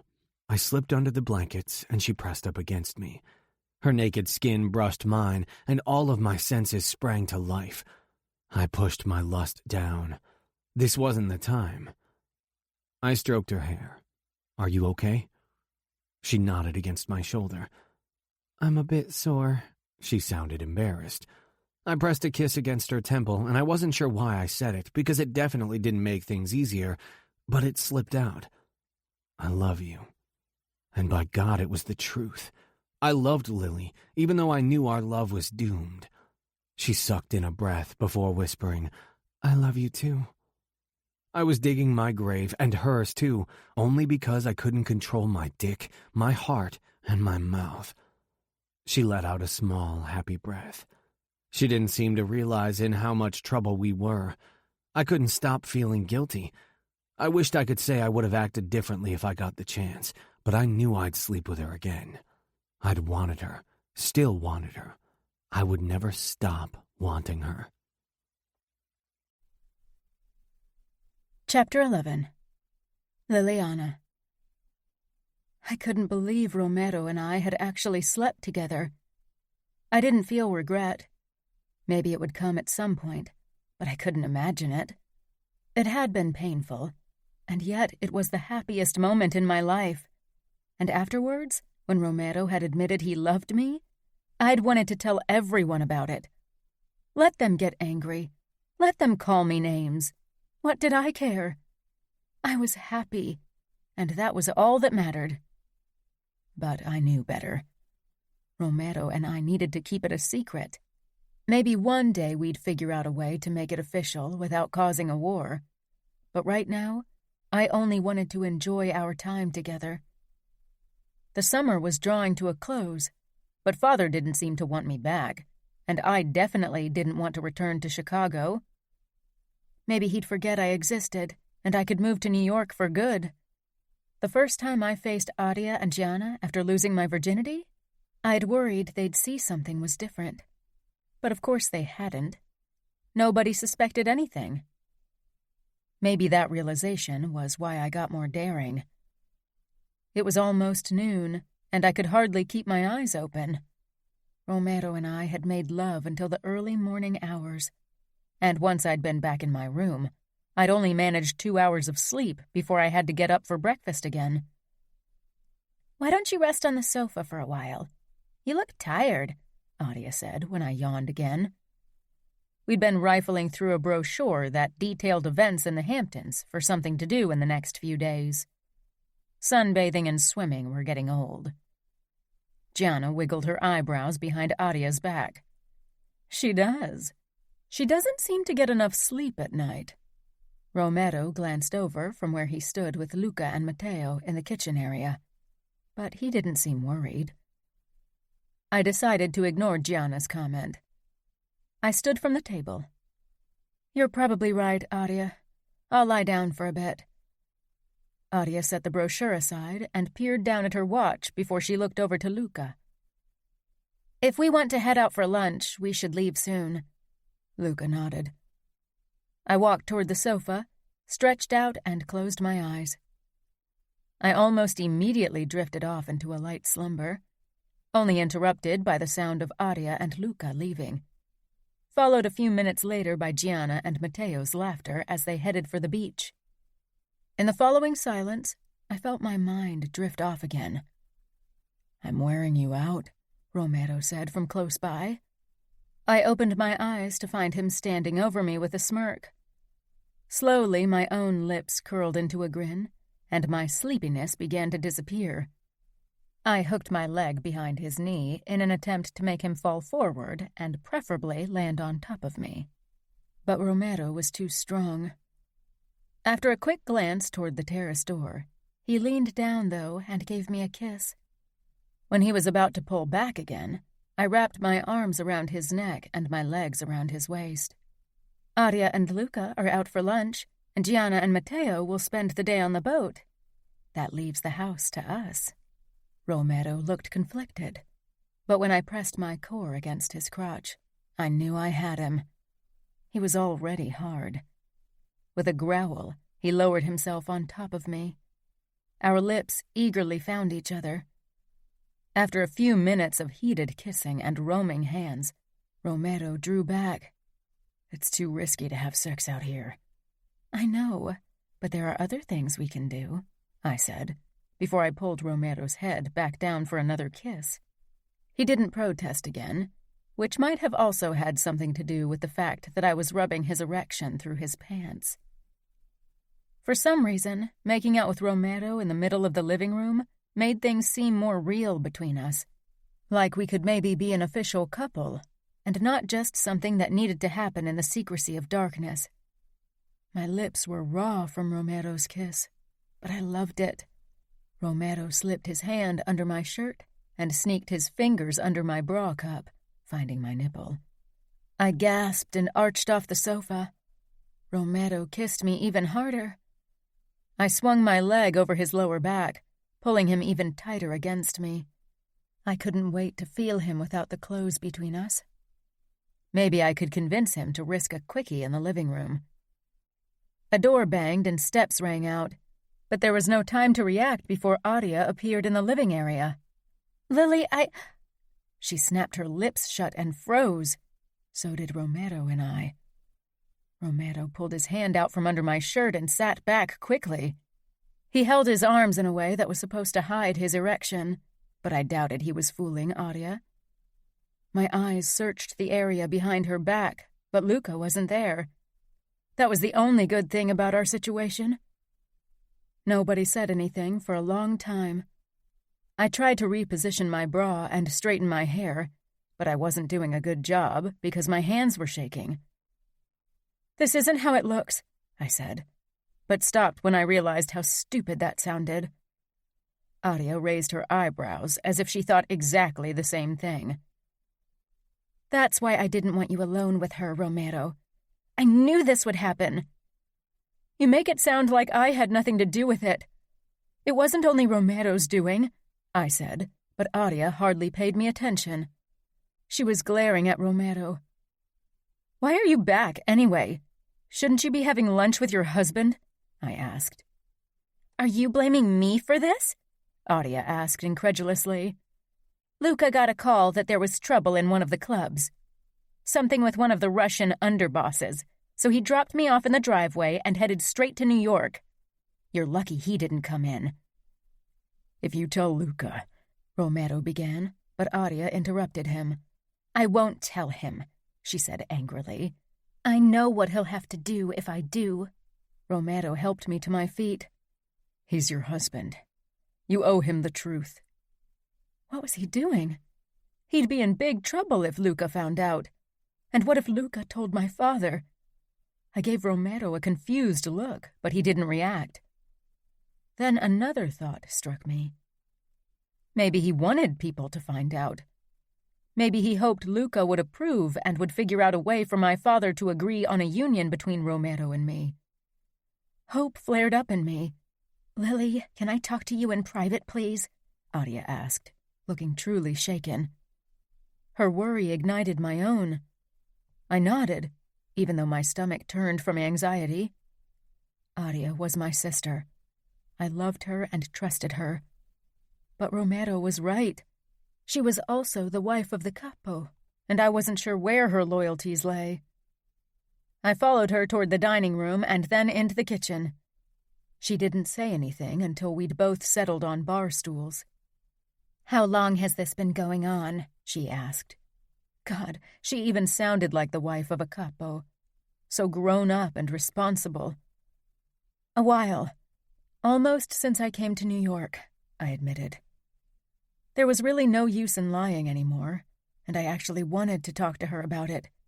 Romero and I had been keeping this a secret for close to 3 months.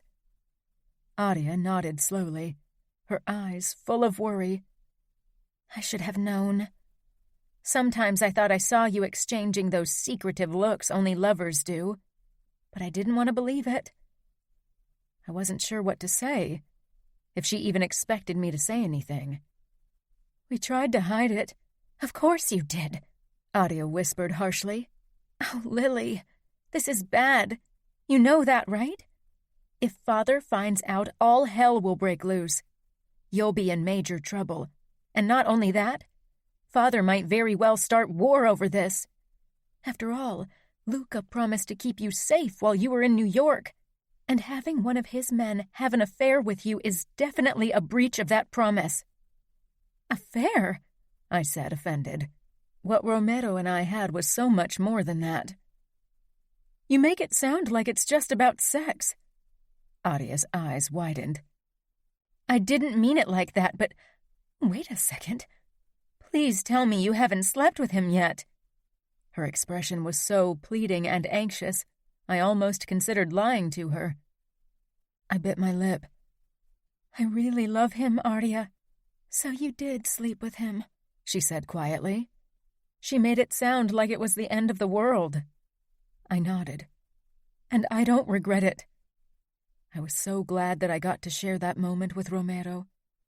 I wanted to share so much more with him. Every time I'd slept with him in the last few weeks, I'd grown closer to him, though I didn't think that was possible. Adia leaned back and released a long breath. "Father will kill you if he finds out. After the thing with Gianna, he'll completely lose it. Mother told me to be happy shortly before she died, and Romero makes me happy. I want to be with him. Lily, Father won't allow it. No matter what any of us says, he won't let you marry a mere soldier from New York. He can't gain anything from such a union. Not when I'm already married to the capo and Gianna to the consigliere." "I know," I said in a whisper. "But I trailed off. I knew Adia was right. I'd known it pretty much from the beginning. I hated that I had to apologize for loving someone, for wanting to be with that someone. It shouldn't be like that." Adia took my hand and linked our fingers. "Some women manage to fake their virginity on their wedding night. Maybe you can do that too. And it's not like Father has already set up a wedding for you, so we can figure something out until then. Adia, I don't want to marry anyone else. I only want Romero. I mean it. I love him."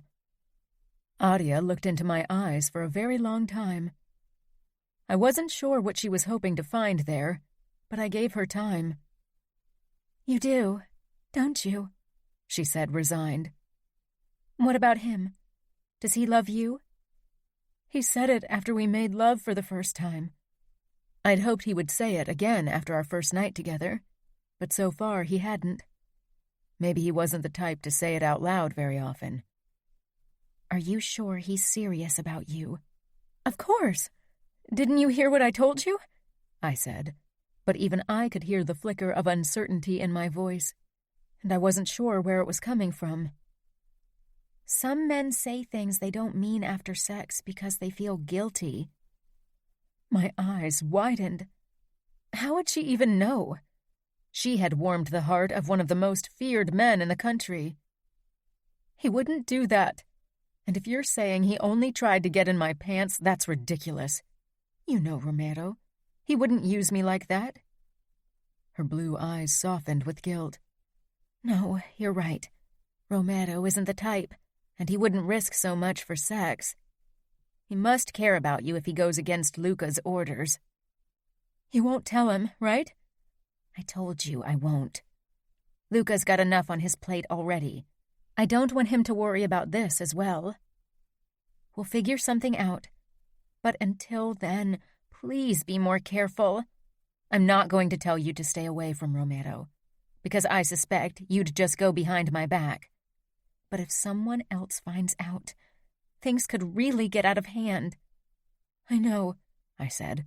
"Romero and I will be careful." Adia pressed her lips together.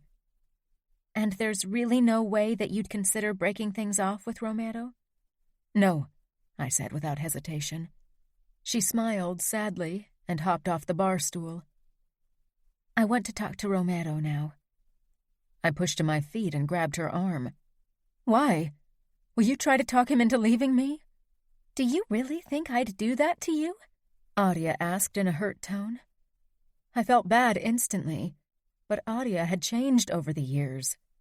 Maybe it was because she'd taken more responsibilities as Luca's wife, but sometimes I thought she acted too much like a meddling mother when it came to me. I didn't doubt she always wanted what she thought was the best for me. Only problem was, I wasn't sure if we both agreed on what that was. No, but why do you want to talk to Romero? I just do, she said stubbornly. Please stay here while I talk to him. Do me that favor? Adia, please don't make a bigger deal out of this than it is. Oh, Lily, this is a much bigger deal than you think, she said before she walked off. Romero, I wanted to tear my hair out in frustration. We should have been more careful. I usually never let my guard down. I always anticipated possible risks. Today, I'd failed on so many levels it was pitiful, and not just that, I'd risked both our lives. Arya advanced on me. She looked royally pissed, and I couldn't blame her. She stopped right in front of me, her blue eyes blazing with anger. "How could you do that? What were you thinking?" she hissed, jabbing her pointer finger against my chest. "But you probably weren't thinking, at least not with your head." She made a gesture in the general direction of my crotch, then jabbed my chest again with more force. My eyebrows shot up. This was so unlike Arya. She never touched me, because she knew how possessive Luca got over the smallest things. This isn't only about sex. Lily said the same thing, but what is it then? You know the rules, for God's sake. It's ironic that I have to remind you. I know the rules, I said tersely, getting angry. But Arya was the last person I should be mad at. She was right. Lily said you slept with her. Arya shook her head, tears gathering in her eyes, and all my anger evaporated. God, Romero, if someone finds out, Lily will be ruined. Or do you intend to marry her? I can't. You know that. Your father would never allow it, and if we went against his wishes, that would mean war. I know it. You know it. So why did you do it? I didn't push Lily, if that's what you think, I said. Did she think I'd forced her sister somehow? Lily wanted it too.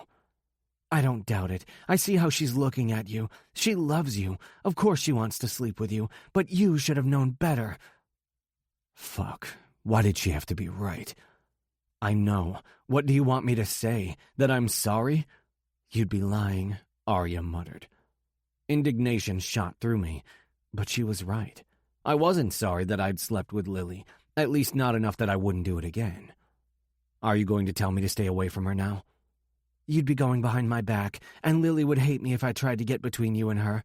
You've slept with her already, so it's not like it matters if you do it again, as long as you are careful not to get caught and not to get my sister pregnant.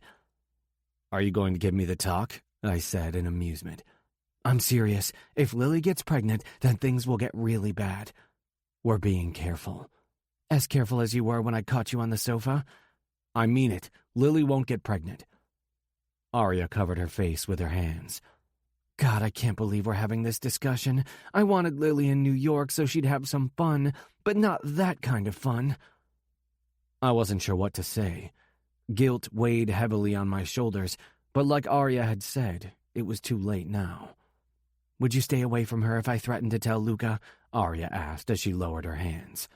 No, I said without hesitation. Good, she said, throwing me off track. At least that means you're serious about her. Maybe we can find a solution for you and my sister. Let me think about it. I've been thinking about it for a long time. Unless we want war, we'd have to convince your father to agree on a union between Lily and me. Gianna and I married for political reasons. Why should Lily not be allowed to marry someone she wants? If I was more than a soldier, then maybe your father would consider it. Arya's eyes lit up. You could become a captain with your own group of soldiers. You've been working for Luca for so long, and he always says you're his best soldier.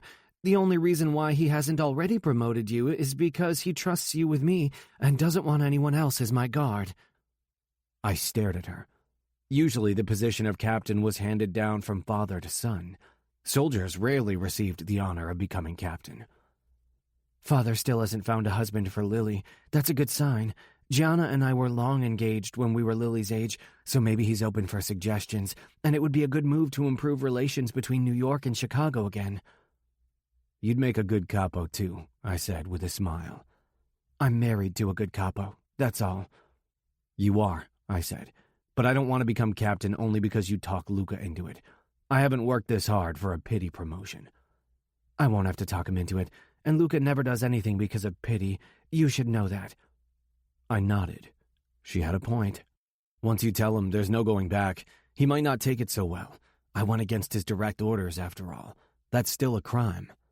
"Yeah, you did," Arya said. "But he loves you like a brother.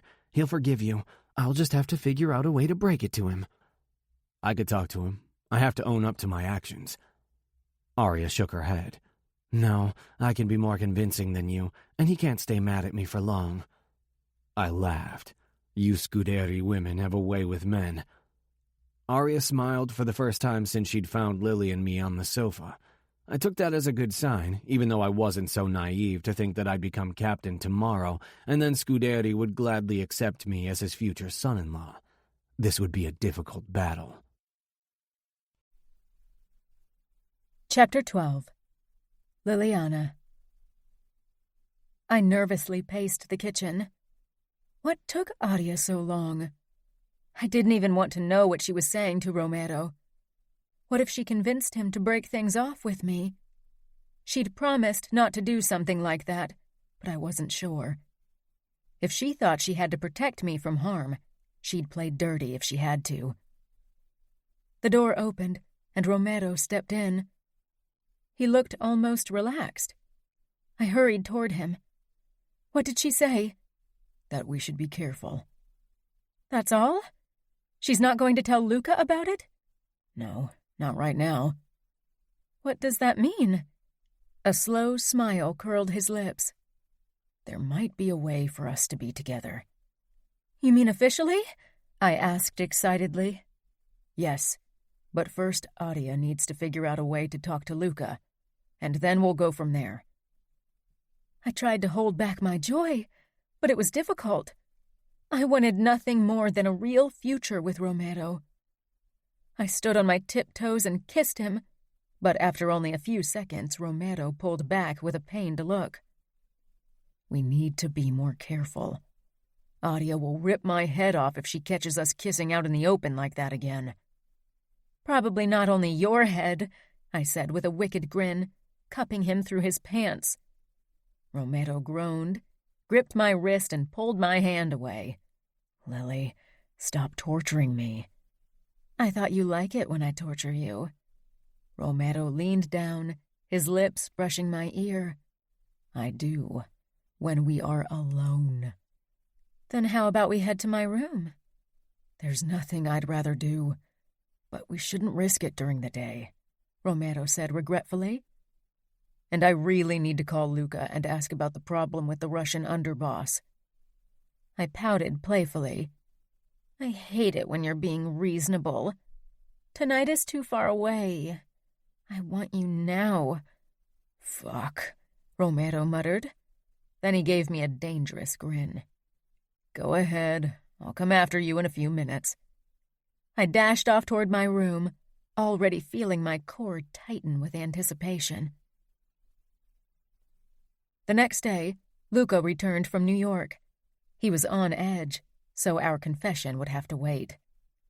During dinner that evening, Adia, Romero, and I acted as if nothing had ever happened.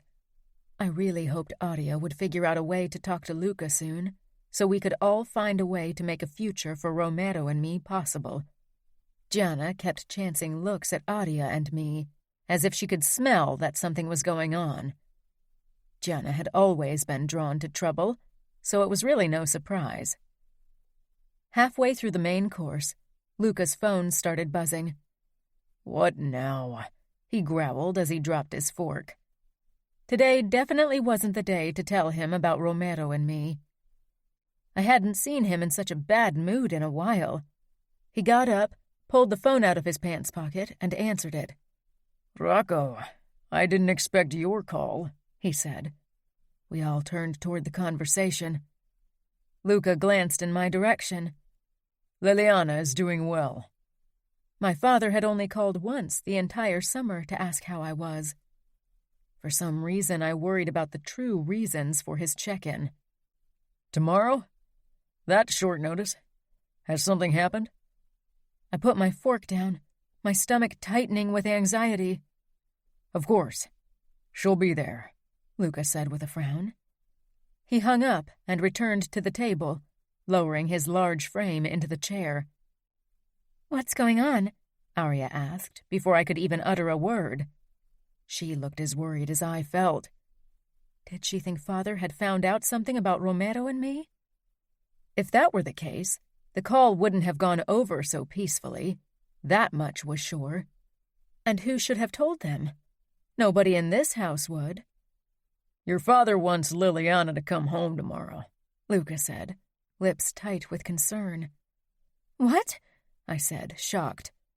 Romero didn't quite manage to hide his surprise either. I had to force myself to tear my gaze away from him quickly before Luca got suspicious. "So soon?" Matteo laughed. "You've been here for 3 months." Gianna rammed her elbow into his side, and he rubbed the spot with a smirk. "I was joking, damn it. Why do you have to be so violent?" he asked. I wasn't in the mood for jokes. I felt like the rug had been pulled out from under my feet. I'd always known I'd have to return eventually, but now that I was being faced with my father's order, I felt heartbroken. "He wants you on the earliest flight. He booked the ticket already," Luca continued, as if his brother and Gianna weren't still bickering. "Did he say why?" I asked. "He said something about social responsibilities. Apparently there are a few parties he wants you to attend, but he wasn't very forthcoming with information." My eyes darted to Romero again, but then I focused on Luca. "Did he say how long I had to stay in Chicago?" Luca narrowed his eyes. "No. Chicago is your home, so I had no right to ask." "Lily is of age. She could simply refuse to return," Gianna said snidely. Matteo had his arm wrapped around her shoulder. As usual, their fighting hadn't lasted very long. They'd probably soon go to their room to make up.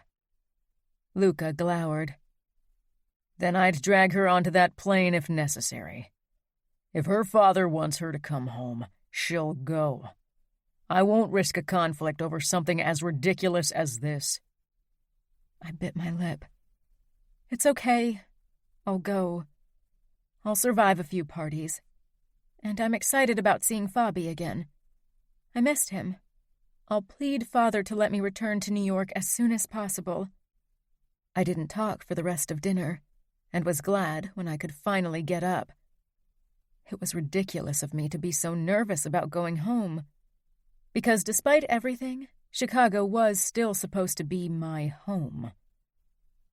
I headed out toward the terrace and wrapped my arms around myself, feeling inexplicably cold even though it was still warm.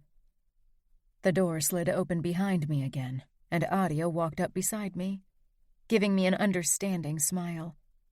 "I'll call Father and ask him to send you back for another visit soon. It's not like he needs you in Chicago. You'll be back before you know it." "You're probably glad I'll be gone because that means I can't see Romero for a while," I snapped. I felt instantly bad for lashing out at my sister. Closing my eyes, I said, "Sorry." Audia touched my shoulder lightly. "Don't worry. And I really don't want you to leave. Please believe me." I nodded. "I've gotten used to life here. I've been happy. I don't even remember the last time I was happy in Chicago. This is only a temporary thing. You'll be back here in no time, and while you're in Chicago, I'll talk to Luca about Romero. Maybe when you're back, we'll have made a plan on how to convince Father to accept Romero as your husband." Hope flared up in me. I looked at my sister. "You're right. I should see it as a short vacation. Maybe soon I'll be able to call New York my home for good." We didn't say anything after that, only stood beside each other and watched the boisterous ocean, What I really wanted to do was talk to Romero, be in his arms and convince myself that this thing between us was meant to last. But it was way too early to retire to bed, and we couldn't risk anything with everyone still awake. When the breeze picked up, Adia and I returned into the living room. Romero caught my eyes from across the room. I couldn't wait to be alone with him tonight, to feel his body sliding against mine. I'd never needed him more. Earlier than usual, I crept out of my room and headed for Romero's. I wanted to spend as much time with him as possible. He didn't look surprised when I slipped in. He was sitting on the edge of his bed, arms braced on his knees. He pushed to his feet when I closed the door. For a while, we only stared at each other until the pressure in my chest threatened to crush my rib cage. Why was I being so emotional about this? Romero crossed the room and gripped me by the hips. Then he turned us around and led me backwards toward the bed until my calves bumped against it and we both fell back on the mattress. Our hands roamed each other's bodies almost frantically, undressing and caressing. Who knew when we'd get the chance to feel each other again? It could be weeks. Too long. We needed to make the best of our last night together. Tonight, I wanted to be in control. I pushed Romero onto his back, and he didn't resist. I straddled his hips and lowered myself onto his erection, feeling it slide into me all the way. I closed my eyes for a moment, releasing a low breath at the familiar feeling of fullness. Romero gripped my hips and started pushing upwards, driving himself deeply into me. I leaned forward onto my forearms so my face was above his, and my hair surrounded us like a curtain. Our own personal sanctuary from the outside world. "I'm going to miss you," I whispered as I rocked back and forth. "I'm going to miss this. Everything." "You won't be gone long," he growled. He sounded absolutely sure. I kissed him, moving even faster until we both came at the same time. But we weren't sated yet. We made love 2 more times that night, as if we could stamp the sensations of our togetherness into our minds that way. "I don't want to leave," I murmured afterwards as I lay in Romero's arms. "I want to fall asleep in your arms." Romero reached for his alarm clock. "Then don't. We'll get up early so you can sneak back to your room without anyone noticing." I smiled and rested my cheek against his chest. It didn't take long for me to fall asleep with the sound of Romero's heartbeat like music in my ear. The alarm woke us before sunrise, and I quickly gathered my clothes in the dark room. Before I left, Romero pulled me against his chest and kissed me fiercely. Then I slipped out and rushed back to my room. I caught a couple of hours of sleep before I really got up and prepared everything for my drive to the airport. The hardest part about leaving was that I couldn't hug or kiss Romero when we said goodbye in the airport waiting hall. With a last glance, I walked away, trying to ignore the insistent worry that I wouldn't return. When I landed in Chicago, my old bodyguard Mario was waiting for me. He wasn't the most talkative person, so we didn't speak during the drive to my family home. As I stepped up to the entrance door, my heart pounded in my chest like a drum. The last time I'd been here, the house had brimmed with sadness and death. Mario opened the door for me and I stepped in. It wasn't as bad as it used to be, but I definitely didn't feel at home here anymore. Was it my imagination? Or did the stench of disinfectant still linger in the corners? "Where's my father?" I asked quickly, before my mind conjured up more craziness. "In his office. He wants to see you right away." I doubted the reason for that was that he'd missed me. Mario headed off to take my luggage up to my room. I walked down the long corridor and knocked at Father's door, trying to ignore the way my stomach twisted with nerves. "Come in," Father called. I took a deep breath and slipped in. Fabi stood near the window.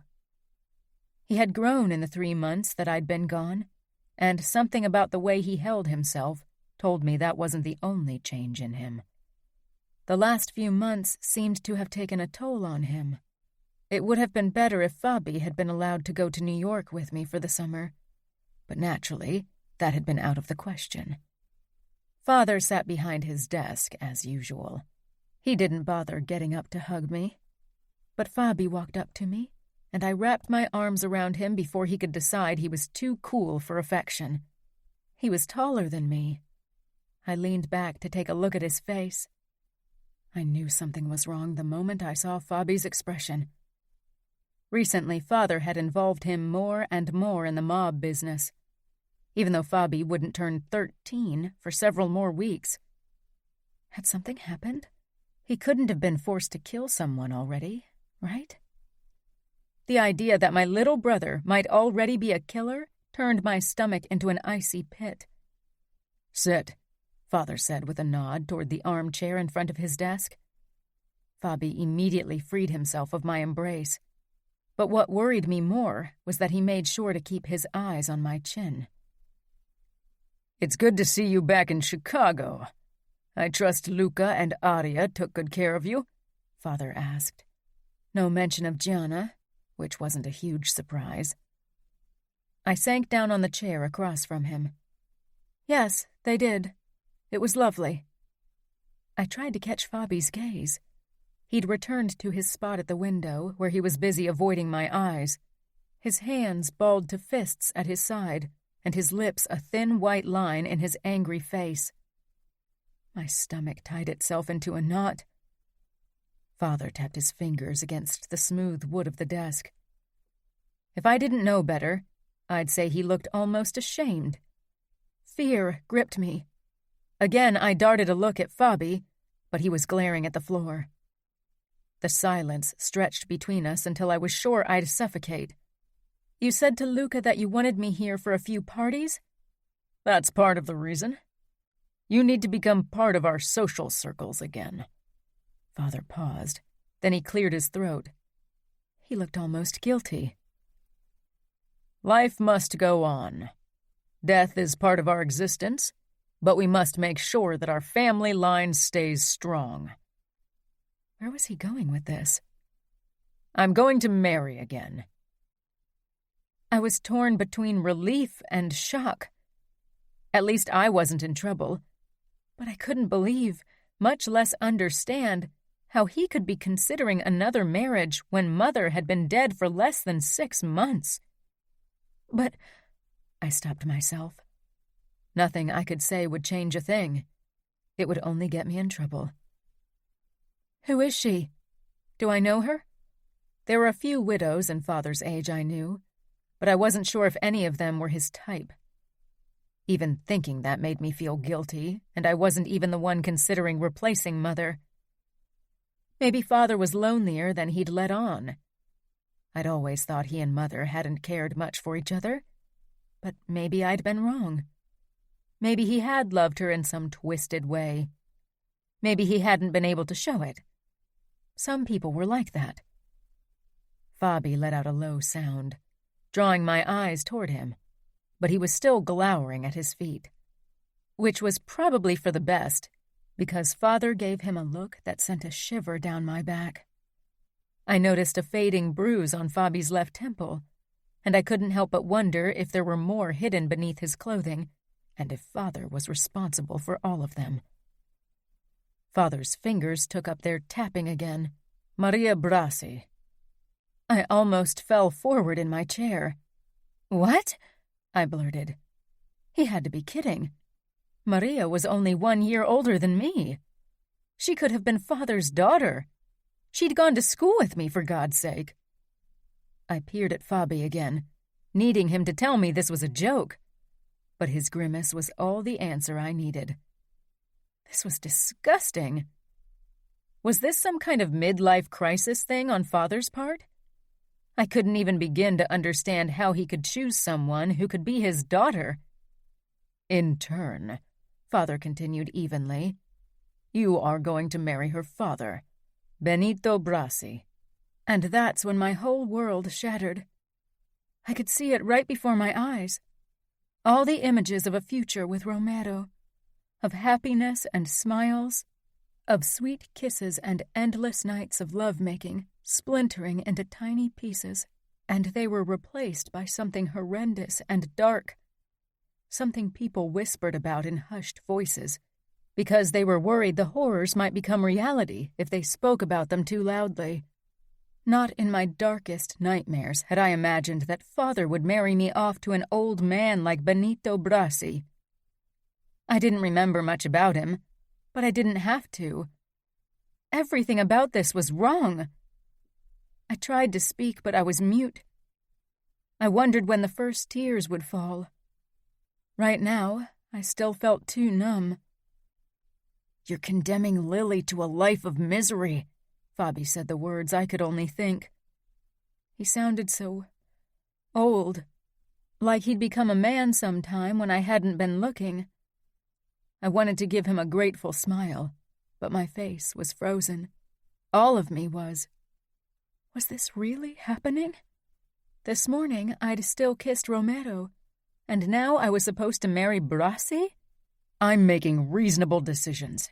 You don't understand it yet, but you will. No, I would never do something like that. You will do worse, believe me, son. He sighed. We all have to make sacrifices. That's life. What kind of sacrifice was it to marry a young woman who could be his daughter? I was supposed to do the sacrificing. I couldn't stop wondering when the tears would come, but there wasn't even the trademark prickling yet. There was nothing. I was nothing. Again, I tried to call up an image of Benito Brasi, but I came up empty. It didn't matter. He wasn't Romero. You'll meet him tomorrow. He and Maria are coming over for dinner. Maybe it could have been funny if it wasn't so terrible. Okay, I said simply. I sounded collected. Fabi frowned at me, but father looked immensely pleased. I rose from my chair and crossed the room toward the door. I'm going to bed. I had a long day. Aren't you going to join us for dinner? Father asked, but he didn't sound like he cared. I'm not hungry, I said calmly. Then sleep well. Tomorrow is an exciting day for both of us. My hand on the door handle stilled for an instant. A flicker of something, maybe anger, seized my body, but then it was gone, and I was numb again. 1 foot in front of the other. 1 foot in front of the other. The mantra filled my head as I ascended the staircase. Steps thundered after me, and then Fabi was beside me. He grabbed my arm. He was stronger than I thought. He was so grown. These thoughts repeated themselves in my mind. Maybe my brain had been broken by shock, or shut down because the reality of the situation was too much to bear. What the fuck is wrong with you, Lily? He growled. His voice wasn't man yet, but not boy either. Wrong? I asked. Yes, wrong, Fabi muttered. He released me, and I rubbed my arm from the force of his grip. Was something wrong with me? Maybe that was the problem. I'd done many wrong things in the past. I'd slept with Romero, even though we weren't married. Maybe this was punishment for my sins. The pastor in our church would probably have said so. Why aren't you freaking out? Why did you just say okay? Do you even realize what you agreed to? I wasn't aware I'd agreed to anything. How could I have, when nobody had ever asked me about my opinion? Because there's nothing I can do. Bullshit, Fabi said, stomping his foot. Maybe not as grown up as I thought. I almost smiled, if my face had been capable of movement. When did you start swearing so much? All the made men do. But you aren't one of them yet. But soon. I nodded. That's what I'd feared. Father seemed keen on ruining both of our lives. And that doesn't even matter right now. You can't just accept this marriage. You have to do something. What? What can I do? I asked with a hint of anger. That brief burst of emotion scared me because I preferred the numbness. Something, Fabi said quietly, blue eyes pleading with me. Anything. Don't just accept it. Then tell me what I can do. You are the future made man. Tell me. Fabiano averted his gaze, guilt on his face. I touched his shoulder. There's nothing either of us can do. You could run like Gianna, Fabi burst out. She got caught. But you wouldn't. I would. I was nothing like Gianna. I wouldn't even last 1 month, probably not even a week. I wasn't a rebel. I didn't even want to leave this life behind. There was no way I would survive on my own for long. But maybe I wouldn't have to be alone. Romero could come with me. He knew how to evade pursuers. Together we could make it. You're thinking about it, aren't you? Fabi asked with a boyish grin. Remember where your loyalties are, I whispered. This is betrayal. If Father finds out, you're going to be punished harshly. I'm not a made man yet. But as good as. You said it yourself. They will judge you as they would a made man, and that would mean death. Father needs an heir, Fabi said. Father will soon have a young bride who can give him plenty of children. Maybe he won't need you after all. Fabi made a gagging sound. It's like he's marrying you. It's sick. I couldn't deny it. Benito Brasi is older than Father, isn't he? I don't know. He looks ancient. I should go up to my room, I said absent-mindedly. I needed to talk to Romero. Fabi didn't stop me as I walked up the remaining steps and headed for my room. When the door closed after me, I feared for a moment that I'd actually burst into tears. But the stopper keeping my emotions in held fast. I fumbled my phone out of the bottom of my travel bag and dialed Romero's number. My hands shook, and when Romero didn't pick up after the first 2 rings like he usually did, I could feel panic slip through the cracks in my numbness. He didn't know I'd call, but I couldn't help but worry that something had happened to him, or that he'd found out about my engagement to Brasi and didn't want anything to do with me. What if Luca had known all along? It was possible that Father had told him on the phone, and Luca hadn't mentioned it because he knew Aria and Gianna would make a scene. I was sent to voicemail and quickly hung up. I hadn't even put the phone away when the screen flashed with Romero's name. Taking a deep breath, I answered. Lily, are you okay? I was in a meeting and had the phone on mute. I slumped against the wall at the sound of Romero's voice.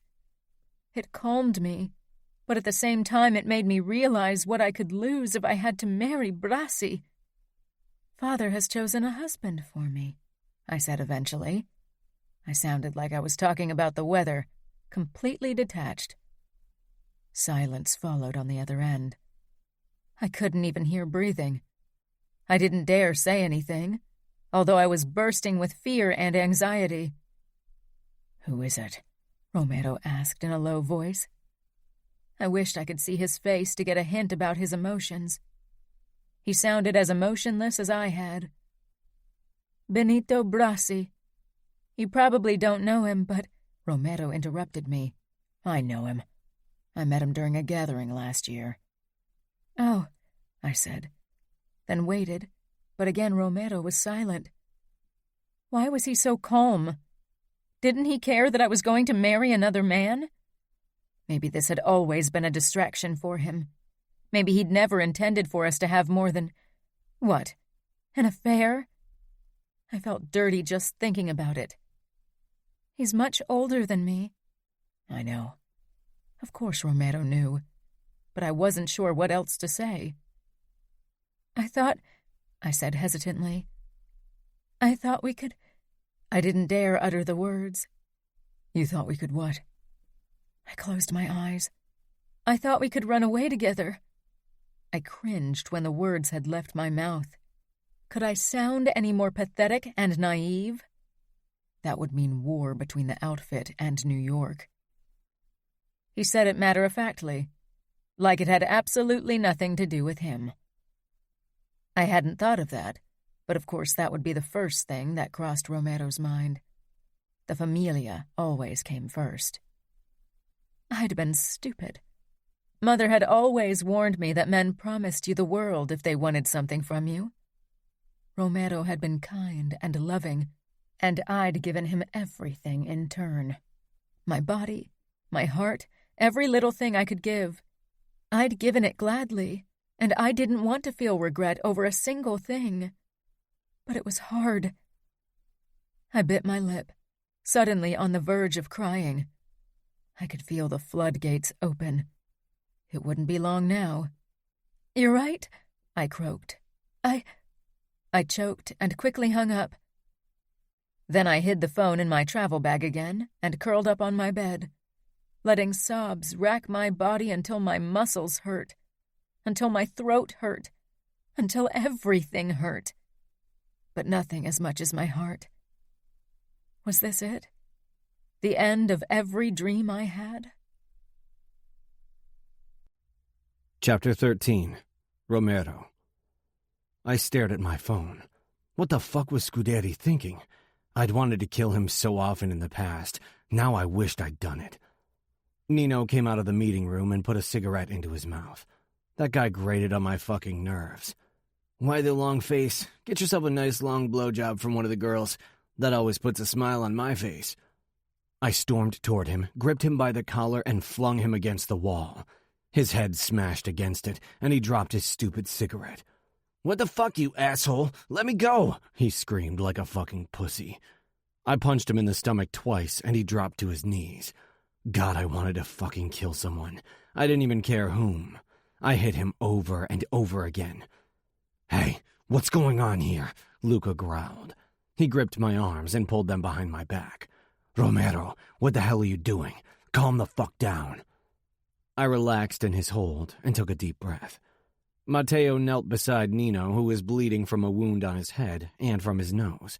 I hadn't even realized I'd hit him in the face, too. Aria joined us after a moment. Since she'd started working the books at the clubs, she was here quite often. She gave me a questioning look, then worry twisted her face. "I'm going to kill you, you bastard," Nino snarled. I'd love to see him try. Matteo helped him to his feet. "You won't do anything. Go inside and have someone stitch up your head." Nino staggered off, but not without sending me a death glare, as if I gave a fuck. Let him try to kill me. I'd wipe the fucking floor with his weak ass. "Did something happen with Lily?" Aria asked fearfully, walking up to me. "You can let me go now," I told Luca. He did and stepped back, his narrowed eyes flitting between his wife and me. "Why would Romero know if something was wrong with Lily?" he asked carefully. Aria didn't say anything, only looked at me, her eyes reflecting the fear that had settled in the pit of my stomach. Maybe I should have been worried that Luca might find out, but I didn't give a shit about that either. "Your father has arranged a marriage with Benito Brasi for her," I said in a low voice. Aria gasped. "What? He never mentioned that he was looking for a husband for her?" She glanced at Luca. "Or did he mention anything to you?" Luca's expression was stone. "No, he hasn't, but right now I'm more concerned about the fact that Romero knows about this before anyone else does, and that he almost killed one of my men because of it." I leaned against the wall. I might as well tell him the truth. Lily and I have been seeing each other during the summer. Matteo let out a low whistle. For some reason, it annoyed the crap out of me. I glared at him and almost lost my shit again when I saw his grin. What the fuck was so funny? Luca got into my face. "Didn't you tell me not too long ago that you weren't interested in her? That there wouldn't be a fucking problem when she was around? I remember that conversation pretty damn well, and now you're fucking telling me that you were seeing Liliana behind my fucking back all summer?" Aria touched Luca's arm and positioned herself halfway between us. "Luca, please don't get mad at Romero. He and Lily didn't mean any harm. They fell in love. It just happened." "And you knew all along?" Luca muttered. "You knew and didn't tell me? Didn't we have a discussion about loyalty and trust when you helped Gianna run away?" Arya blanched. "They are my sisters, and I'm your fucking husband." "Luca, she didn't mean—" I began. Luca jabbed his fingers against my chest. "You stay the fuck out of this. You're lucky I don't put a bullet into your head right this second for going against my orders." "Hey, calm down, Luca. Maybe it's not as bad as it sounds," Matteo said, trying to be the voice of reason, which was a joke in itself. "Oh, I suspect it's exactly as bad as I think it is," Luca murmured. His eyes fixed on me. "Just tell me this. Will we be in trouble on Liliana's wedding night?" I knew what he was asking. "Lily won't marry that guy. Isn't he over 50? It's ridiculous," Arya butted in. "Over 50 and a nasty piece of shit," Matteo added. Luca ignored them. His eyes bore into mine. "Will there be a fucking problem on her wedding night?" "I slept with Lily," I said calmly. Matteo let out another of his annoying whistles. Luca cursed. He looked like he wanted to smash my head in with a sledgehammer. "Why couldn't you leave your dick in your pants? Couldn't you at least have drawn the line at actually fucking her?" "I don't regret it," I said. "Now less than ever." Luca took a step back from me as if he didn't trust himself this close to me. "This is a fucking mess. Do you realize what happens if Benito Brasi finds out his wife isn't a virgin? Scuderi will figure out it happened in New York, and we'll be screwed." "I don't think there will be a problem. I stood beside Brasi at the urinal once. That guy's cock is tiny. He can't possibly expect there to be any blood on the sheets with that small sausage. Liliana probably won't even notice his cock in her," Matteo joked. I saw red. I lunged at him, my fist colliding with his jaw. But Matteo wasn't Nino. After my first hit, he blocked my second and pulled his knife. Mine was out too. We faced off, knives pointed at each other. "Enough!" Luca roared, stepping between us and shoving us away from each other. "I'm going to put you down like rabid dogs if you don't get a grip on yourselves right this second." "He started it," Matteo said, never taking his eyes off me. We'd never fought against each other, and I wasn't sure I could beat him in a knife fight, but I wouldn't mind to find out. "You provoked him," Arya said. "What you said was horrible."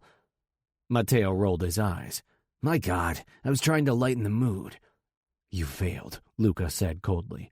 "Now put your knives away, both of you." I sheathed my knife, and Matteo did the same. I exhaled. "I shouldn't have punched you," I said eventually. Matteo nodded. "I should keep my mouth shut now and then." We shook hands, and I leaned against the wall again. My legs felt heavy. I peered down at my phone. I needed to call Lily, to tell her I wouldn't give her up. "But she's not pregnant, is she?" Luca asked after a moment. I shook my head. We'd always been careful. "Then maybe we'll get out of this unscathed. Brasi might not notice, and there are ways to fake bloodstains on the sheets." "She won't marry that man," I said. Luca raised his eyebrows. "Oh, isn't she? Are you thinking about stopping Scuderi? Maybe kidnap Lily and marry her?" I didn't say anything. I wanted to punch Luca too, but that would definitely have been the nail in my coffin. "Luca, please, can't you talk to my father?" "Talk to him and tell him what?" Luca growled. "That my best soldier screwed his daughter and wants her for himself? That I broke my oath to protect Liliana and now she's lost her fucking honor? That will go over fucking well." "No, but you could tell him that Gianna and I want our sister in New York with us, and if he wouldn't maybe consider marrying her to someone from the Familia. You wouldn't have to tell him who right away. It would give us time to figure something out."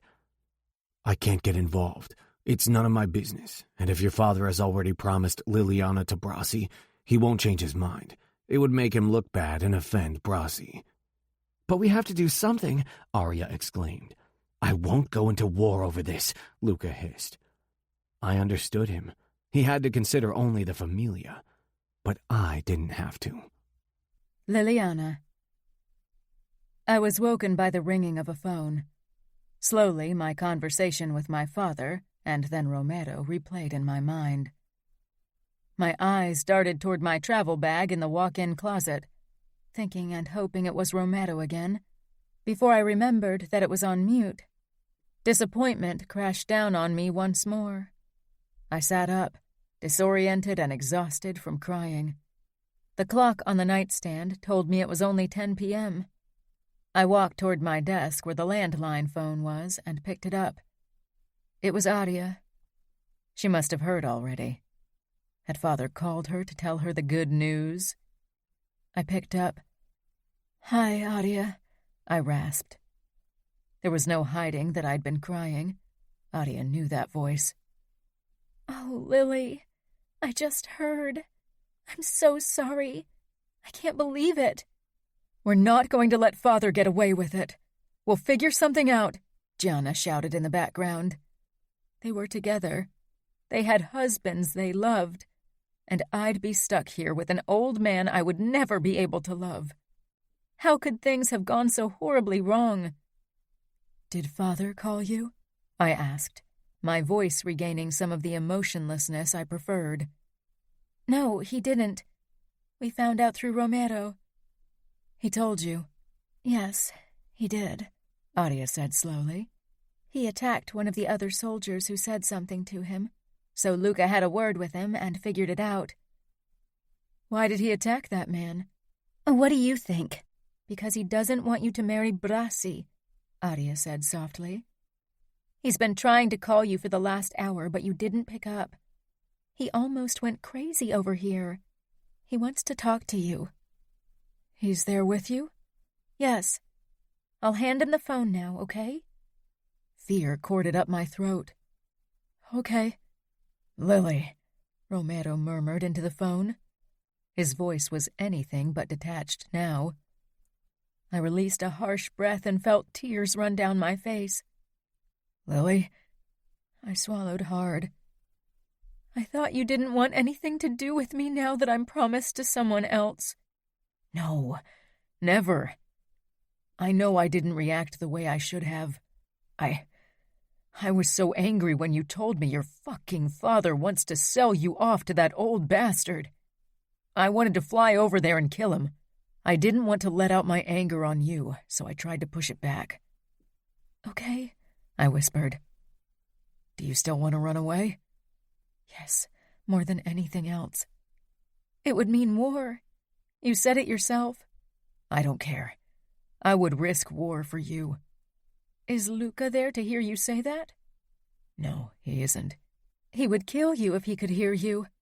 Your sisters would risk war over you as well." I didn't doubt it. Gianna in particular, but even Adia, who was the more reasonable, would do anything to protect me. And that was what scared me so much. Fabi would soon be in the midst of mob business. The war with the Russians had gotten worse in recent years, and I probably didn't even know half of it. If New York and Chicago started fighting each other again, this could cost the lives of many people I cared about. "I have to meet him tomorrow." "I don't want you alone with him, Lily." "But what if he asks me and Father says yes? You know I can't refuse him." "You can refuse him. You are an honorable Italian girl. Play that card. If I have to worry that you'll be alone with him, I'll book the next flight and be there tomorrow. Fuck. I want to do just that and kill him." I smiled slightly, wishing he could. I wanted nothing more than to have him with me, to feel his arms around me. I'm not an honorable girl anymore. Maybe if I tell my father I can get out of this marriage, he might kill you. Your father has been very volatile since that thing with Gianna. Maybe that would be better than marrying that guy. Don't say something like that. We'll figure something out." I nodded, even if he couldn't see it. I wanted to believe him. "I know," I said quietly. "Adia is going to call your father tomorrow morning to get a feel for his resolve. I don't think she'll be able to talk him out of it. Does Luca know everything about us?" "Yes, at least everything he needs to know to assess the situation." My cheeks flamed, but Romero was right. We needed to tell Luca the truth if we wanted him to be able to do something. "Was he very angry?" Romero was silent for a moment. "He wasn't happy. I punched Matteo. That didn't really help matters." "You hit Matteo? Why?" I thought Aria said you'd attacked another soldier. I did both, Romero admitted. I just really lost it. Please don't get in trouble because of me. I don't want you to get hurt. Promise me. There was another moment of silence before he said, I promise. But I had a feeling it was a promise he wasn't sure he could keep. If he'd already attacked Matteo, the Familia's consigliere, that wasn't a good sign. Call me after your meeting with Brasi tomorrow. I'll go crazy if I don't hear from you. And don't let him try anything. He's got absolutely no right. I'll fucking kill him if he puts a toe out of line. If he even looks at you the wrong way. Didn't you promise to stay out of trouble? I joked half-heartedly. I'll try, but I'll be on edge tomorrow. That much is sure. We talked about a few unimportant things before we said goodbye and hung up. I clutched the phone against my chest. Slowly, I lay back on the bed. I was relieved that Romero still wanted me, but I was also scared that he'd do something that would get him killed. Luca liked Romero a lot, but he was also capo and needed to keep his men in line. If Romero did something that publicly hurt the Familia, Luca might not have a choice but to punish him severely. I wouldn't let that happen.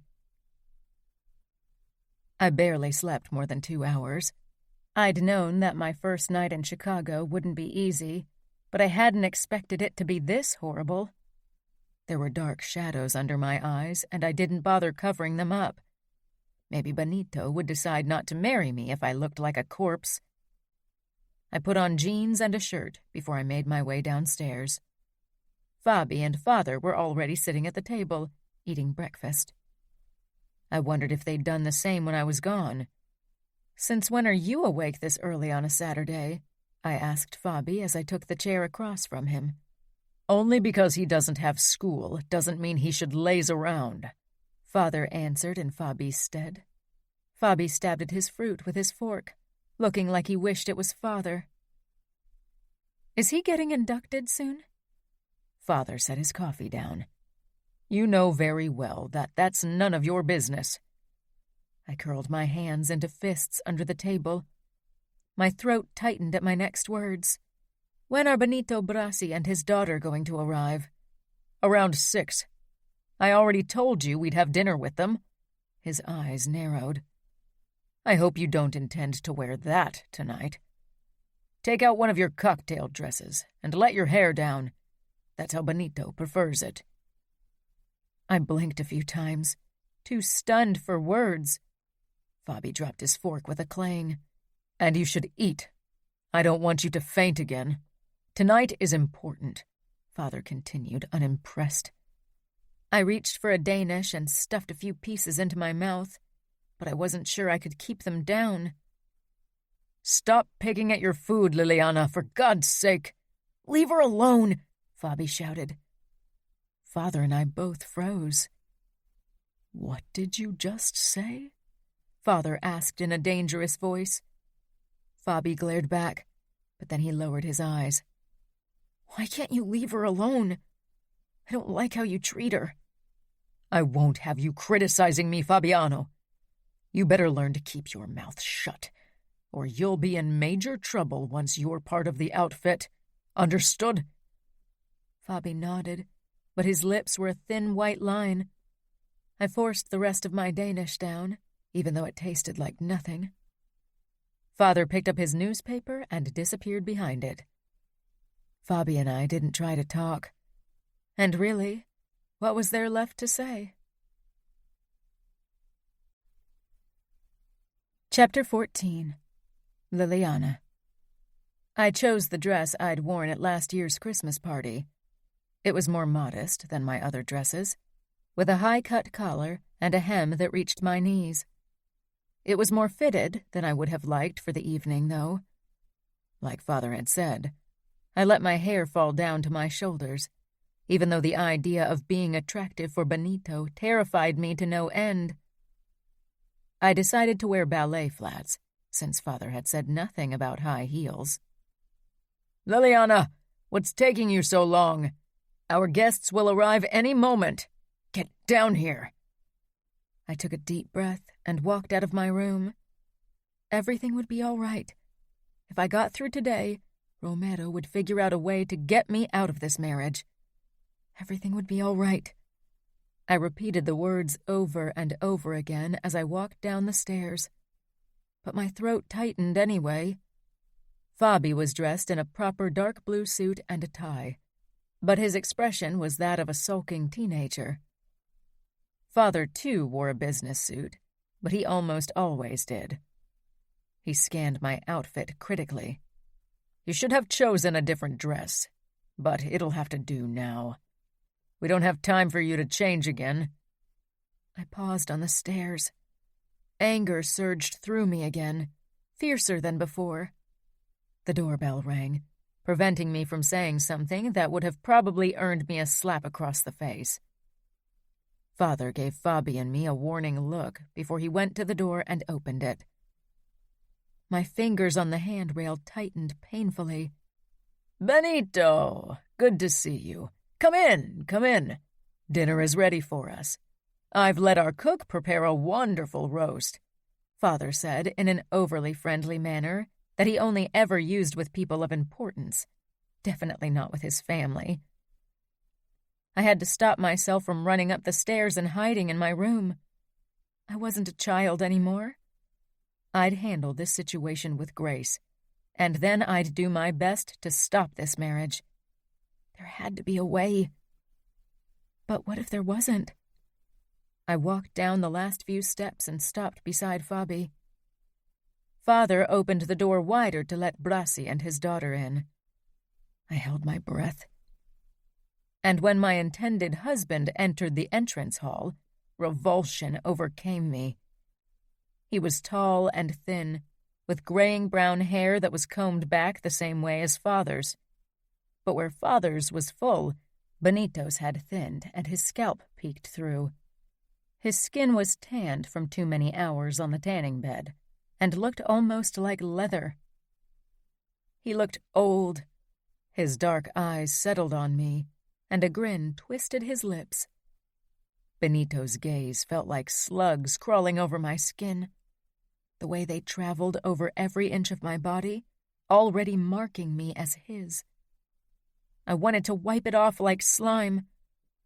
My eyes slid over to the girl beside him, barely older than me, and with a look of desperate resignation on her face. She wasn't better off than me. She'd marry my father. Our eyes met. Was there accusation in hers? Maybe she thought I was the reason for the deal between my father and her own. I couldn't even blame her. Everything about this felt so unfair. Father motioned for me to come over to them. Even though every fiber of my being was against it, I crept toward them. Fabi was a couple of steps behind me. When I reached Father's side, he put a hand on my lower back and said with a proud smile, "This is my daughter, Liliana." Benito inclined his head, but his eyes never ceased their staring. He wasn't doing anything obviously inappropriate, but for some reason his gaze felt like it was invading my personal space. "It's a pleasure to meet you," he said. Then he stepped up to me and kissed my cheeks. I froze, but didn't push him away. Father would probably have killed me if I'd done that. "And Fabiano," Benito said, facing my brother, who looked like he tasted something bitter. Benito waved his daughter forward. "This is Maria." Father greeted her with a kiss on the cheek, too, and I almost threw up. Maria glanced my way again. She looked so resigned. But when she faced my father again, she gave him a smile. It looked fake to me, but Father seemed satisfied with her reaction.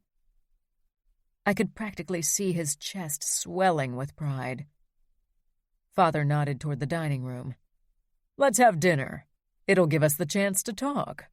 Father held out his hand for Maria to take, and she did so without hesitation. I knew what was coming, but instead of taking my hand, Benito put his palm on my lower back. I almost flinched away from him, but I forced myself to remain still. I couldn't muster up a smile, though. We walked into the dining room, and when I finally sank down on my chair, I almost cried from relief of being rid of Benito's touch. He sat beside me, though. Father and Benito were soon immersed in conversation, which left Maria and me to sit in awkward silence. I could hardly ask her anything of importance with our father sitting right beside us. I escaped into my mind, but every so often my eyes drifted to the man beside me, who smelled of cigar smoke. All I could think about was that I wanted to be back in New York with Romero. "Why don't you girls go sit on the sofa so we can discuss business?" Father asked, tearing me out of my thoughts. I rose from my chair and led Maria toward the living area. We sat down beside each other, and another awkward silence began.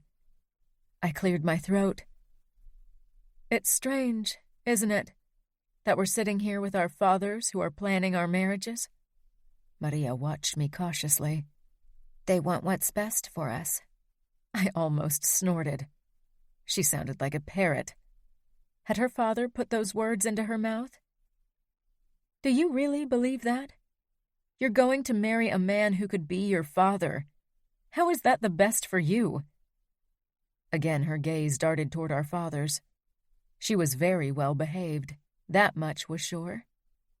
What worried me was how she'd gotten that careful. Was her father that strict? Violent, maybe? I'm going to be the wife of the consigliere. That's a good thing. I gave up. She obviously wouldn't talk honestly with me, or she'd been brainwashed so well that she actually meant what she said. Yes, that's certainly a great achievement.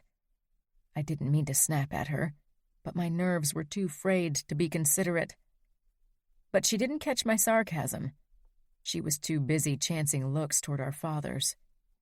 Father stood from his chair. "Why don't you take a moment to talk to Benito, Liliana? And I'll talk to Maria." That was the last thing I wanted. Benito strode toward me and panic started to set in. Where would we go? I didn't want to be alone with him. Romero's words flashed through my mind. I was a reputable Italian girl, at least as far as they knew. Father and Maria sat at the dining table together, and Benito took a seat beside me on the sofa. At least I wouldn't be alone with him.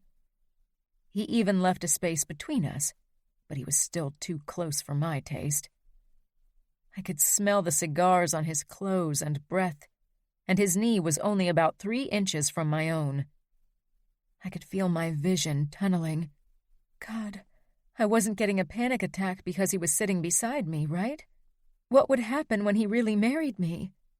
Then he'd do more than only sit beside me. I stared straight ahead, not sure what to do or say. I could feel him watching me. "You are a very attractive girl," he said.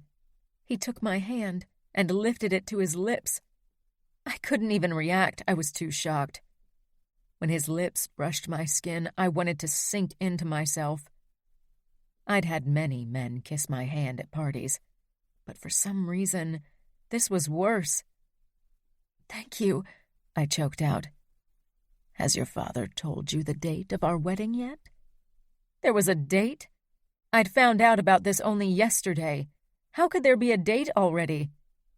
I shook my head mutedly. 4 weeks from now, October 20th. Your father didn't want to wait, and I agree.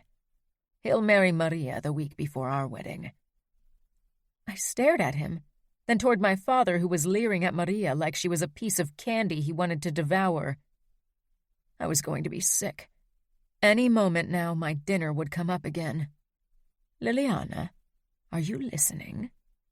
There was a hint of impatience in Benito's tone, and something less kind shone in his eyes. I shivered. "I'm sorry. I was only surprised." Surprised? Surprised! God, surprise didn't even begin to describe my feelings. If there was already a date, How could Romero possibly convince my father to choose him as my husband instead? He couldn't. I wasn't naive. Father would never agree to it. He wanted Maria, and for him to get her, he needed to sell me off to Benito in turn. Benito smiled, but somehow that made him look even scarier. Maybe it was my imagination. It's short notice, of course, but people won't want to miss our weddings, so I'm confident that we'll pull off a grand feast. I nodded. I clasped my wrist, feeling my pulse and surprised to find it at all. I felt so numb I might as well have been dead. Benito talked about guests we needed to invite and food we needed to serve, but I couldn't focus. I needed to talk to Romero. Benito touched my knee, and I jerked out of my thoughts. "You're jumpy," he said accusingly. He didn't take his hand off my knee. "I'm glad you're getting along so well," said Father as he came up to us from behind, Maria trailing a few steps after him like a good dog. I'd never been so glad to see my father. Benito removed his hand from my knee, and I quickly got up. I needed to get away before I lost it. Thankfully, Benito and his daughter left shortly after that. Father looked incredibly satisfied when he closed the door after them. When he turned to me, his smile dropped.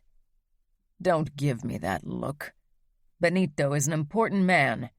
He's one of our most influential captains with a big number of loyal soldiers. To have him on our side is important." "Can I fly back to New York so I can go wedding dress shopping with Aria?"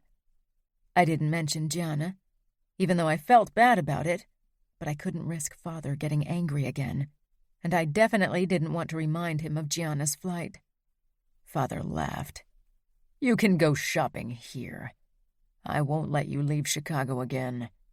There's too much to do, and I don't trust you not to do something stupid if I let you out of my sight. I know you and Gianna aren't too different. I won't let you ruin this. You will marry Benito."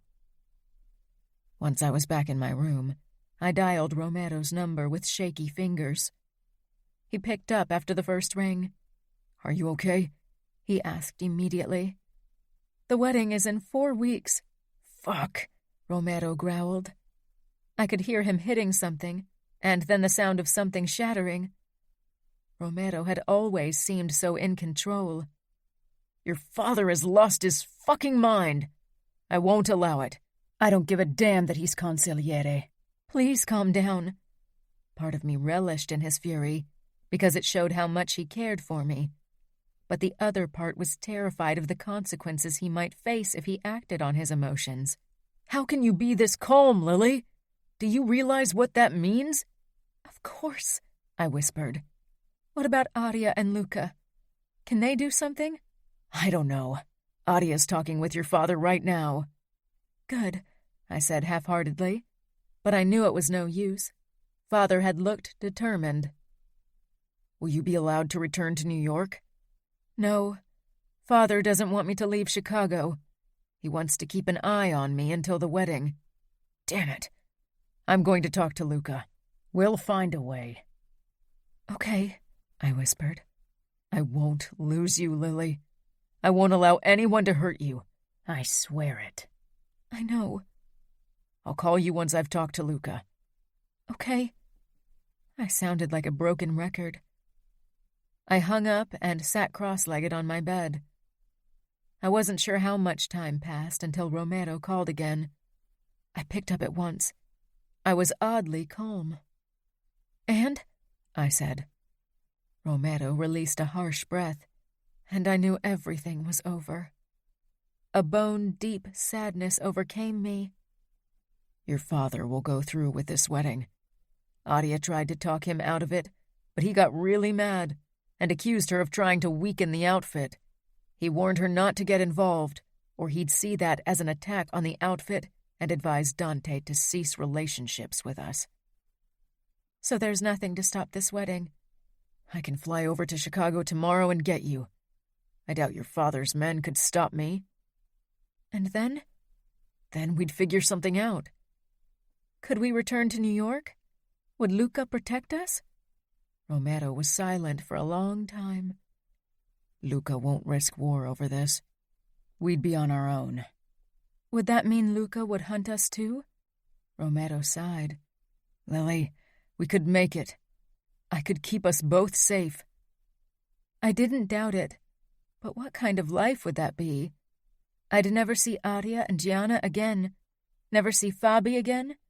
Never be able to return to New York or Chicago. And we'd always have to live in fear. Can I talk to Aria? Of course. What's the matter, Lily? I thought you wanted us to run away together. I did. I do. But you love the Familia. And you and Luca are like brothers. You'd lose all that if you ran away. You are worth it. I wasn't sure that was true. Can I talk to Aria now? Sure. We'll talk later again, okay? Okay, I said. Aria's voice sounded on the other end. Oh, Lily, this is such a mess. How are you? I feel like I'm falling and there's nothing to stop my fall, I admitted. We won't let you fall, Lily. I'll convince Luca to change his mind. You are my sister. I won't let you be miserable for the rest of your life. If Luca loves me, he'll help you. He says he doesn't want to risk war. Does he think Dante will really start a war if I don't marry Benito? If you run off to be with Romero, then Father will take that as an attack from the Familia and will convince Dante to retaliate. There will be war. Both Luca and Dante have to show strength. Their men expect it from them. Despite years of cooperation, New York and Chicago still don't like each other. If Romero decides to act on his own and take me away from Chicago, what would Luca do? I don't know. He's really determined to avoid war with Chicago. To do that, he would have to call Romero a traitor who acted without the permission of his capo. And in order to keep the outfit happy, he'd have to hunt Romero and... She trailed off. And kill him, I finished for her. Could he do it? Could he really kill Romero? I don't think he would do it, Aria said. But he might hand him over to the outfit. That would also mean Romero's death. I'll talk to Luca. If he loves me, he won't do it. Gianna will talk to Matteo as well. We will help you, Lily, no matter what it takes. I don't care if it means war. Fabi will soon be part of the outfit. He might have to fight against Romero, Luca, and Matteo. Many will die, and the Russians might use their chance and kill even more of us. I don't care if the Russians take over parts of the city. This is all about money. I want us all to be happy. But could we be happy?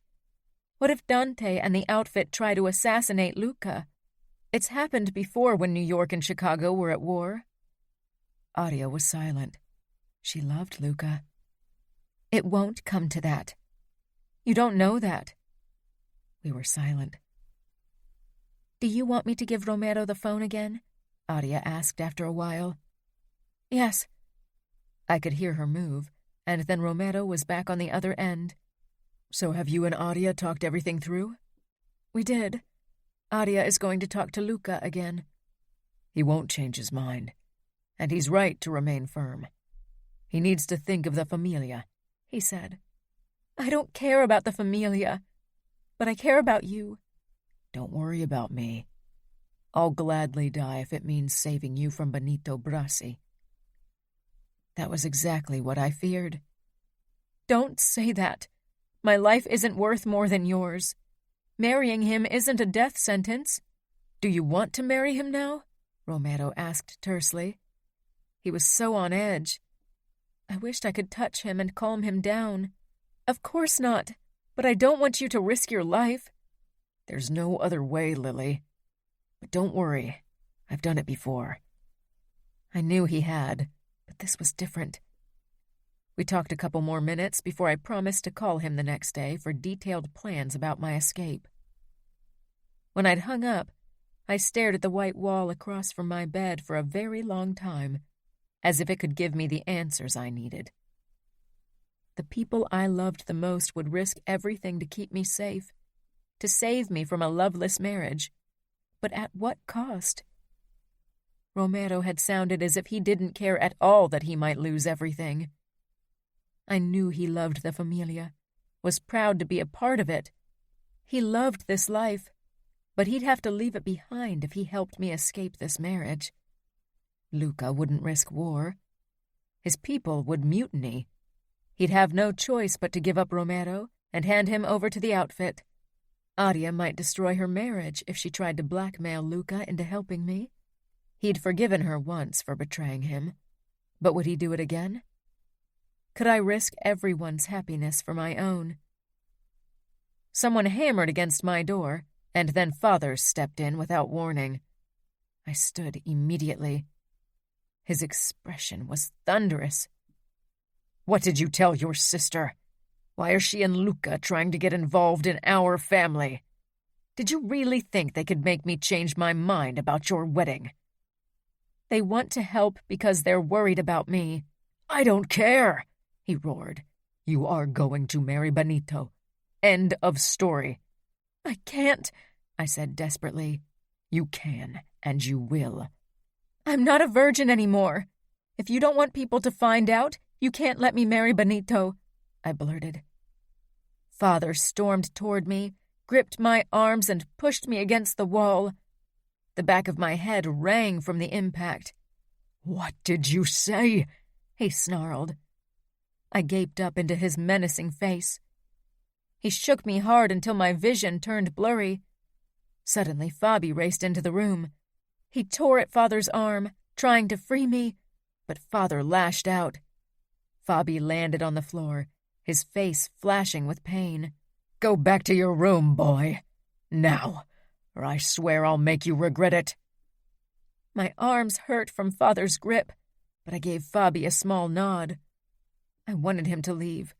He didn't need to get into trouble because of me. Fabi struggled to his feet, and after a moment of hesitation, he limped out of my room. When he was out of view, Father turned back around to me. I quivered. "Tell me the truth." I couldn't talk. I regretted ever having mentioned anything. Father really looked as if he wanted to kill me.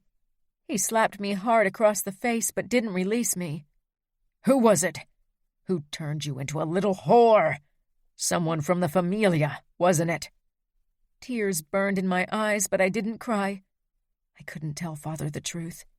"No," I said quickly. "I met him in a club. It's no one you know." "I don't believe a fucking word you say, you disgusting slut. And it doesn't matter. You will marry Benito, and you'll scream like a little scared virgin on your wedding night so he doesn't doubt your innocence. I swear, if you ruin this for me, I'll break every bone in your body." He let me go and stepped back, eyes hateful. "And if you try to get out of this wedding, and maybe even ask your sisters for help, believe me, war between the outfit and the Familia is only the beginning. I'll personally hunt you and your sisters down, and then I'll figure out who fucked you and skin that asshole alive. Do you understand?" I gave a jerky nod. Father looked like he wanted to spit on me. Instead, he turned on his heel and walked out. I slumped to the ground. Everything was really over now. I couldn't allow Father to hurt everyone I loved, only because I wanted to get out of my wedding with Benito. The image of Father's hateful eyes seemed burned into my brain. If I married Benito, the outfit and Familia would keep working together. Fabi would be safer. Everyone would be safer. I'd be able to see my sisters and Fabi at least occasionally, and Romero could keep working for Luca. He'd get over me and find someone else. And I? Maybe things wouldn't be so bad. I didn't even know Benito. Maybe he wasn't a horrible guy. And it wasn't like I hadn't gotten a taste of happiness. Being with Romero had been amazing. It was something I'd never regret and would always cherish. It was time to do the right thing. Maria had accepted her fate. So many girls had before me. I should too, if only to keep my loved ones safe. Once I'd made up my mind, I felt relief, then deep sadness. I lay down, but sleep wouldn't come. I remembered the longing in Mother's eyes before her death, and couldn't help but wonder if the same look would be in my eyes one day. Romero. I'd have never thought I'd ever consider going against the Familia, but I could not watch Lily getting married to that man. She was mine, and I didn't care what I'd have to do to keep it that way. Luca had been eyeing me almost all day yesterday. He'd never looked at me with true suspicion in his eyes before. I had to admit it hurt to know he didn't trust me anymore, and worse, that he had every right to be wary of me. I'd gone against his direct orders, broken my oath, and betrayed the people who had been as close, maybe even closer, than my own family. When I came to Luca and Aria's penthouse that morning, I saw it in Luca's gaze that he knew he'd lost me. Another capo might have eliminated me right then to prevent worse. Aria gave me an encouraging smile, but I didn't miss that Luca left without kissing her. That never happened, and was a fucking bad sign. As soon as I could, I called Lily. The phone rang almost 24 times before I gave up. Aria shot me a worried look. Maybe she's still having breakfast with Fabi and Father. I waited a couple of minutes before I tried again. If she didn't answer this time, I'd book a fucking flight to Chicago today and get her. To my relief, Lily picked up after the third ring. Where were you? I tried to call you before. Are you okay? I'm fine. The detachment in her tone made me pause. It felt like there was a barrier between us that had nothing to do with our physical separation. I've been thinking about the best way to go about it, and I think I should fly over to you as soon as possible. Luca is getting more and more suspicious, so we need to act quickly. I don't think we should do it. Do what? I asked carefully. Run away. I know you don't want to leave your sisters, but maybe Luca will take us in later. Arya might change his mind. No, she said firmly. I mean, I don't want you to come here and take me away. I'm going to stay. I couldn't believe what I'd heard. What are you saying? That you want to marry Benito? I don't believe that for 1 second. He could be your father. But he's an important man. He has many soldiers who follow him. Since when do you care about something like that? I've always cared about it. I enjoyed our time together, Romero, but we have to be reasonable. It could never work out between us. You are a soldier, and I have a duty to fulfill as the daughter of a consigliere. We all have to do things we don't want to do. What the fuck did your father do? This doesn't sound like you, Lily. Romero, please, don't make this harder than it is. You have your responsibilities to Luca. I don't want you to break your oath. I don't care about my oath. But you should, she said angrily. I don't want you to come here. It's over between us, Romero. I'm going to do the right thing and marry Benito, and you should do the right thing and follow Luca's orders. Suddenly, I was angry. So what was this between us? An adventure for the summer? Curiosity about how it would be to fuck a common soldier? Lily sucked in a deep breath, and I regretted my harsh words, but I was too proud to take them back or apologize. We can't talk again, she said quietly. Was she crying? We should forget what happened. Don't worry, I will, I said. Then I hung up. I flung my phone away. Fuck! Arya rushed toward me, alarmed. What's wrong? Is it Lily? She wants to go through with marrying Brasi. Arya froze. She said that? I nodded. I headed for the kitchen. I needed a cup of coffee. Arya hurried after me. What else did she say? Not much, only that Benito is a good catch, and that we should both do our duty. Fuck that. She doesn't mean it, Romero. She loves you. She probably only wants to protect us. I wasn't sure anymore. And even if Arya was right, maybe Lily had a point. I'd devoted my life to the Familia. I shouldn't abandon my oath only because of a woman. I was a made man, and my priority should always be my job. Chapter 15. Liliana. Aria called me 30 minutes after my call with Romero, trying to talk me out of my plan to marry Benito. but she was already fighting with Luca because of me. I wouldn't allow her to really put her marriage on the line for my own selfish reasons. I would marry Benito and try to make the best of it. The next few weeks passed in a blur of wedding dress shopping with Valentina, choosing flowers and the menu, calling important guests to invite them personally. I only saw Benito on 2 occasions, and there wasn't time for more than a few exchanged words and a kiss on the cheek. That, and the fact that I was too busy to be worried, I almost managed to forget that I was actually preparing my wedding to a man I could hardly stand. But reality set in on the day of Father's wedding to Maria. He hadn't talked to me since I'd told him I wasn't a virgin, except on the few occasions when we had to pretend for Benito or other people.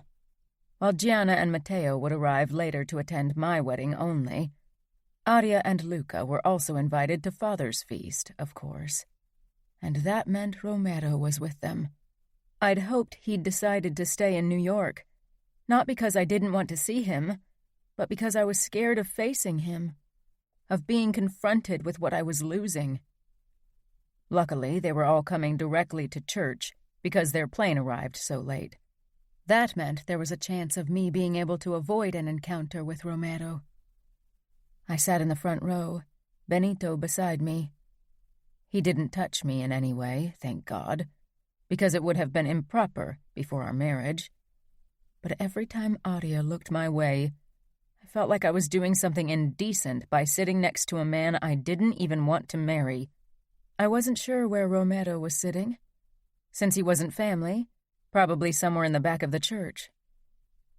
After the service, we headed toward the hotel where the wedding celebration would take place.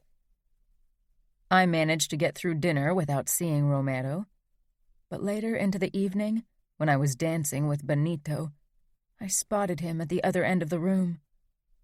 He was watching me. Suddenly, the other dancers around me faded into the background. Shame washed over me. I wanted to push Benito away. I wanted to cross the room and fling myself at Romero. Wanted to tell him that I needed him. I had to look away. When the song ended, I excused myself and quickly left the dance floor. I hurried toward the exit. I needed to get away from this for a moment before I lost it. Once the door closed after me and I found myself in the hallway of the hotel, I could breathe easier. I didn't stop, though. I didn't want to come across guests returning from the bathroom or heading in that direction. I wanted to be alone. I turned 2 corners before I stopped and leaned against the wall, my chest heaving. In a few days, we'd be celebrating my wedding. Panic flooded me. I squeezed my eyes shut. Soft footfalls made me turn, and my gaze fell on Romero. He stood a few feet from me, watching me with an expression that felt like a stab to the heart. Despite everything I'd gone through, and despite my best intention to mute my feelings for him, they seemed louder than ever. Romero looked irresistible in his dark suit. "What are you doing here?" I whispered. "I hated seeing you with him. It's wrong, and you know it." I did.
Every fiber of my being fought Benito's closeness.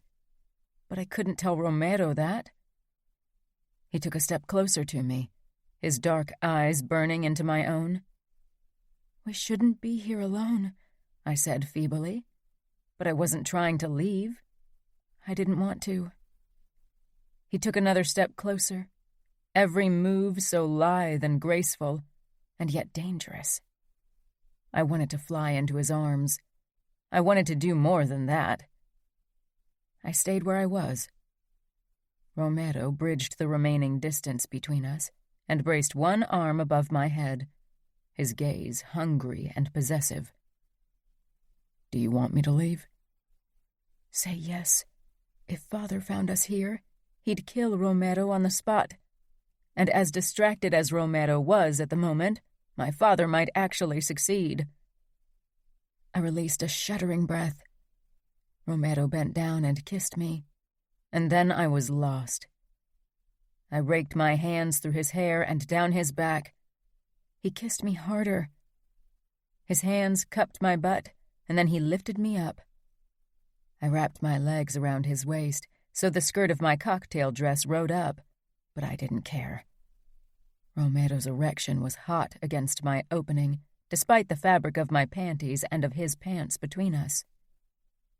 I ground myself against him desperately. I was already so aroused.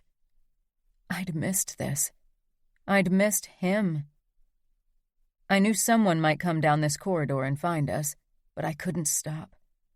Romero pressed me against the wall and held me with only one arm. His other hand cupped my breast through my dress, making me moan into his mouth and my nipples harden. Romero groaned. He thrust against me, rubbing his erection against my panty-clad heat. "I need you," I gasped against his mouth. Romero stroked his palm down my side, then slipped it between my legs and pushed a finger under the fabric of my panties. He found me wet and aching. I shivered at the feel of his touch. "Fuck, you're so wet, Lily." He pushed a finger into me, and I arched off the wall with a gasp. Only he had that effect on me. He removed his finger again and opened his zipper.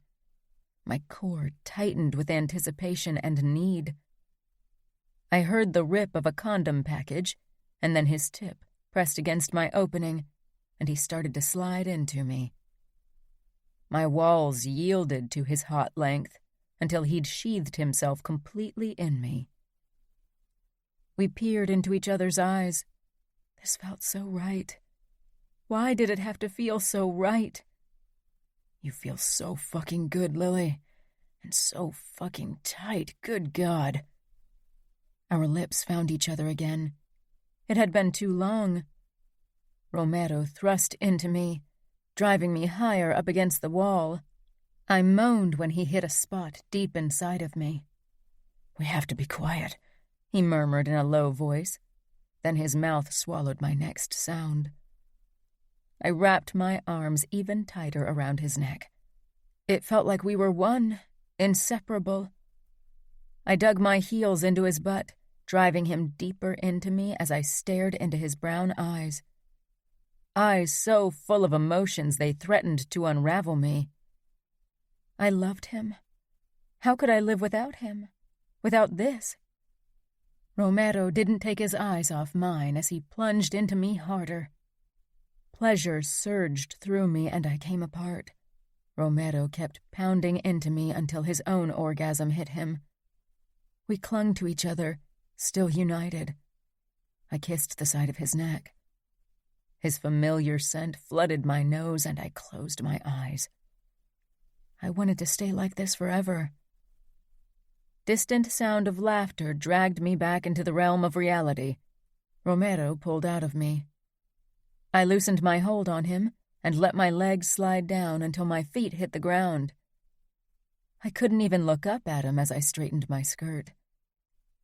Romero threw the condom into a nearby bin before he returned to me. Neither of us said anything. From the corner of my eye, I saw him reaching for my cheek. I backed away. Bracing myself, I lifted my gaze. "This was a mistake," I whispered. Shock crossed Romero's face. Then it became emotionless. "A mistake." "I'm going to marry Benito soon. We can't do this again." Romero gave a terse nod. Then he turned on his heel and walked off. I had to resist the urge to run after him. I waited a couple more minutes before I headed toward the restroom. I needed to clean up before I returned to the party, or people would realize something had happened. To my relief, there was no one in the restroom when I stepped in. I checked my reflection. My hair was all over the place and my makeup needed touching up. Sweat trickled down my back. But worse than that was the telltale prickling in my eyes. I couldn't cry now. That would ruin everything. I took a few deep breaths through my nose before I started to redo my makeup. When I left the restroom 20 minutes later, I looked like nothing had happened, but my insides were twisting. I'd thought I'd made peace with my marriage to Benito, had hoped my feelings for Romero had lessened, but now I realized that was far from being true. The moment I stepped onto the dance floor, Luca was there and asked me for a dance. I knew he wanted more than that.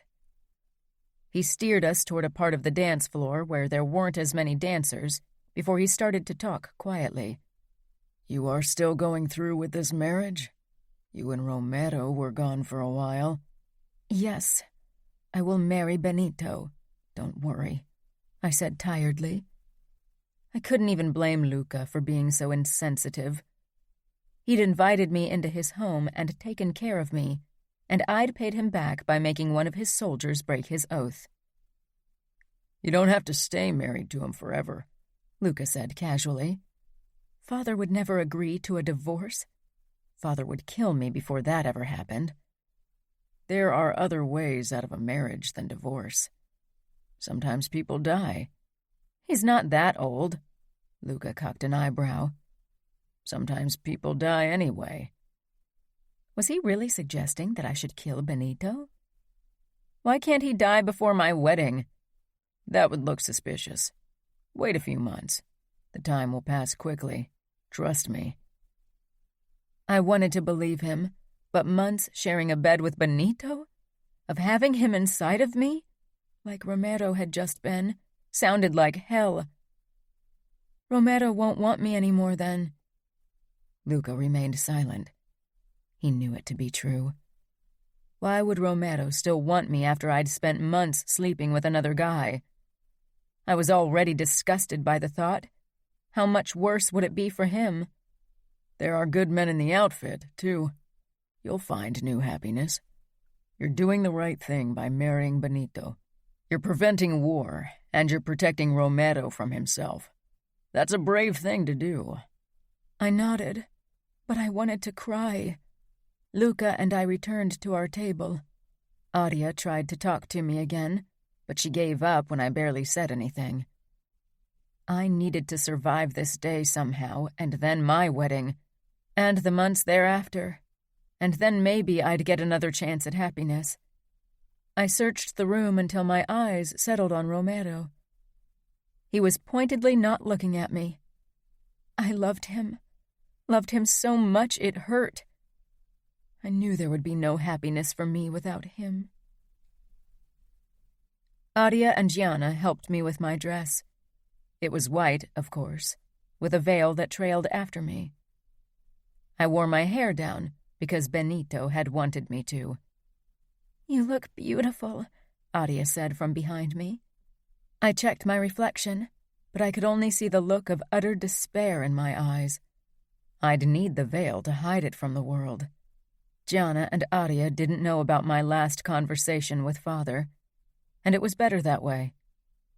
If they knew how much he'd scared me, they'd take me away despite the risk for their own lives. "This is crap," Gianna muttered. She touched my shoulder. "Lily, get the hell away from here.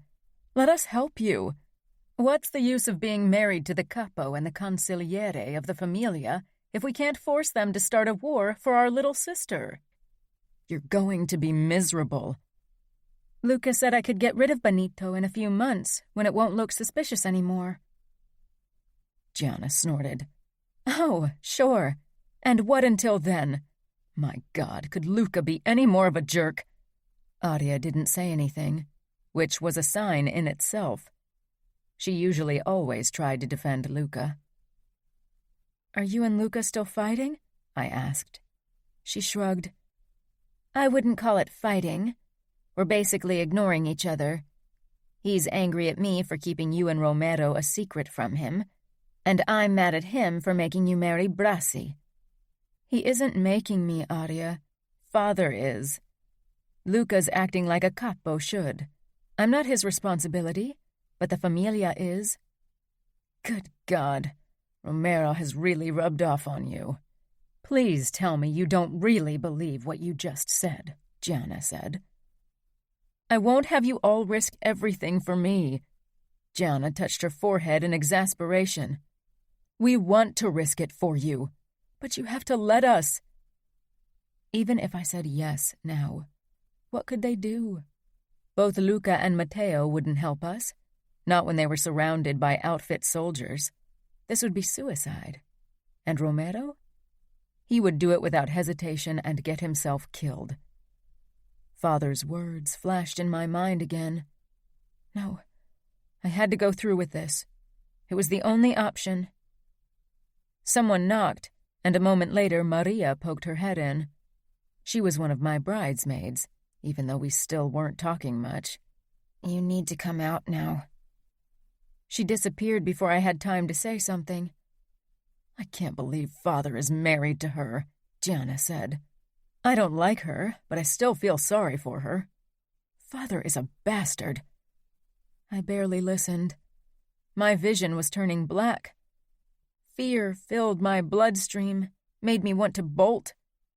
But I held my head high and lowered my veil over my face. We should go now. Lily, Adia began, but I didn't give her the time to finish whatever she wanted to say. I hurried toward the door and opened it, startled to find Father right in front of it. I hadn't expected him to wait for me here. I knew he'd lead me to the altar, but Father's usually waited in the anteroom. Maybe he'd worried I'd run off in the last minute. There you are. Hurry, he said. He slanted a hard look at Gianna when she and Adia walked by, but didn't say anything. He held out his arm for me. An image of him with Maria popped into my head, and I wanted to throw up.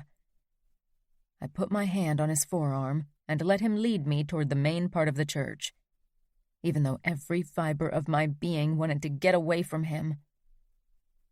Inside the church, music was already playing. Before we entered, Father leaned down to me. You better convince Benito you're a virgin, or he'll beat you to death. And if he doesn't, I will. He didn't wait for my reply. We went through the double doors, and every pair of eyes turned toward us. My feet felt like lead as I walked toward the altar. Benito waited for me at the end of it, a proud grin on his face, as if he could finally present his catch to everyone. Despite the risk, my eyes searched the crowd until they settled on Romero. He leaned against the wall on the right, an unreadable expression on his face. I tried to catch his gaze, even though it would have made this walk even harder, but Romero didn't even glance my way. He was completely focused on Adia, playing the part as her bodyguard. I returned my attention to the front, hoping no one had noticed the detour my gaze had taken. In the spot where my mother should have been was Maria, hunched shoulders, pale skin, sad eyes. Maybe she thought nobody was looking, because this was the first time she hadn't put on a brave face. This was a taste of what I would look like soon enough. I peered up at Father. He, on the other hand, seemed rejuvenated, as if the marriage to a barely 20-year-old had allowed him to drop a few of his own years. Didn't he miss Mother at all? She should have been at his side for my wedding. My eyes sought Romero again. I couldn't seem to stop. And Romero should have been the one waiting at the altar for me. We reached the end of the aisle, and Father handed me over to Benito. Old man fingers curled around my hand, sweaty and too firm. Father lifted my veil, and for a moment I was worried my disgust and unhappiness were plain as day. But from the look on Benito's face, he didn't seem to notice or care. I didn't listen to the priest as he started his sermon. It took everything I had to stop myself from peering over my shoulder, seeking out Romero one more time. While the priest and the gathered guests waited for my I do, I considered saying no for a brief moment. This was my last chance, the last exit before I was forever stuck on a highway to unhappiness, or at least until I figured out a way to get rid of my husband. Was I even capable of something like that? I couldn't even smash a fly when it bothered me. Just say no. I wondered how people would react if I refused to marry Benito. Benito would be furious, and so would Father. But my sisters and Romero, they would understand, would probably fight everyone else to protect me. Benito cleared his throat beside me, and I realized how long I'd been saying nothing.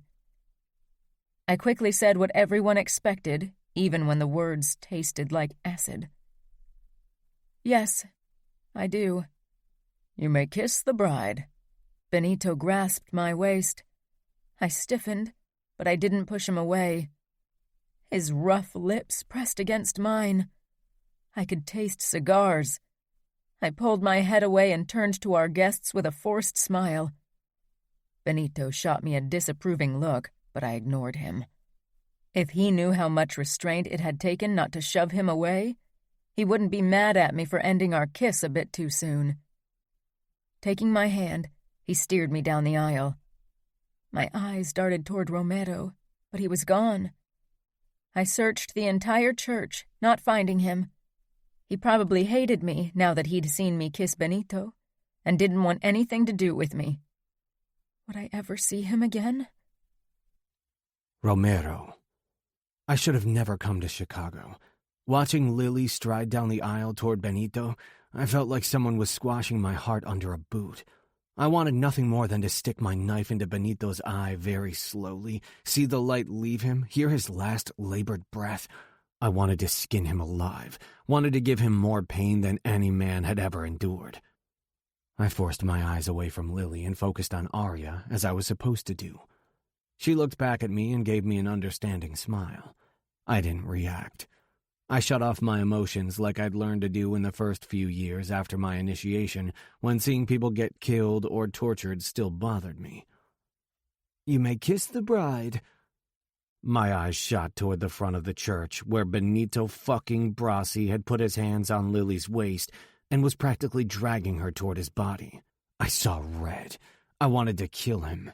I pushed away from the wall, turned around, and walked out of the church. I didn't run like I wanted. I moved slowly as if nothing was wrong. Fuck. What a fucking lie. Everything was wrong. The woman that was supposed to be mine had just married some old bastard. I headed straight toward our rental car. I'd wait there until it was time to drive to Brasi's mansion for the feast. Luca hardly left my fucking side at the wedding party. He probably worried I was going to lose my shit on everyone. He wasn't wrong. Every time I glanced toward Lily and Benito, something snapped in my brain. I couldn't stop imagining pulling my gun and putting a bullet in Benito's head, and then one in Scuderi's head for good measure.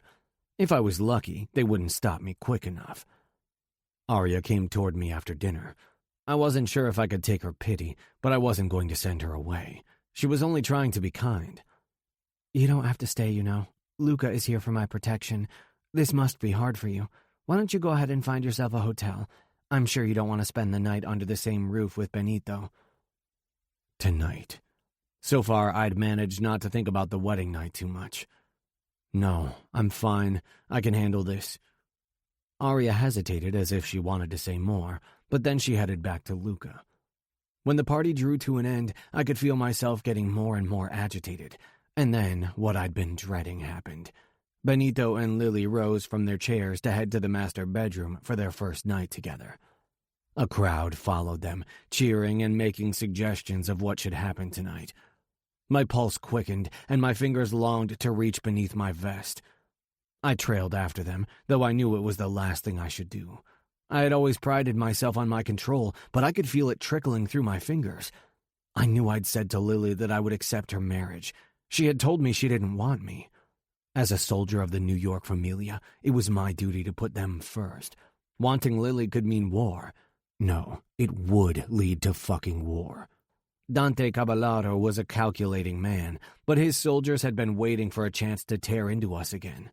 I'd seen it in many of their eyes today. Things between us had gone steeply downhill in the past few years.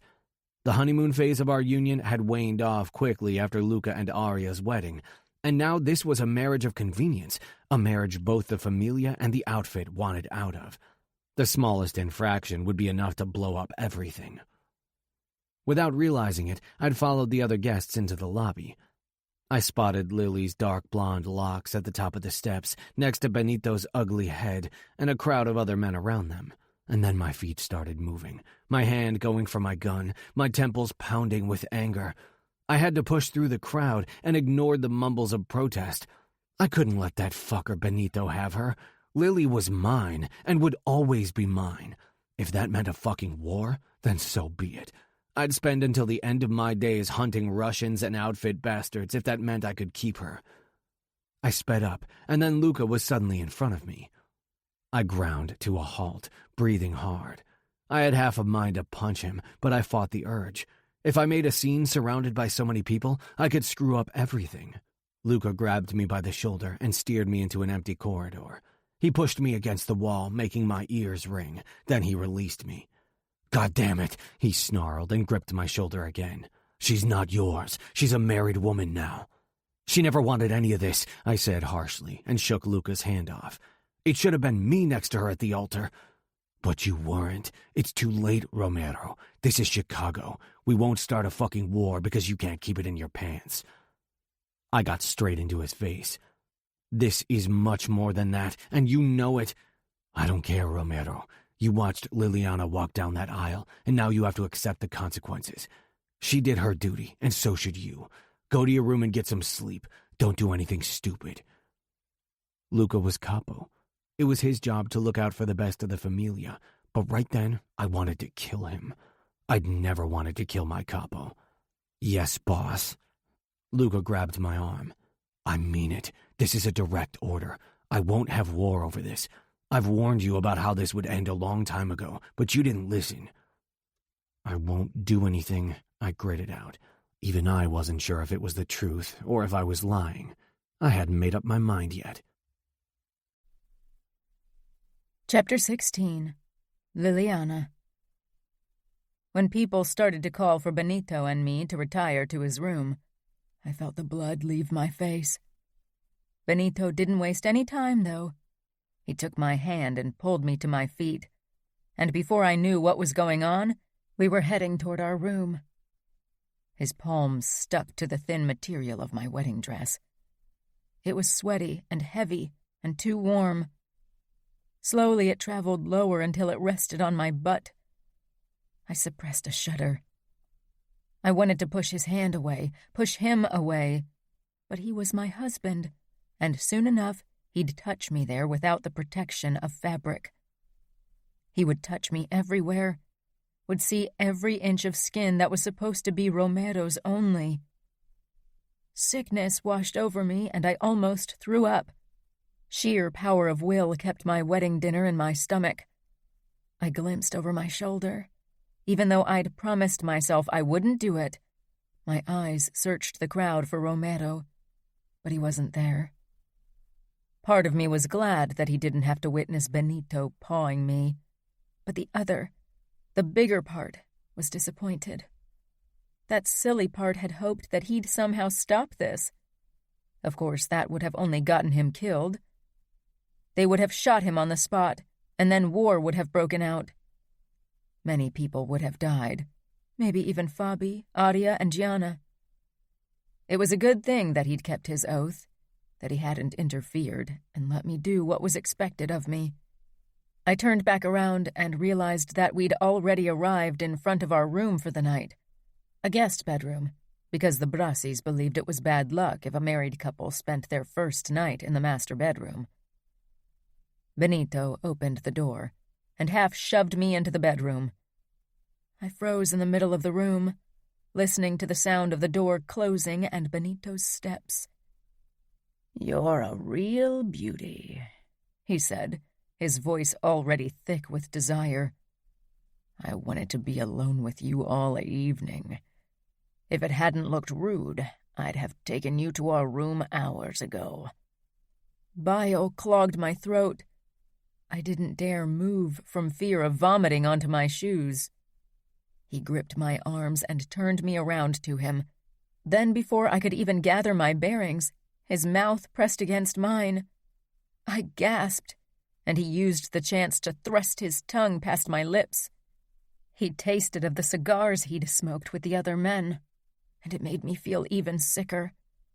His tongue was everywhere. He didn't give me the chance to do anything. God, this was horrible. My hands grasped his shoulders, fingers digging into his suit, and I shoved as hard as I could.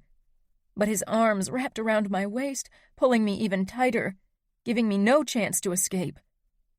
His breathing was quick and excited. He was so eager. I didn't want this. I squeezed my eyes shut, fighting back tears and desperately trying to imagine it was Romero kissing me. But everything about this felt wrong. The clumsy hands on my waist, the taste of him, the way he moved his tongue like a dying slug. Ripping away from him, I drew in a few desperate breaths. His taste lingered on my tongue. I wanted to rinse my mouth to get rid of it. Benito stepped in front of me again and leaned close. "Don't worry, sweetheart. I'm going to take good care of you. I'm going to make you a woman. You'll never forget this night." I knew I'd never forget it. I'd probably have nightmares about it for the rest of my life. Mother's last words, the look in her eyes filled my mind. How could I have let it come this far? No, I can't. I took a step back. I needed to get away, out of this room. Needed to find Romero and tell him that I couldn't survive this marriage. That I wanted only him. That he'd always been the one I wanted, and would keep wanting him till the day I died. I was being selfish, I knew. But I didn't care about causing a war anymore, if the alternative meant having to spend my life being touched by Benito. Maybe Luca could handle the situation. He was a good capo. He could prevent war, right? Benito's expression tightened, that sugary sweet smile being replaced by something more leery and hungry. Fear settled like a weight in my stomach. He grabbed my arms too tightly, making me wince. "You are my wife, and you will do what's expected of you." "No, please. I'm not ready. I need more time. Time to figure out a way out of this without getting everyone killed. There had to be a way where nobody got hurt." Benito chuckled. "Oh, don't try this bullshit with me, sweetie. I've been jerking off to the image of your perfect, perky ass for weeks now. Tonight, I want to bury my cock in it. Nothing in this world will stop me, not even your big puppy dog eyes." I opened my mouth for another attempt at begging, but Benito pushed me backward. I cried out in surprise. My heel caught in the hem of my wedding dress, and then I was falling. I braced myself for the impact. Instead, I landed on something soft and bouncy. The bed. How could I have been this close to it? I tried to scramble off immediately, but didn't get the chance. Benito leaned over me, his knees between my legs, pinning my dress beneath him. I was stuck. I struggled, but my legs were tied down by the fabric, and I panicked. Panicked like I'd never had before, not even when I saw the torture scene in the basement. Benito lowered his face down to mine, and then he kissed me again. I turned my head to the side so he slobbered all over my cheek. His fingers clutched my chin, forcing me to face him. His cigar breath washed over me, and his chapped lips were too close. His eyes narrowed to slits. "Listen, sweetheart, we can do this the easy or the hard way. For your sake, I hope you work with me. I don't give a shit either way. I like it rough." He meant it. He'd force himself on me if I kept up the struggling. I could see it in his eyes. I couldn't expect any kindness from my husband tonight. Tears and pleading wouldn't change his mind. I willed myself to relax beneath him. He smiled in a condescending way and shifted his body, finally letting my dress free. He pressed up against me, his mouth wet on my throat. He licked his way down to my collarbone. I tried to imagine it was Romero, and when that didn't work, I tried to stop thinking about him altogether. Tried to be empty and numb. Tried to cast my mind to another place and time, away from my husband, who would have his way with me no matter what I wanted. Benito shoved my skirt up and slipped his hand up my calf. He grunted appreciatively and pressed his body even closer against mine. I could feel how much this excited him. Whenever I'd felt Romero's erection, I'd been excited. But this? Oh, God, I couldn't do this. But he was my husband, and I was his wife. I'd chosen this way to protect everyone who wanted to help me. This was my duty, not only to him, but to my family, to the outfit. It was the fate of many women. They had survived, and so could I. I hated the sounds my husband made, the smell that wasn't Romero's, the way his clumsy fingers tugged at my dress. He was my husband. His hand traveled up to my knee. My husband. Then up to my thigh. My husband, my husband, my husband. His hand reached the edge of my panties, and I couldn't take it anymore. I lay my palms against his chest and pushed him off me. I wasn't sure where I found the strength. Benito had at least 70 pounds on me, but he lost his balance and fell to his side. I leaped off the bed, but my dress was slowing me down. I staggered toward the door, arms extended. My fingers were mere inches from the doorknob when Benito caught up with me. His fingers bruised my forearm with their grip, and he flung me back toward the center of the room. I couldn't gain my footing quick enough and fell forward, hip bones colliding with the desk in the corner. I screamed out from pain. Tears burned in my eyes. Benito pressed up behind me as I was bent forward and his erection dug into my butt. "Tonight, doll, you are mine." And there it was, right in front of me. I barely noticed Benito's hand squeezing my breasts through the fabric. My eyes were fixed on the gleaming silver letter opener. Benito squeezed again, harder, probably angry because of my lack of reaction. I gripped the letter opener. It felt good in my hand, cold and hard. My husband tore at the edge of my corset. I tightened my grip on the opener and jabbed my arm backward as hard as I could. Benito stumbled away with a gurgling gasp, letting me free. I whirled around. The letter opener stuck out of his right side of his stomach. Blood soaked the white fabric of his shirt. I must have hit him really hard, maybe even injured him seriously. I'd never done something like that. My lips parted in shock. I'd really plunged a knife into my husband's stomach. His wide eyes stared. "You bitch! He gasped and dropped to his knees. His ugly beetle eyes grew even wider as he rasped in pain. I stumbled away from him. What if he called for help? What if someone saw what I'd done? I'd stabbed my own husband. They would kill me for that. And even if they didn't, Benito surely would beat me to death if he survived the wound. There was only one thing I could do. Only one person who could help me. and I wasn't even sure if he still would after everything I'd put him through. After what I'd said and what he had to witness today, maybe he wasn't even in Chicago anymore. Maybe he'd already taken the next flight back to New York to get as far away from me as possible.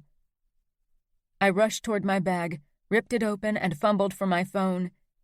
With shaking fingers, I keyed in the number I knew by heart. Benito seemed still dazed, but he had gotten up on his elbows. He was gasping for breath, obviously trying to find his voice to scream for help. What if he came toward me? Could I finish what I'd started? A new wave of panic hit me hard. After the first ring, Romero's familiar voice rang out. "Lily?" I'd never felt more relieved in my life. He hadn't ignored my call. Maybe, just maybe, he didn't hate me. "Please help me," I whispered, voice hoarse with tears. They were streaming down my face. It wasn't because I'd just stabbed someone with a letter opener. I felt no regret over that. "I'm coming. Where are you?" "Bedroom." "Don't hang up," he ordered. I wouldn't have. I could hear him moving, could hear his calm breathing, and it calmed me in turn. Romero would be here soon, and then everything would be all right. After everything that had happened, he still rushed to help me. Less than 2 minutes later, there was a knock. He must have been close, or it would have taken him much longer to reach the bedroom. For a couple of seconds, I wasn't sure if I could even move. My legs felt numb. "Lily, you have to open the door. It's locked. If I break it down, people will be up here in no time." That was all it took. I crossed the room in a few steps and opened the door. My heart was beating in my throat, and only when I saw Romero's worried face did I dare to lower the phone from my ear and hang up. I felt safe now, even though I knew I was far from it. We both were in grave danger if anyone found us like that. By calling Romero, I'd put him in harm's way. How could I do that to someone I loved? Hadn't I gone through with this marriage exactly to protect Romero? Romero's eyes wandered over my half-open corset, my disheveled hair and ripped skirt, and his face flashed with fury. He stepped into the room, closed the door, and cupped my face. "Are you okay? Did he hurt you?" I shook my head, which I realized a moment later could be taken as an answer to either question. "I stabbed him. I couldn't bear his touch. I didn't want his hands on me. Romero pulled me against him, my cheek pressed against his strong chest. I listened to the sound of his pounding heart. Outside he looked calm, but his heart betrayed him. I didn't sleep with him. I couldn't. "He's still alive," he murmured after a moment before he pulled back. Deprived of his warmth, I wrapped my arms around myself. Romero advanced on my husband, whose eyes were darting between Romero and me, like he was watching a tennis match. His breathing rattled in his chest, but he'd dragged himself closer to the desk and was reaching for his phone. Romero stood over him, then calmly pushed his arm back down to the ground. His expression predator-like. Benito fell onto his side with a pained gasp. He reminded me of a beetle who was trapped on his back, its legs helplessly pedaling above its body. I didn't feel any pity, though. "You," Benito snarled, then started coughing. Blood speckled his lips. "Did your capo set this up? Chicago will make him pay 10-fold. Dante won't let you make a fool out of me and everyone else." "You aren't important enough for Luca to give a shit about you," Romero said coldly. He had the same expression I'd seen when he'd watched the Russians getting tortured in the basement. I shivered. Realization settled on Bonito's face as his eyes swiveled from Romero to me. "You and her." His mouth pulled into a nasty grimace, spittle clinging to his lips. "You nasty whore, let him fuck you. You—" He never got the chance to finish his sentence. Romero stepped up to Benito, jerked him up by his collar, and then in one practiced motion, he pulled his knife and plunged it in an upward angle between my husband's ribs, silencing his rattling breath. Without even blinking, Romero let go of Benito, who fell to his side, lifeless. Chapter 17. Liliana. Romero had just killed a member of the outfit for me. Our eyes met, and cold fear spread in my chest like fog. Romero wiped his knife clean on my husband's pant leg before he sheathed it in its holster. My throat constricted as I walked toward him. This means war. We can come up with a story. I'll pretend I've lost my mind. I've been lusting for you forever, but you were never interested in me. And today I snapped and barged into your bedroom and attacked your husband, who tried to defend himself with the letter opener, which I then used to stab him. We can make it look like I tried to rape you so nobody suspects you were involved. Nobody would doubt it the way you look. He stroked my cheek. The bastard died too quickly for how he treated you. I couldn't believe he was suggesting something like that. It was bad enough that I'd dragged him into this at all. I wouldn't make him look like a disgusting rapist to save my own hide. I won't pretend you tried to rape me. You are the only man I want to be with. Romero wrapped me in a tight embrace. His smell, his warmth, the way my body perfectly fit against his. This felt right. My eyes found Benito on the ground. I'd tried to be his wife and failed. But I couldn't be sad about it. I'd never wanted this, and he'd known it from the start. He would have forced himself on me.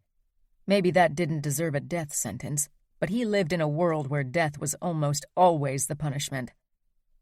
His eyes were still open, and it seemed they were staring straight through me. The longer I stared at him, the worse their look seemed to get. I shivered violently. Romero pushed me gently away. Don't look at him. He walked toward the body and turned Benito so he was facing the ground, and no longer me. And just like that, I felt better. He was still dead, but at least he wasn't looking at me with that reproachful expression anymore. I stumbled toward the bed and sank down. My legs were too shaky to hold me. Romero stood for a moment before he joined me. He brushed his thumb over my cheek, catching a few stray tears. I hadn't even noticed I'd started crying again. He's dead now. He can't hurt you ever again, he said roughly. Nobody will ever hurt you again. I won't allow it. If you confess to murdering Benito, you'll be killed, and then you won't be around to protect me from anything. Maybe it was a low move to play the guilt card, but I couldn't let Romero take the blame. Romero's gaze settled on Benito, and the puddle of blood slowly spreading around him, turning the beige carpet into a sea of red. We can't cover this up. Even if we got him out of the house without anyone noticing, we could never get the blood out of the carpet. People would suspect something. Someone will have to take the blame for this. I buried my face in my hands, desperation clawing through my insides. I should have let him have me. I should have endured it like so many other women before me. But I had to act like a selfish bitch. No, Romero said sharply, wedging a finger below my chin and tilting my face up. I'm glad you stabbed him. I'm glad he's dead. I'm glad he didn't get what he doesn't deserve. You are way too good and beautiful for this bastard. I pulled him down to me and kissed Romero. I would have deepened the kiss, despite everything, would have lost myself in Romero as I always did. But he was more reasonable than I and pulled away. I have to call Luca. As his soldier, I need to confess to him at least, and then it's up to him to decide what happens next. And what if he decides to kill you so he can keep the peace with Chicago? I asked quietly. You know how angry he was when he found out about us. Even Audia couldn't convince him to risk war for me. For a long time, Romero merely looked at me. Then he picked up his phone and lifted it to his ear. Then I'll accept his judgment. No, I said suddenly. I shoved his phone away. Let me call Audia. She can reason with Luca. He listens to her." Romero smiled sadly. "This is something even Aria can't do anything about. Luca is capo, and if he needs to make decisions that protect the familia, he won't let Aria mess with his mind. You said it yourself. He refused to listen to Aria." "Please." "I need to do this. I can't hide behind you or Aria like a coward." He raised the phone again, and this time I didn't stop him. He was right. Luca would probably be pissed if I tried to use Aria to manipulate him. I held my breath as I waited for Luca to pick up. "Luca, I need you to come to Benito's room." I heard Luca's raised voice on the other end, but couldn't make out what he said. It didn't sound nice. "Yes, I'm there. You should hurry." "Damn it!" Luca growled loud enough for me to hear. Then he hung up. Romero lowered his phone slowly and put it back into his pocket. I took his hand, needing to convince myself that he was really there. Romero glared at Benito's body, but he didn't try to tell me things would be okay. I was glad he didn't try to lie to me. I rested my cheek against Romero's shoulder. There was a soft knock. I straightened, but my grip on Romero's hand tightened. I didn't want to let him go. Once Luca saw what had happened, I might never get the chance to touch Romero's hand again. At least not while it was still warm. I shuddered when I remembered Mother's lifeless corpse. I wouldn't allow that to happen to Romero. Romero kissed my forehead, then he untangled himself from my grip and got up. I rose too, my eyes darting to Benito. Anger for him welled up in me.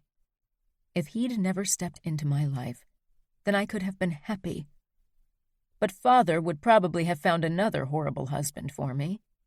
Fear corded up my throat as I watched Romero push down the handle and open the door. What if Luca really decided to kill Romero as punishment?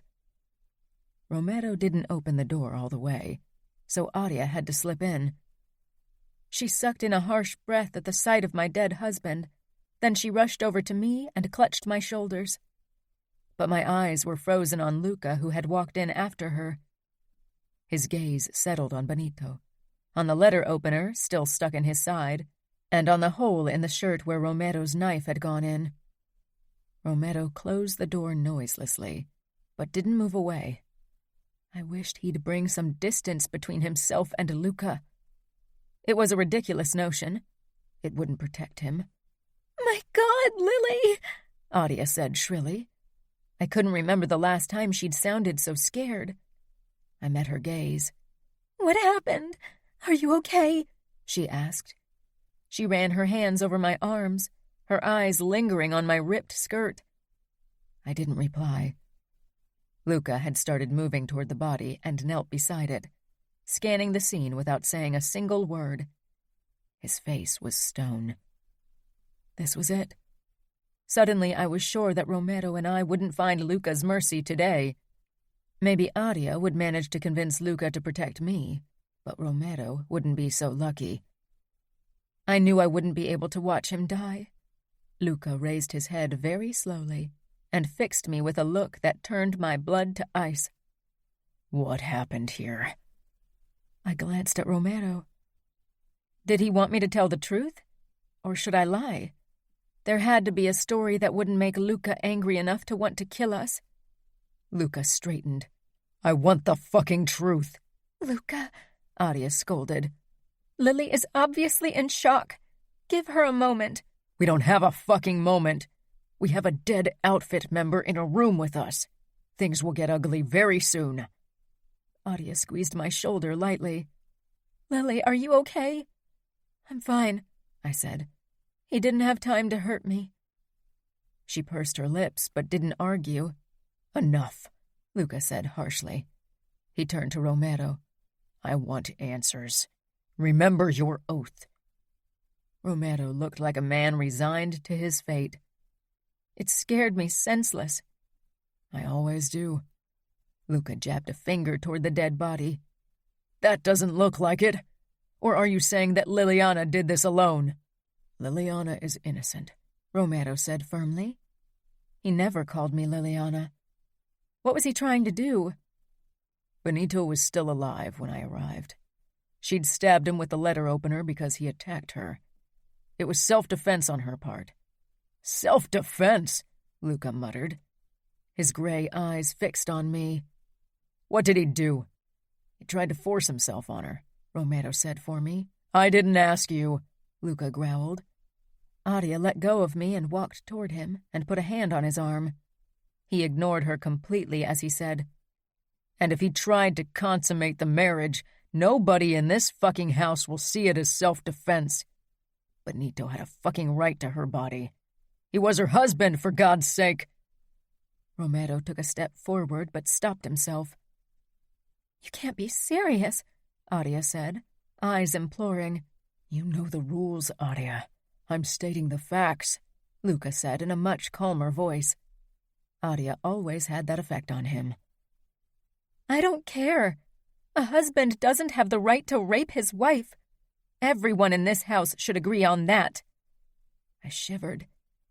The events of the evening were catching up with me. I just wanted to lie down in Romero's arms and forget everything.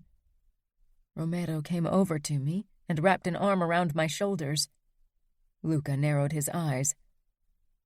I told you this would end in disaster. So let me guess.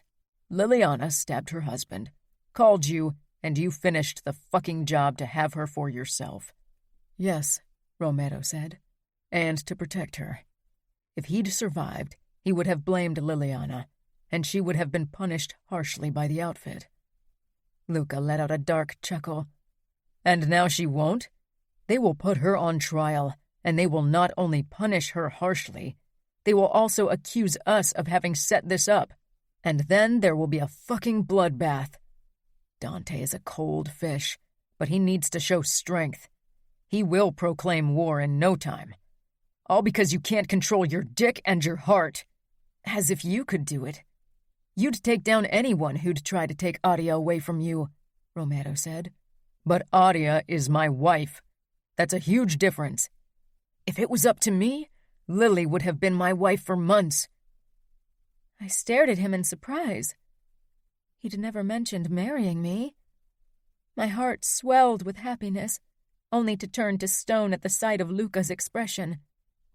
Someone is going to pay for this, he said darkly. He paused.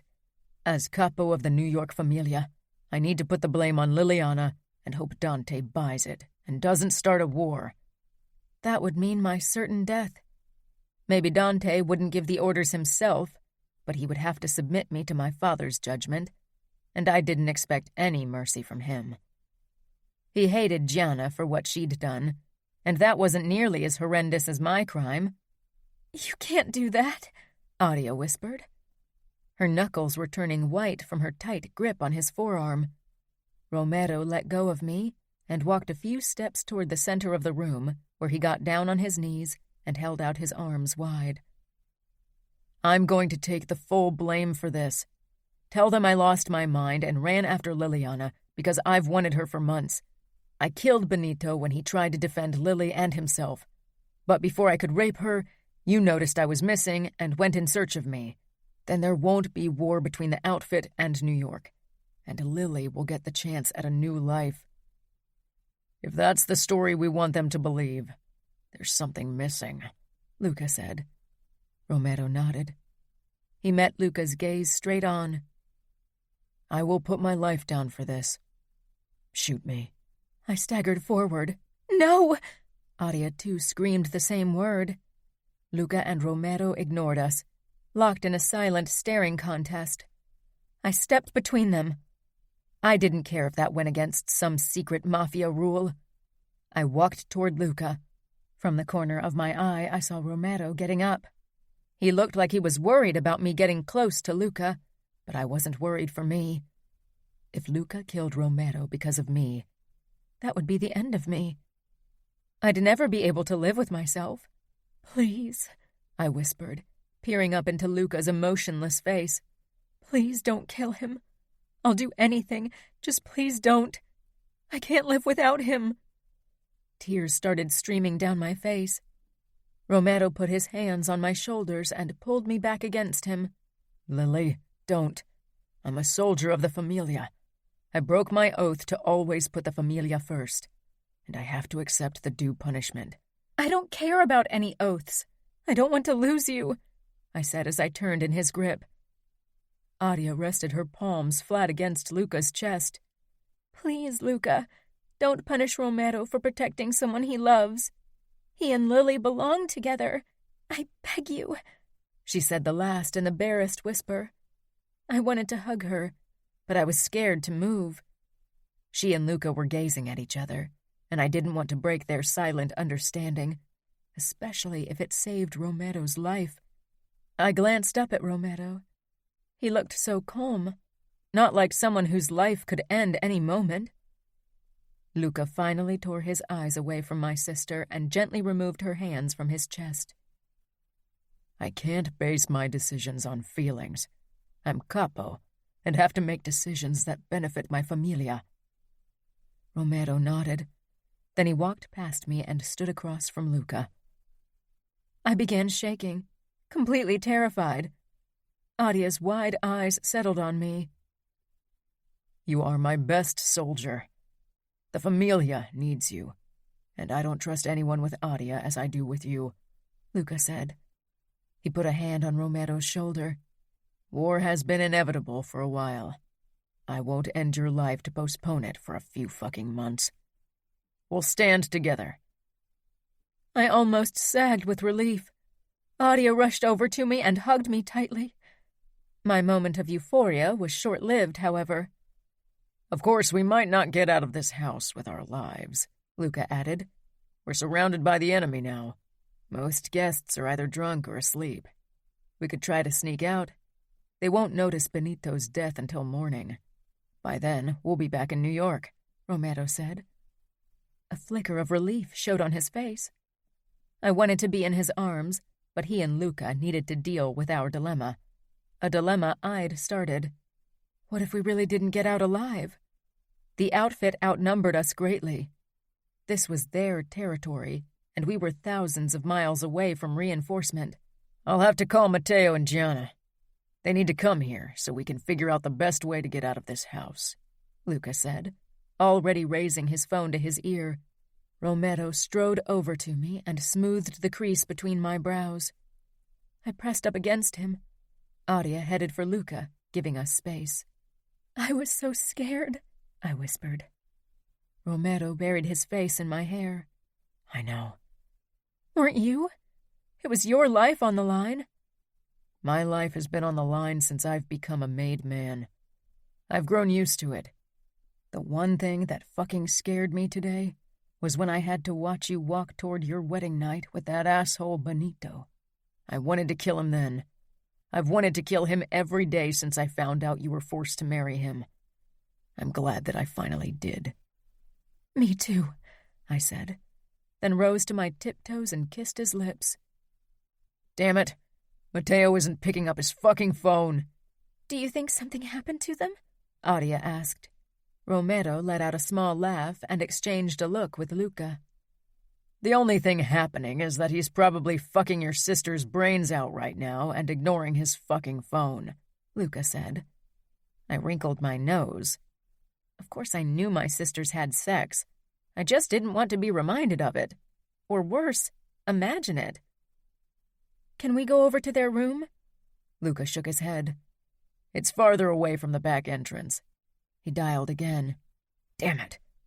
We should carry Benito into the bathroom and cover the bloodstain in the carpet with something. That way, if someone walks in tomorrow morning, it might buy us a bit more time." Luca shoved his phone into his pocket, then gripped Benito by the feet while Romero took the arms. I shuddered as I watched them carry the corpse into the adjoining bathroom. My husband was like a sack of flour in their hold. "You should get out of your wedding dress and wear something more sensible," Adia suggested softly. She touched my arm lightly, drawing my eyes away from the dead body. After a moment, I nodded. Luca and Romero came back out of the bathroom and discussed how best to go about our flight. I grabbed jeans and a pullover from my bag in the corner before heading toward the bathroom to change in peace, but froze in the doorway. Benito was sprawled out in the bathtub. I didn't want to be alone with a dead man. Bile traveled up my throat. "Hey," Romero said gently, coming up behind me. "Do you want me to come with you?" I nodded merely and finally stepped into the bathroom. Romero entered after me. I quickly got out of my dress with his help. "Somehow I always imagined it would be different when I'd help you out of your wedding dress," he murmured. I laughed breathlessly. I dropped the dress unceremoniously on the ground. For me, it was only a symbol for the worst day of my life. I wasn't sad to be rid of it. Maybe one day I'd get the chance to have another wedding, one I wanted, with a husband I loved. I changed into my other clothes. Romero picked the dress up, and for a crazy moment, I thought he wanted to keep it for our own future wedding.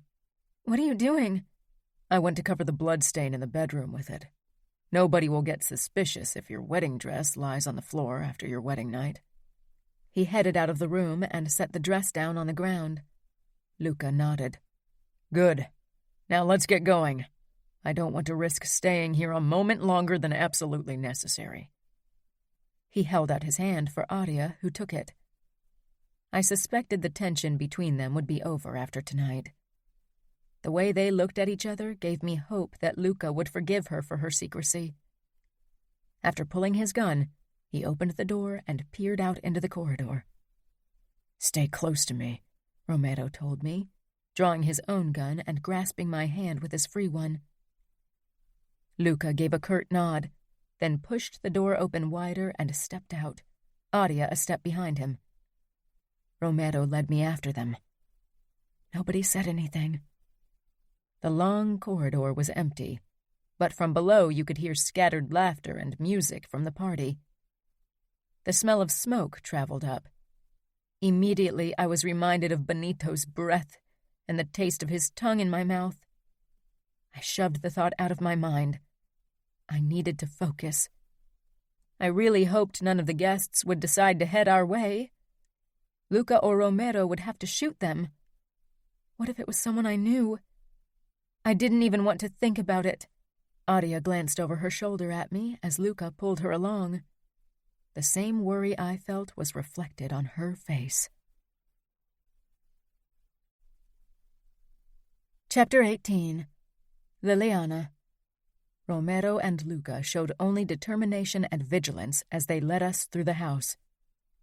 Eventually, we arrived in front of Gianna and Matteo's door.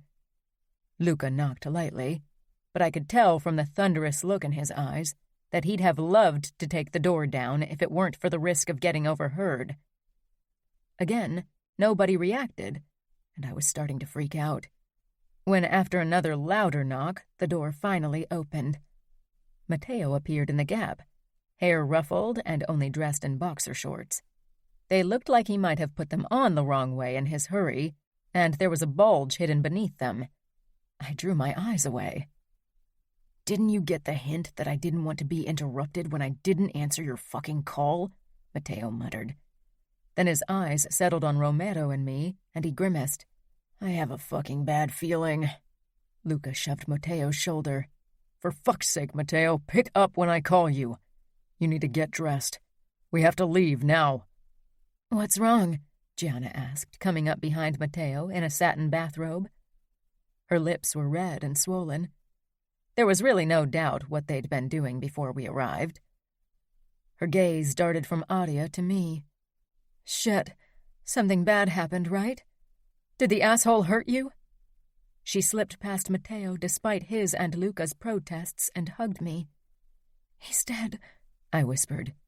"Good," she said without hesitation. She patted Romero's shoulder.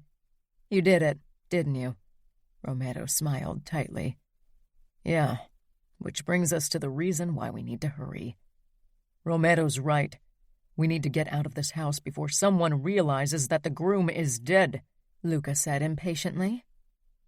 "I always thought that I'd be the one to start a war between the outfit and the familia." "Kudos to you, Romero, for proving me wrong for once," Matteo said, grinning. I thought that too, Romero said. Luca sighed. I hate to interrupt your chit-chat, but we need to get the fuck going. Matteo nodded and motioned for Gianna to get into their room.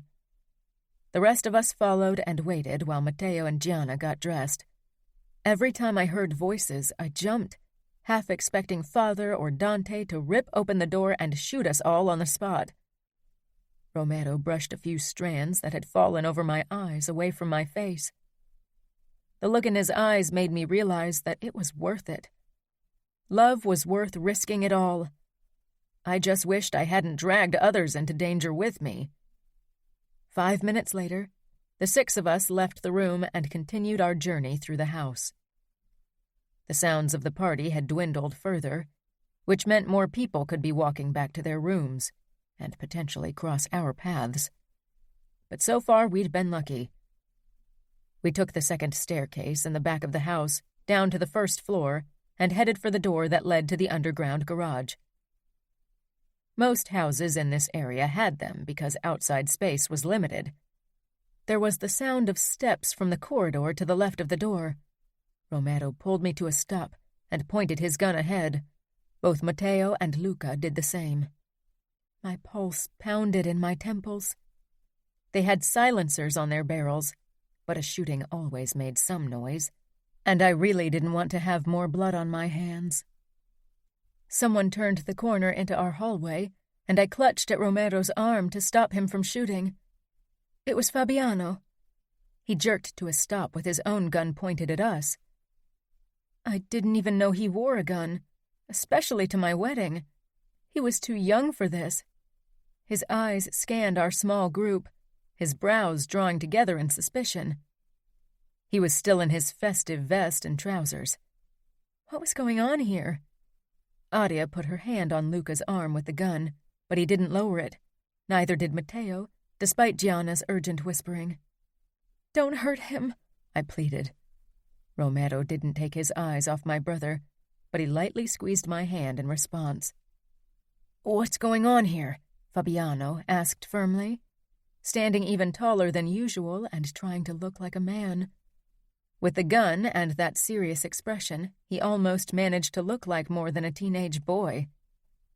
Put that gun down, Luca ordered. Fabiano laughed, but it sounded nervous. No way.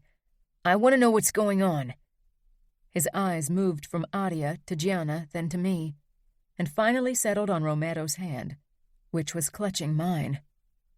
Why are you even running around with a gun? Shouldn't you be in bed? Adia asked, and was about to take a step toward our brother, but Luca pulled her back. I have guard duties, Fabiano said with a hint of pride. But you aren't inducted yet, I said, confused. I would have noticed if he'd started the process, right? Fabi had always told me everything. It had been us against the rest after Gianna and Adia had moved to New York. I started the induction process a few weeks ago. This is my first task, Fabi said. The hand with his gun was shaking slightly. If I noticed it, Romero, Luca, and Matteo definitely had. I wasn't sure it was a good thing because his nervousness made them realize he was still a kid, or a bad thing because it made him an easy target in their eyes. Father gave it to you because he thought it would be an easy first job, right? Nothing bad ever happens at weddings, I tried to joke. Fabi didn't even crack a smile. Neither did anyone else. I exchanged a look with Adia and Gianna. We had to escape. That much was clear. But we couldn't risk Fabi getting hurt. He gave me the job because he knew I was responsible and capable, Fabi said, sounding like Father's personal parrot. My chest tightened. What if Fabi really didn't let us go?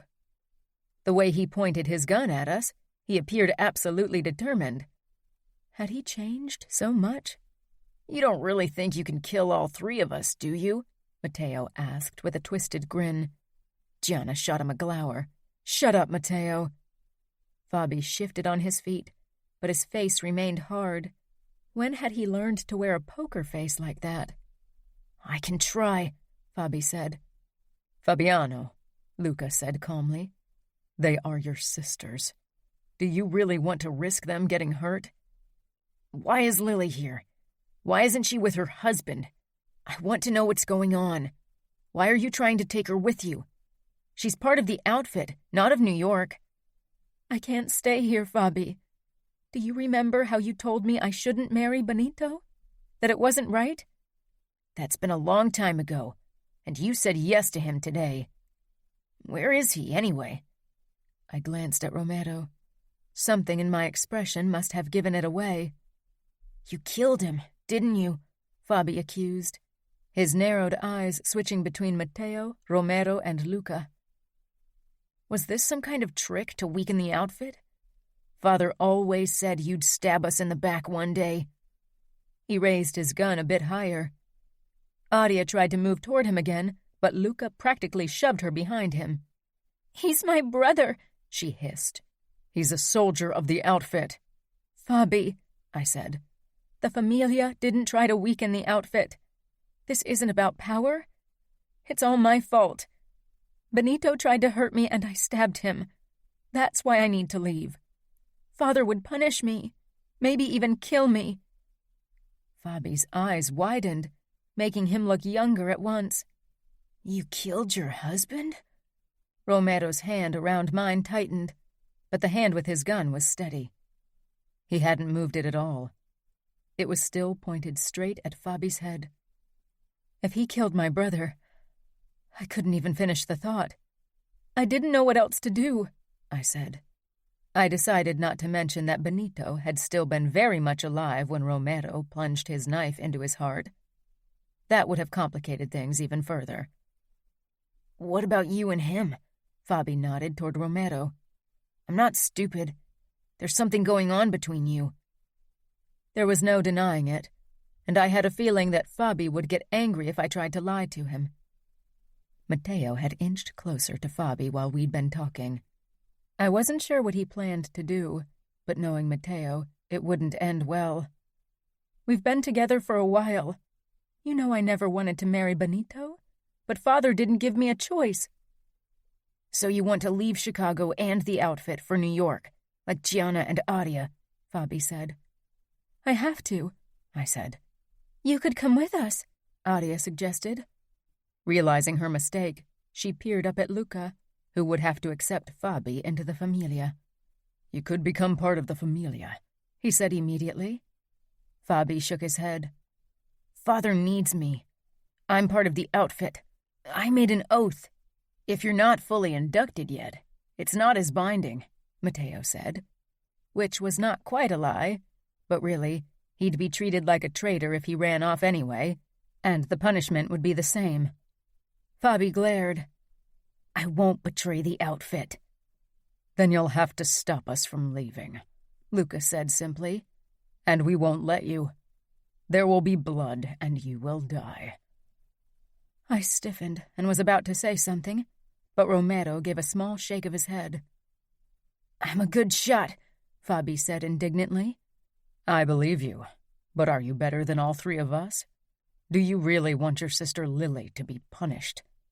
If you force her to stay, you sign her death warrant. Conflict showed on Fabi's face. If I let you leave and someone finds out, they will kill me too. I could die an honest death if I tried to stop you. Luca nodded. You could, and they would sing your praises. But you'd be dead all the same. Do you want to die today? Fabi didn't say anything, but he'd lowered his gun a few inches. Nobody has to find out that you let us leave. You could have tried to stop us, but we were too many, Romero said suddenly. They will think I was scared and ran away, and that's why you escaped. Luca gave Romero a small nod. Not if you got wounded. We could shoot you in the arm. This was meant as an easy first job. Nobody expects you to be capable of stopping the best fighters of New York. They won't hold it against you if you got shot. You want to shoot my brother? Adia asked incredulously. What if you injure him seriously? I added. I could hit the zit on his chin if I wanted to. I think I can manage to hit an unproblematic spot on his arm, Mateo said with his shark grin. And we're taking a risk by not just killing him, so an arm wound is really nothing. So what do you say, Fabiano? Luca asked quickly before Matteo could say more. None of the men had lowered their guns yet. Fabi nodded slowly and aimed his weapon at the ground. Okay, but I will have to call for help. I can't wait more than a few minutes or they'll get suspicious. A few minutes should be enough for us to drive away, Luca said. They will follow us once they figure out what's going on, but 5 minutes will bring enough distance between us and them. Dante isn't someone who likes fighting in the open, so I doubt he'll send his men on a wild car chase. He'll attack us later, once he's figured out the best way to hurt us. My stomach tightened. All because of me. How selfish could a person be to let others risk so much for her? Romero gave me an encouraging smile, but for once it didn't manage to cheer me up. War with the outfit was inevitable. Things have gotten worse by the day. Luca looked over to us. That's true. If it weren't for Aria and Gianna, Matteo and I wouldn't even have come to Chicago for the wedding. That might have been the case, but Benito's death would put fuel into the fire. Things would get very ugly now. Let's do this now, Matteo urged. We're wasting time. I think we should move our shooting to the garage. Maybe that will buy us additional time. People won't hear your scream as easily, Romero suggested. Together we headed for the door and down a flight of stairs into the underground garage. It wasn't as big as the one I'd seen in New York. Despite our decision to work together, none of the men had put their guns back into their holsters yet. When we stopped close to our 2 rental cars, I slipped out of Romero's grasp and walked up to Fabi. I didn't miss the way Romero tensed and raised his gun, but I trusted Fabi. Maybe he was on his way to becoming a soldier of the outfit, but he was also my little brother. That wouldn't change. I hugged him, and after a moment he wrapped his arms around me.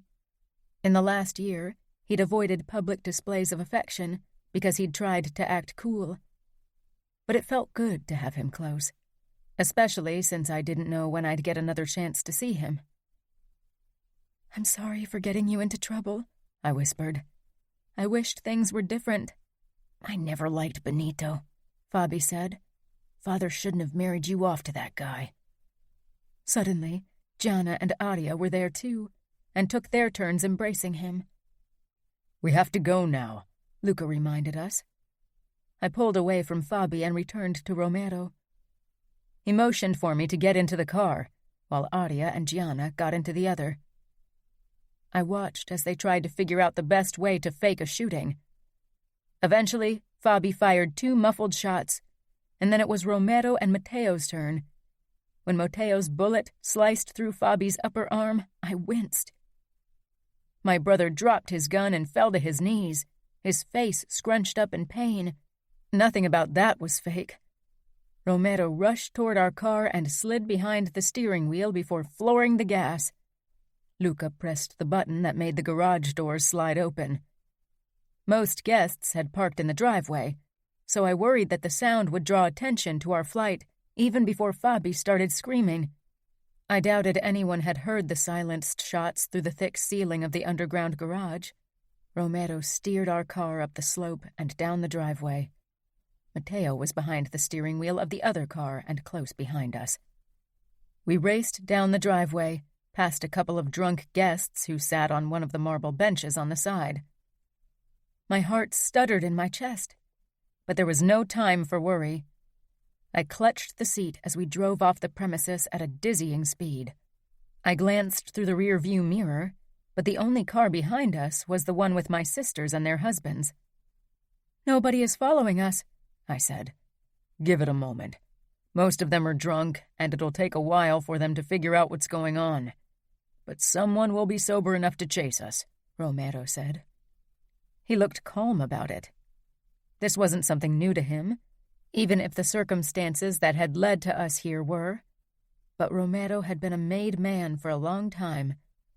This wasn't his first chase, and it wouldn't be his last. I squeezed my eyes shut, trying to come to terms with everything that had happened in the last 24 hours. I'd walked down the aisle toward a husband I hated. A husband who had been killed by the man I loved. Romero linked our fingers, and my eyes shot open. Despite our speed, he was driving with only one hand. He'd stashed his gun in the compartment between our seats. I gave him a grateful smile. "When we're back in New York, what happens then?" "You move in with me." He paused. "Unless you'd rather stay with one of your sisters." I shook my head. "I don't want to be away from you again." Romero brought my hand to his lips and kissed it gently. But then his eyes darted to the side mirror and he tensed. He let go of me and grabbed his gun. I peered over my shoulder. 3 cars were chasing us. I sank deeper into my seat and folded my hands, sending a quick prayer above. I wasn't particularly religious, but it seemed like the only thing I could do. So far, not a single shot had been fired from either side, and it made me wonder if the outfit had set a trap somewhere. "Why aren't they shooting?" "This is a residential area, and Dante doesn't like to draw attention to the outfit. I assume he gave orders to wait until we're out of the city limits, which will be any minute now. We're crossing over to an industrial area." He was right. Once the family homes were replaced by storage facilities, the outfit cars closed in and started firing. Since Mateo was close behind us with the other rental car, Romero didn't get a clear shot at our pursuers. But I could see Luca shooting bullet after bullet through the open passenger window. I couldn't see Aria and Gianna. They were probably crouched on the back seat so they didn't get hit by bullets. What if we didn't get away? What if all of our lives ended here? One of the bullets tore through the tire of one of our pursuers. The car spun around and stopped, but the other 2 cars closed in. I couldn't even see their license tag anymore. I wasn't sure how long they chased us, but I knew at one point either Mateo or Romero would make a mistake and lose control of their car. Suddenly, both cars slowed, and then they did a U-turn. Why have they stopped following us? Dante's orders, I assume. I told you, he's a very cautious man. He'll wait for a better opportunity to make us pay. This is too risky for his taste, Romero said. I exhaled. I knew it was far from over. From what I knew of Dante, Romero was right. But I was simply glad that we'd all get away unscathed tonight.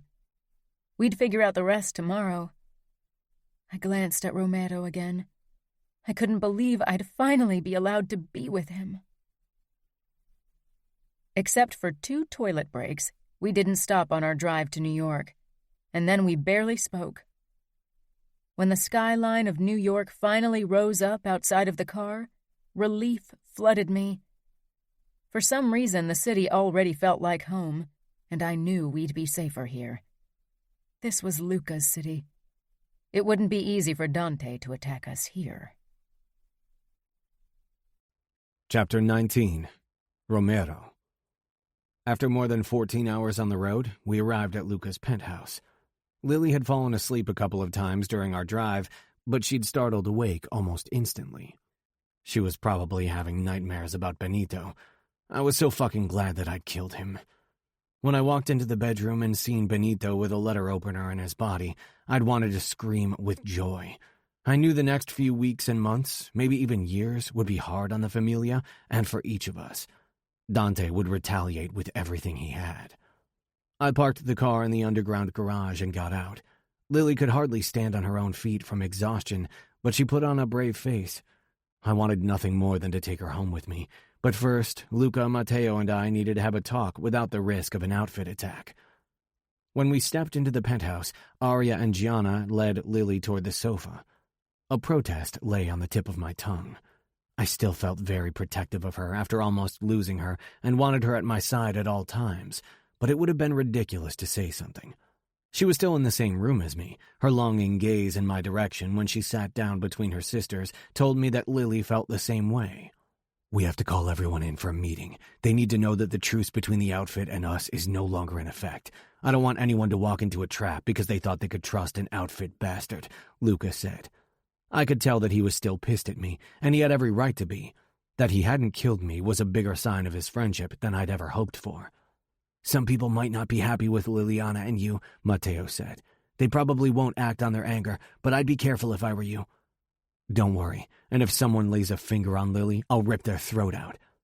"I think you've done enough damage for a while," Luca said tightly. "And nobody will try to hurt Liliana. She's now part of the Familia and under my protection. I assume you're going to marry her." I had never asked her, but I wanted her to be my wife.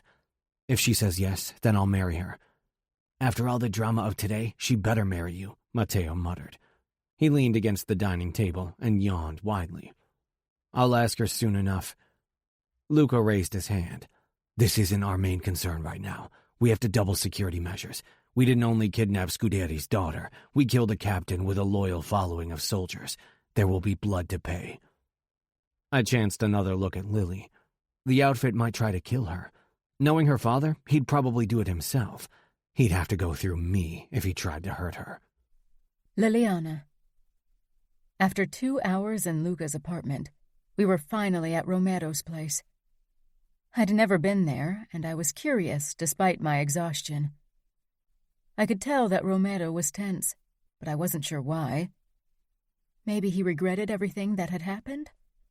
Or maybe he was only worried about what was to come. Romero unlocked his door and opened it wide for me. I walked past him into a long hallway. Family photos in pretty silver frames decorated the walls. I promised myself to take a closer look at them later. Several doors branched off of the hallway. Romero led me toward the last one on the right. A master bedroom waited behind it, but we didn't stop there. We had been on the road for hours, and I'd been awake for more than 24 hours. It was already past noon, but I wanted to sleep. I could still smell Benito on me, though. His blood, his sweat, his body odor.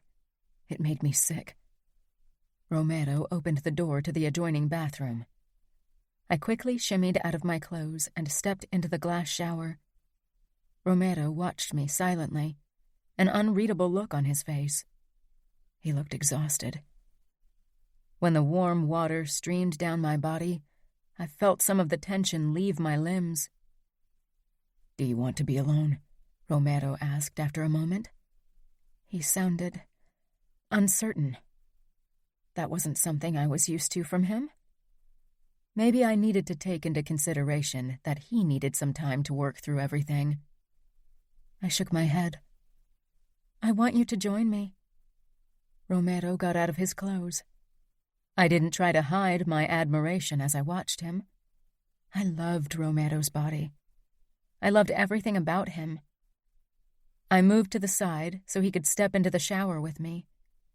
I slipped my arms around his waist and pressed my cheek against his chest as the water poured down on us. I'd missed the feel of his skin against mine. I squeezed my eyes shut. So much had happened, and so much was still to come. Things will get really bad for Luca and the Familia now, won't they? Romero stroked my back. The union between the Familia and the outfit was bound to break at some point. I'd rather have it over something as important as you than over money or politics. You are worth a war. I'm not sure Luca agrees. He's probably already regretting taking me to New York. I know Luca. He doesn't regret his decision. Once he's made up his mind, he stands by his decision. And this wasn't only for you. It was also for Aria and Gianna. They want you to be happy. I tilted my head up and smiled up at him. His body shielded me from the water. Romero lowered his head and kissed my forehead, then my lips. We didn't deepen the kiss, though. His closeness was enough for now. We finished showering quickly. Romero stepped out first and took a towel.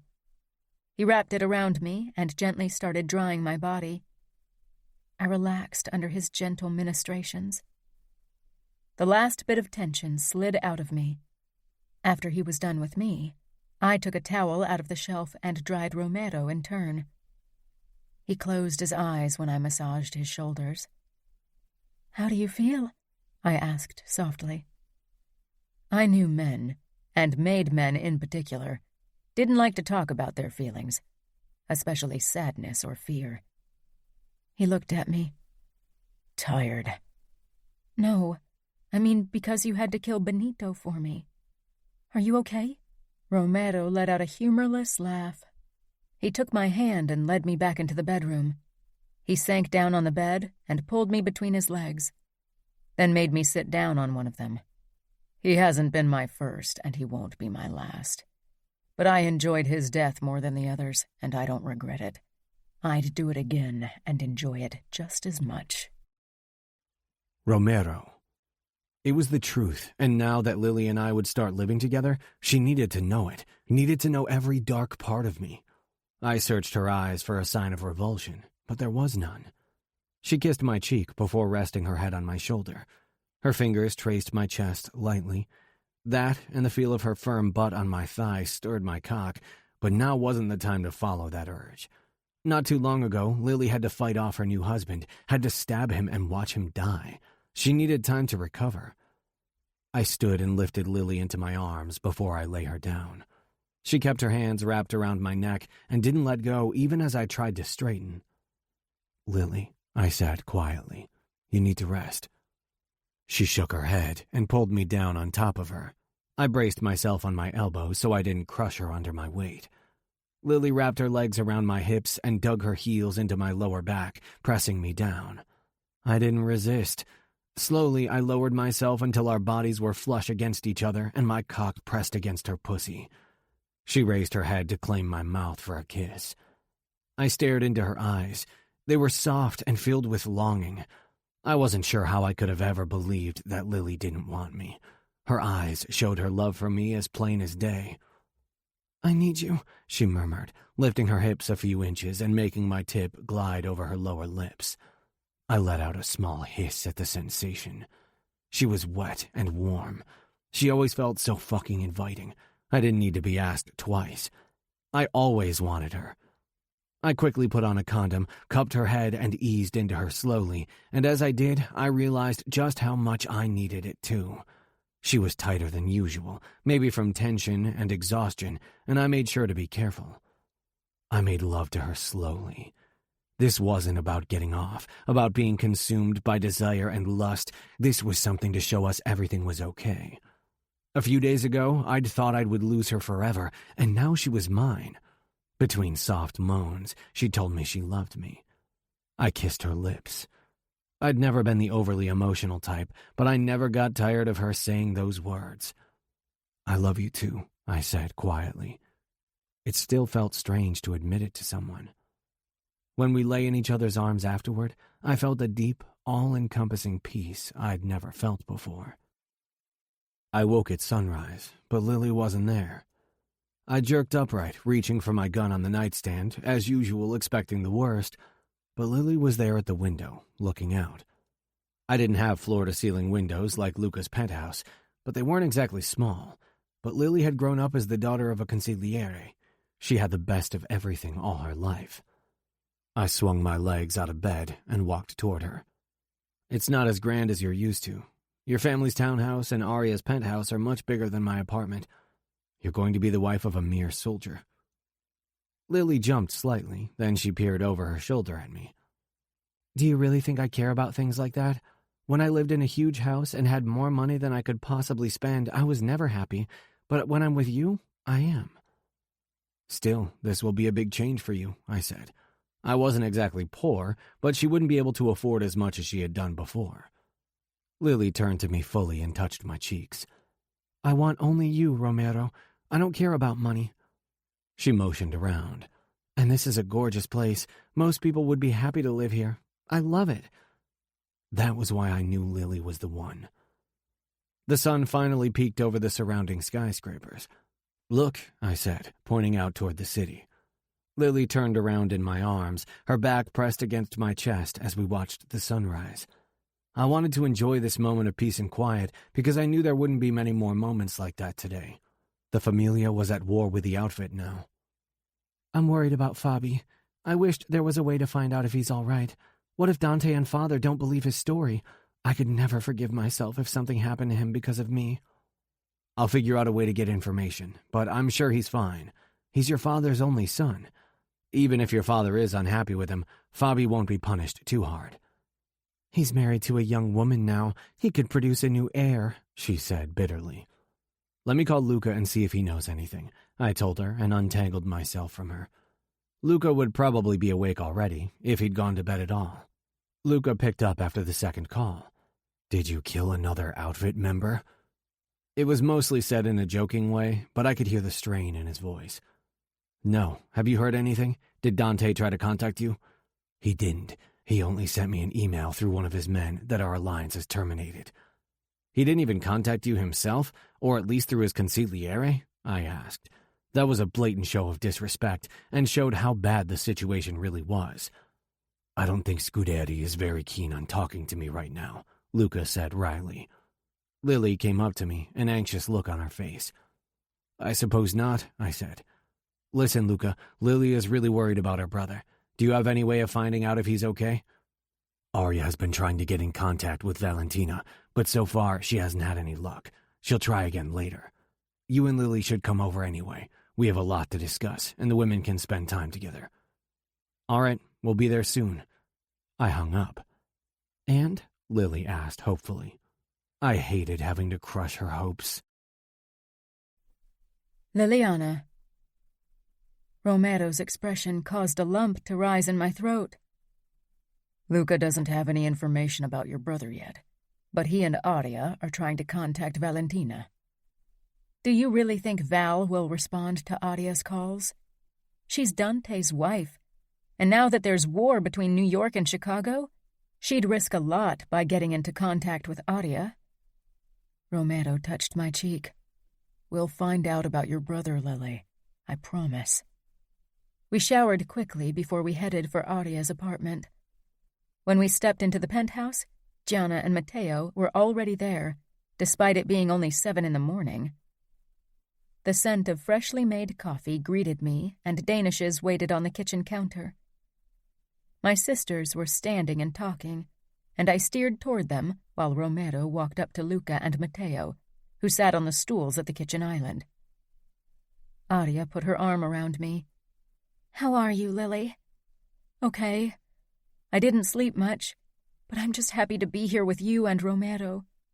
"Of course you are," Gianna said. "I'm so glad Romero got rid of that sick bastard Benito." An image of Benito's blood-covered body popped into my head, but I pushed it aside. I didn't want to think of him anymore. He wasn't part of my life anymore. Arya handed me a cup of coffee. "Here, you look like you need it. And you should eat something." "Mother hen mode active," Gianna teased, but then she too fixed me with a worried look. "And? How was your first night with Romero?" "Gianna," Arya warned. "Lily has gone through a lot." "It's okay. I loved spending the night in Romero's arms without being afraid of getting caught. For the first time, we could watch the sunrise together." "I'm so glad you are happy," Arya said. I nodded. "But I can't stop worrying about Fabi. I want to know if he's okay. I've left 2 voicemails on Val's phone. I really hope she'll call me back." "Even if she does," Matteo said, "we don't know her motives. She might be doing it on Dante's orders and be looking for information." "Val wouldn't do that," Arya said uncertainly. "She's the wife of the capo, and the outfit is where her loyalties lie. You are part of the familia, and that makes you the enemy," Luca said. I glanced at Romero. All this because I loved a man I wasn't supposed to love, and because I wanted to be with him. Was I a selfish bitch? Romero met my gaze. I wished I could say I wouldn't do it again, but looking at him now, I knew I'd stab Benito again to save myself from a horrible marriage and be with the guy I was supposed to spend my life with. "Hey," Arya said gently. "don't look so sad." I turned back to her. "You and Val got along so well. I know you talked on the phone often, and now you can't because of the mess I caused." "You are my sister, Lily, and seeing you happy and having you in New York with us is more important than my friendship with Val. And maybe Luca can negotiate another truce with Dante. Dante is a pragmatic man. Not as long as your father is consigliere. It would be like a slap in the face for your father if Dante didn't seek revenge, Romero said. I hate this revenge crap, Gianna muttered. Matteo stood from his stool, went over to her, and pulled her against him with a grin. I know you do, but it's how things are. Gianna rolled her eyes, but let Matteo kiss her. In the past, that would have sent a stab of envy through me. But now I walked over to Romero and leaned against him. His arm came around my shoulders and he kissed my temple. We've been at war with the outfit before. We'll handle this. I don't want people to die because of me. Romero is right. We will get through this. And I don't think Dante will kill one of ours. The Russian threat is still too strong. He can't risk his soldiers' lives in a war with us. Nor can we, added Matteo. A phone rang, making us all jump. Adia snatched her phone off the counter and peered down at the screen. Then she raised her head with wide eyes. It's Val. Luca got up. Don't let anything slip that Fabi helped us. And be careful. Adia nodded. Then she lifted her phone to her ear. Hello? She paused. I'm so glad you called. Can you talk? Adia listened for a few seconds, her expression dropping. I know. I only wanted to ask about Fabi. He got shot when he tried to stop us, and I'm just so worried about him. He's so young. He shouldn't have been involved in this. Can you tell me how he's doing? Adia released a breath. So he's okay? He'll be able to use his arm like he used to? I slumped against Romero in relief, but at Adia's next words I tensed again. Is he in huge trouble because he wasn't able to stop us? Adia nodded, then gave us a thumbs up. She was silent for a long time after that, listening to Val. Okay, I will tell him. Thank you so much, Val. I won't forget it. I hope our men figure something out soon. I'll miss talking to you. Bye. So? I asked the moment she had hung up. Father and Dante seem to believe Fabi's story. Nobody blames him for letting us get away. He didn't have enough experience for the job. Only because of Father's insistence did he get it in the first place. Luca looked like a bloodhound on a trail. Did she say anything else? About Dante's plans and his mood? He's furious, Adia said with a shrug. But he wanted Val to give you a message, she told Luca, her eyes flitting to me. Romero became still beside me. I had a feeling I knew what kind of message. If we send Lily back today, they might consider not retaliating. Romero pushed himself off the stool. She won't go back. Luca narrowed his eyes, but then he took a deep breath. Of course not. Dante knows we won't agree to that offer. That's why he made it. Romero rubbed my arm lightly and brought his mouth down to my ear. Nobody will take you away from me.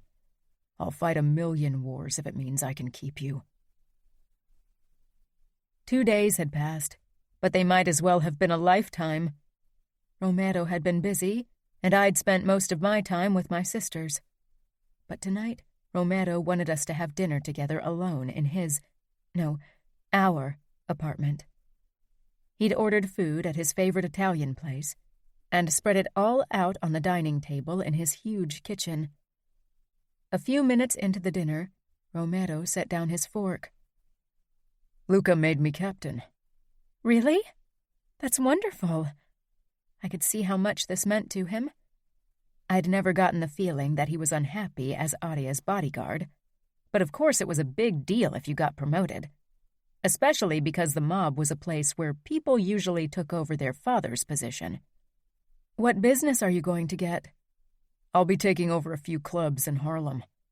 The old captain has cancer and needs to retire, but he's got only daughters, so Luca decided to give me his businesses.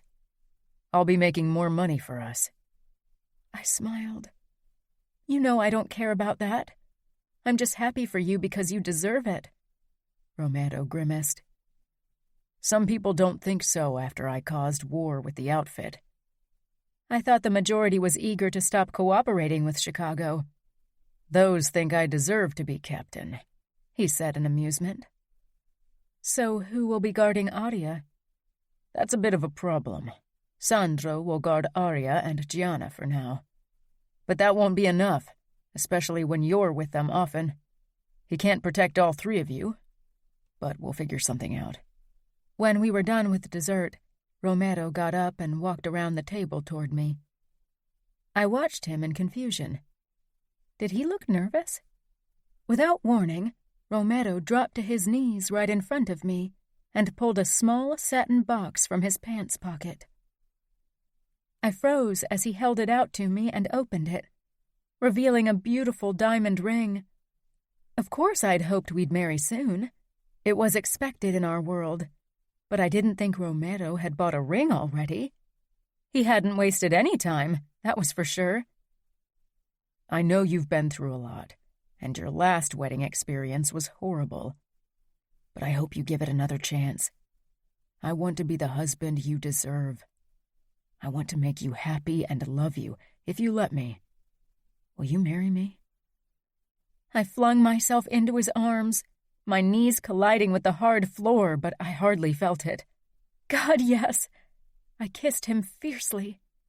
Romero grinned when he pulled back. We didn't get up from the floor. As long as I was in Romero's arms, I didn't care where I was. "I understand if you want to wait a bit before you marry me. You're probably not in the mood to plan another wedding."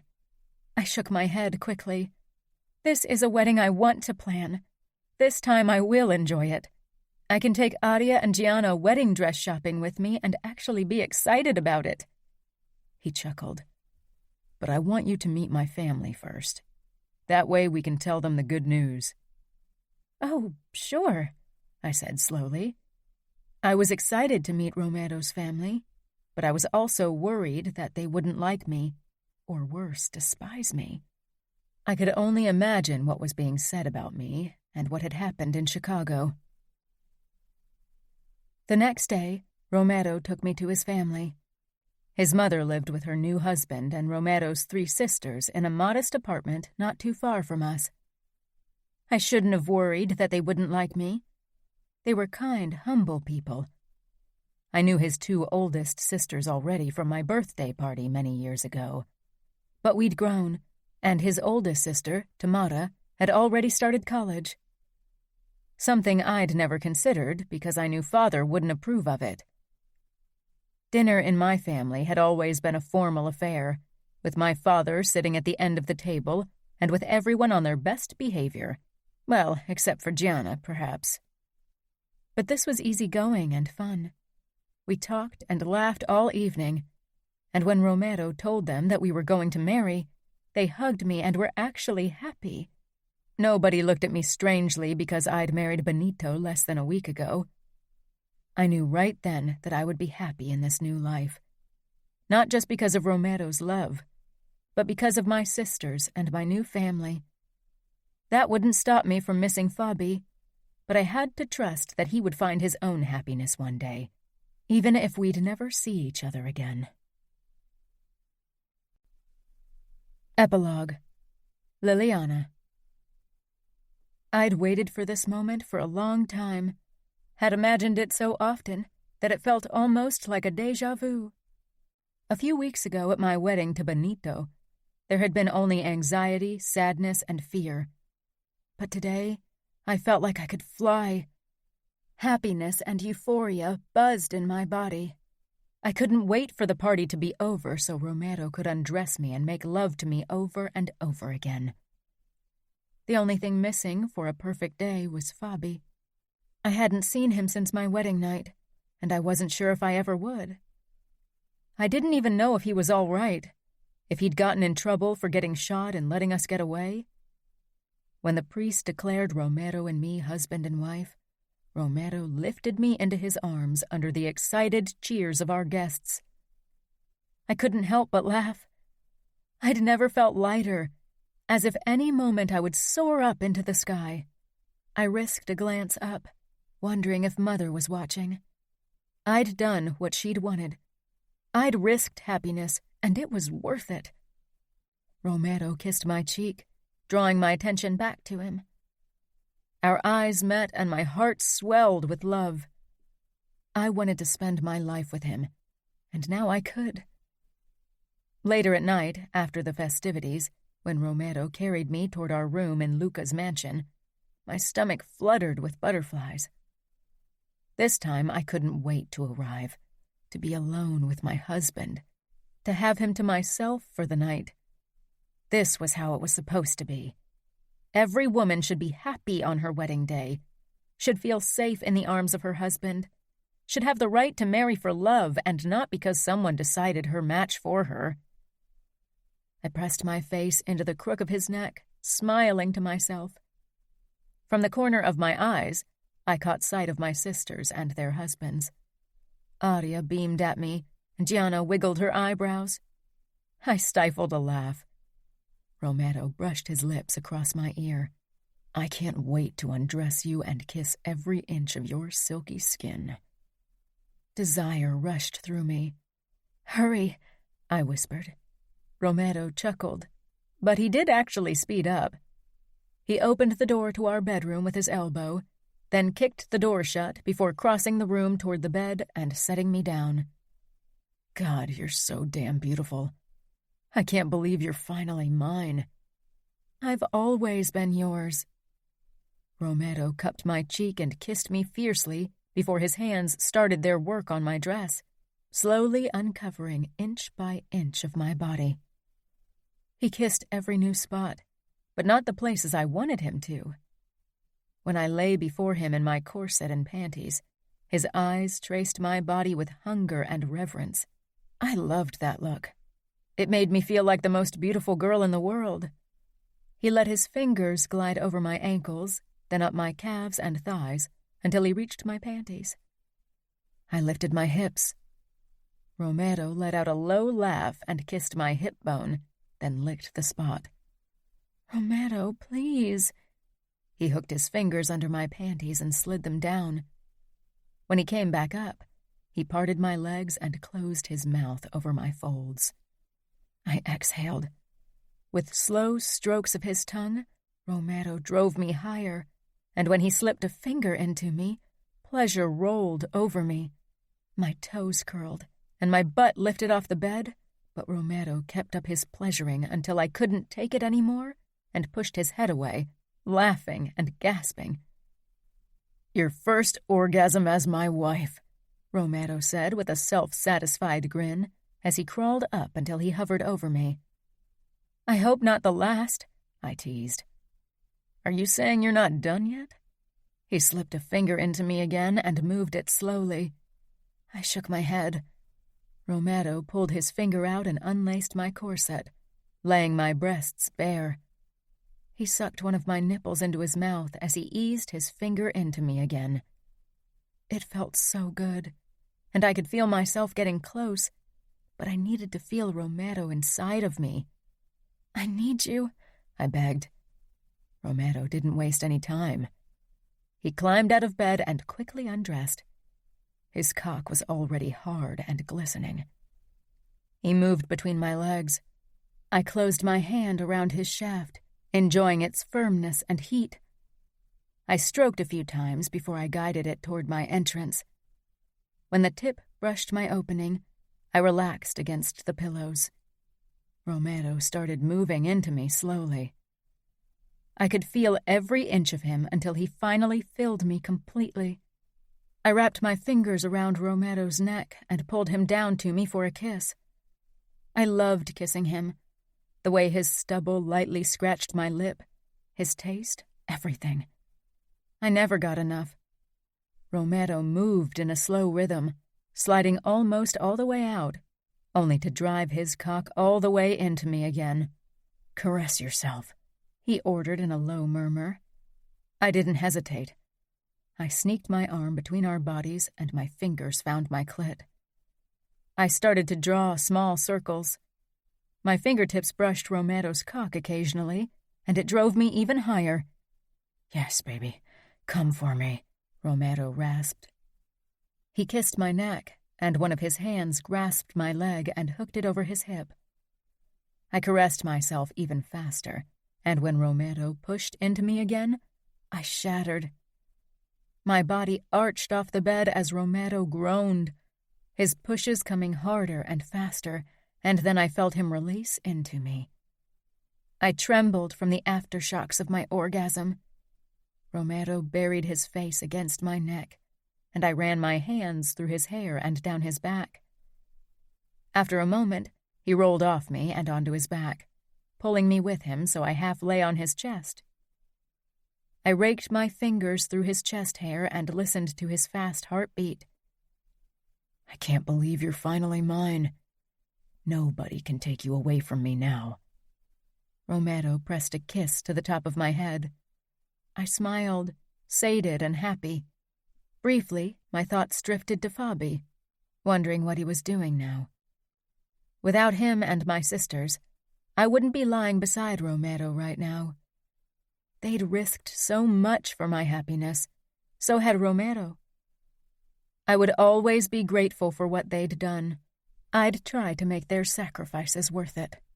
I'd try to live life to the fullest. I turned around, and Romero wrapped his arms around me from behind. It was late, and I was exhausted. Eventually, Romero drifted off to sleep. I loved listening to him sleep beside me. It always set me at ease. Romero's even breathing fanned over my naked shoulder. I couldn't fall asleep, even though I was sated and exhausted. I slipped out under Romero's arm and slipped out of bed. I grabbed a bathrobe and put it on before I made my way toward the balcony door and walked out onto the balcony, which had a beautiful view over the premises and the ocean. Tomorrow, we'd return to New York, and then our lives as a married couple would really start. I watched the night sky. The stars were always brighter out of the city, and yet there were always a couple of stars that shone the brightest. As a small kid, I used to think they represented people who had died and who were watching over us as stars. I'd stopped believing in that a long time ago. Still, I couldn't help but wonder if somewhere, somehow, Mother was watching me. Would she be happy for me? Maybe even proud? I would never find out, but I'd kept my promise to her. I'd risked everything for love and happiness. I glanced over my shoulder at Romero's sleeping form. Then, with a last glimpse at the stars, I returned into bed and snuggled up against him. He wrapped his arm around me. "You were gone," he mumbled. "I needed fresh air," I said softly. "I'm glad you're back." "I love you," I whispered. Romero's arms tightened around me and he kissed my temple. "And I love you." Maybe things wouldn't always be easy in the future, but I knew I'd never regret taking this risk. Love was worth every risk. The end. This has been Bound by Temptation, Born in Blood Mafia Chronicles, Book 4, written by Cora Reilly, narrated by Virginia Rose and Tim Page. Copyright 2015 by Cora Reilly. Production copyright 2020 by Cora Reilly.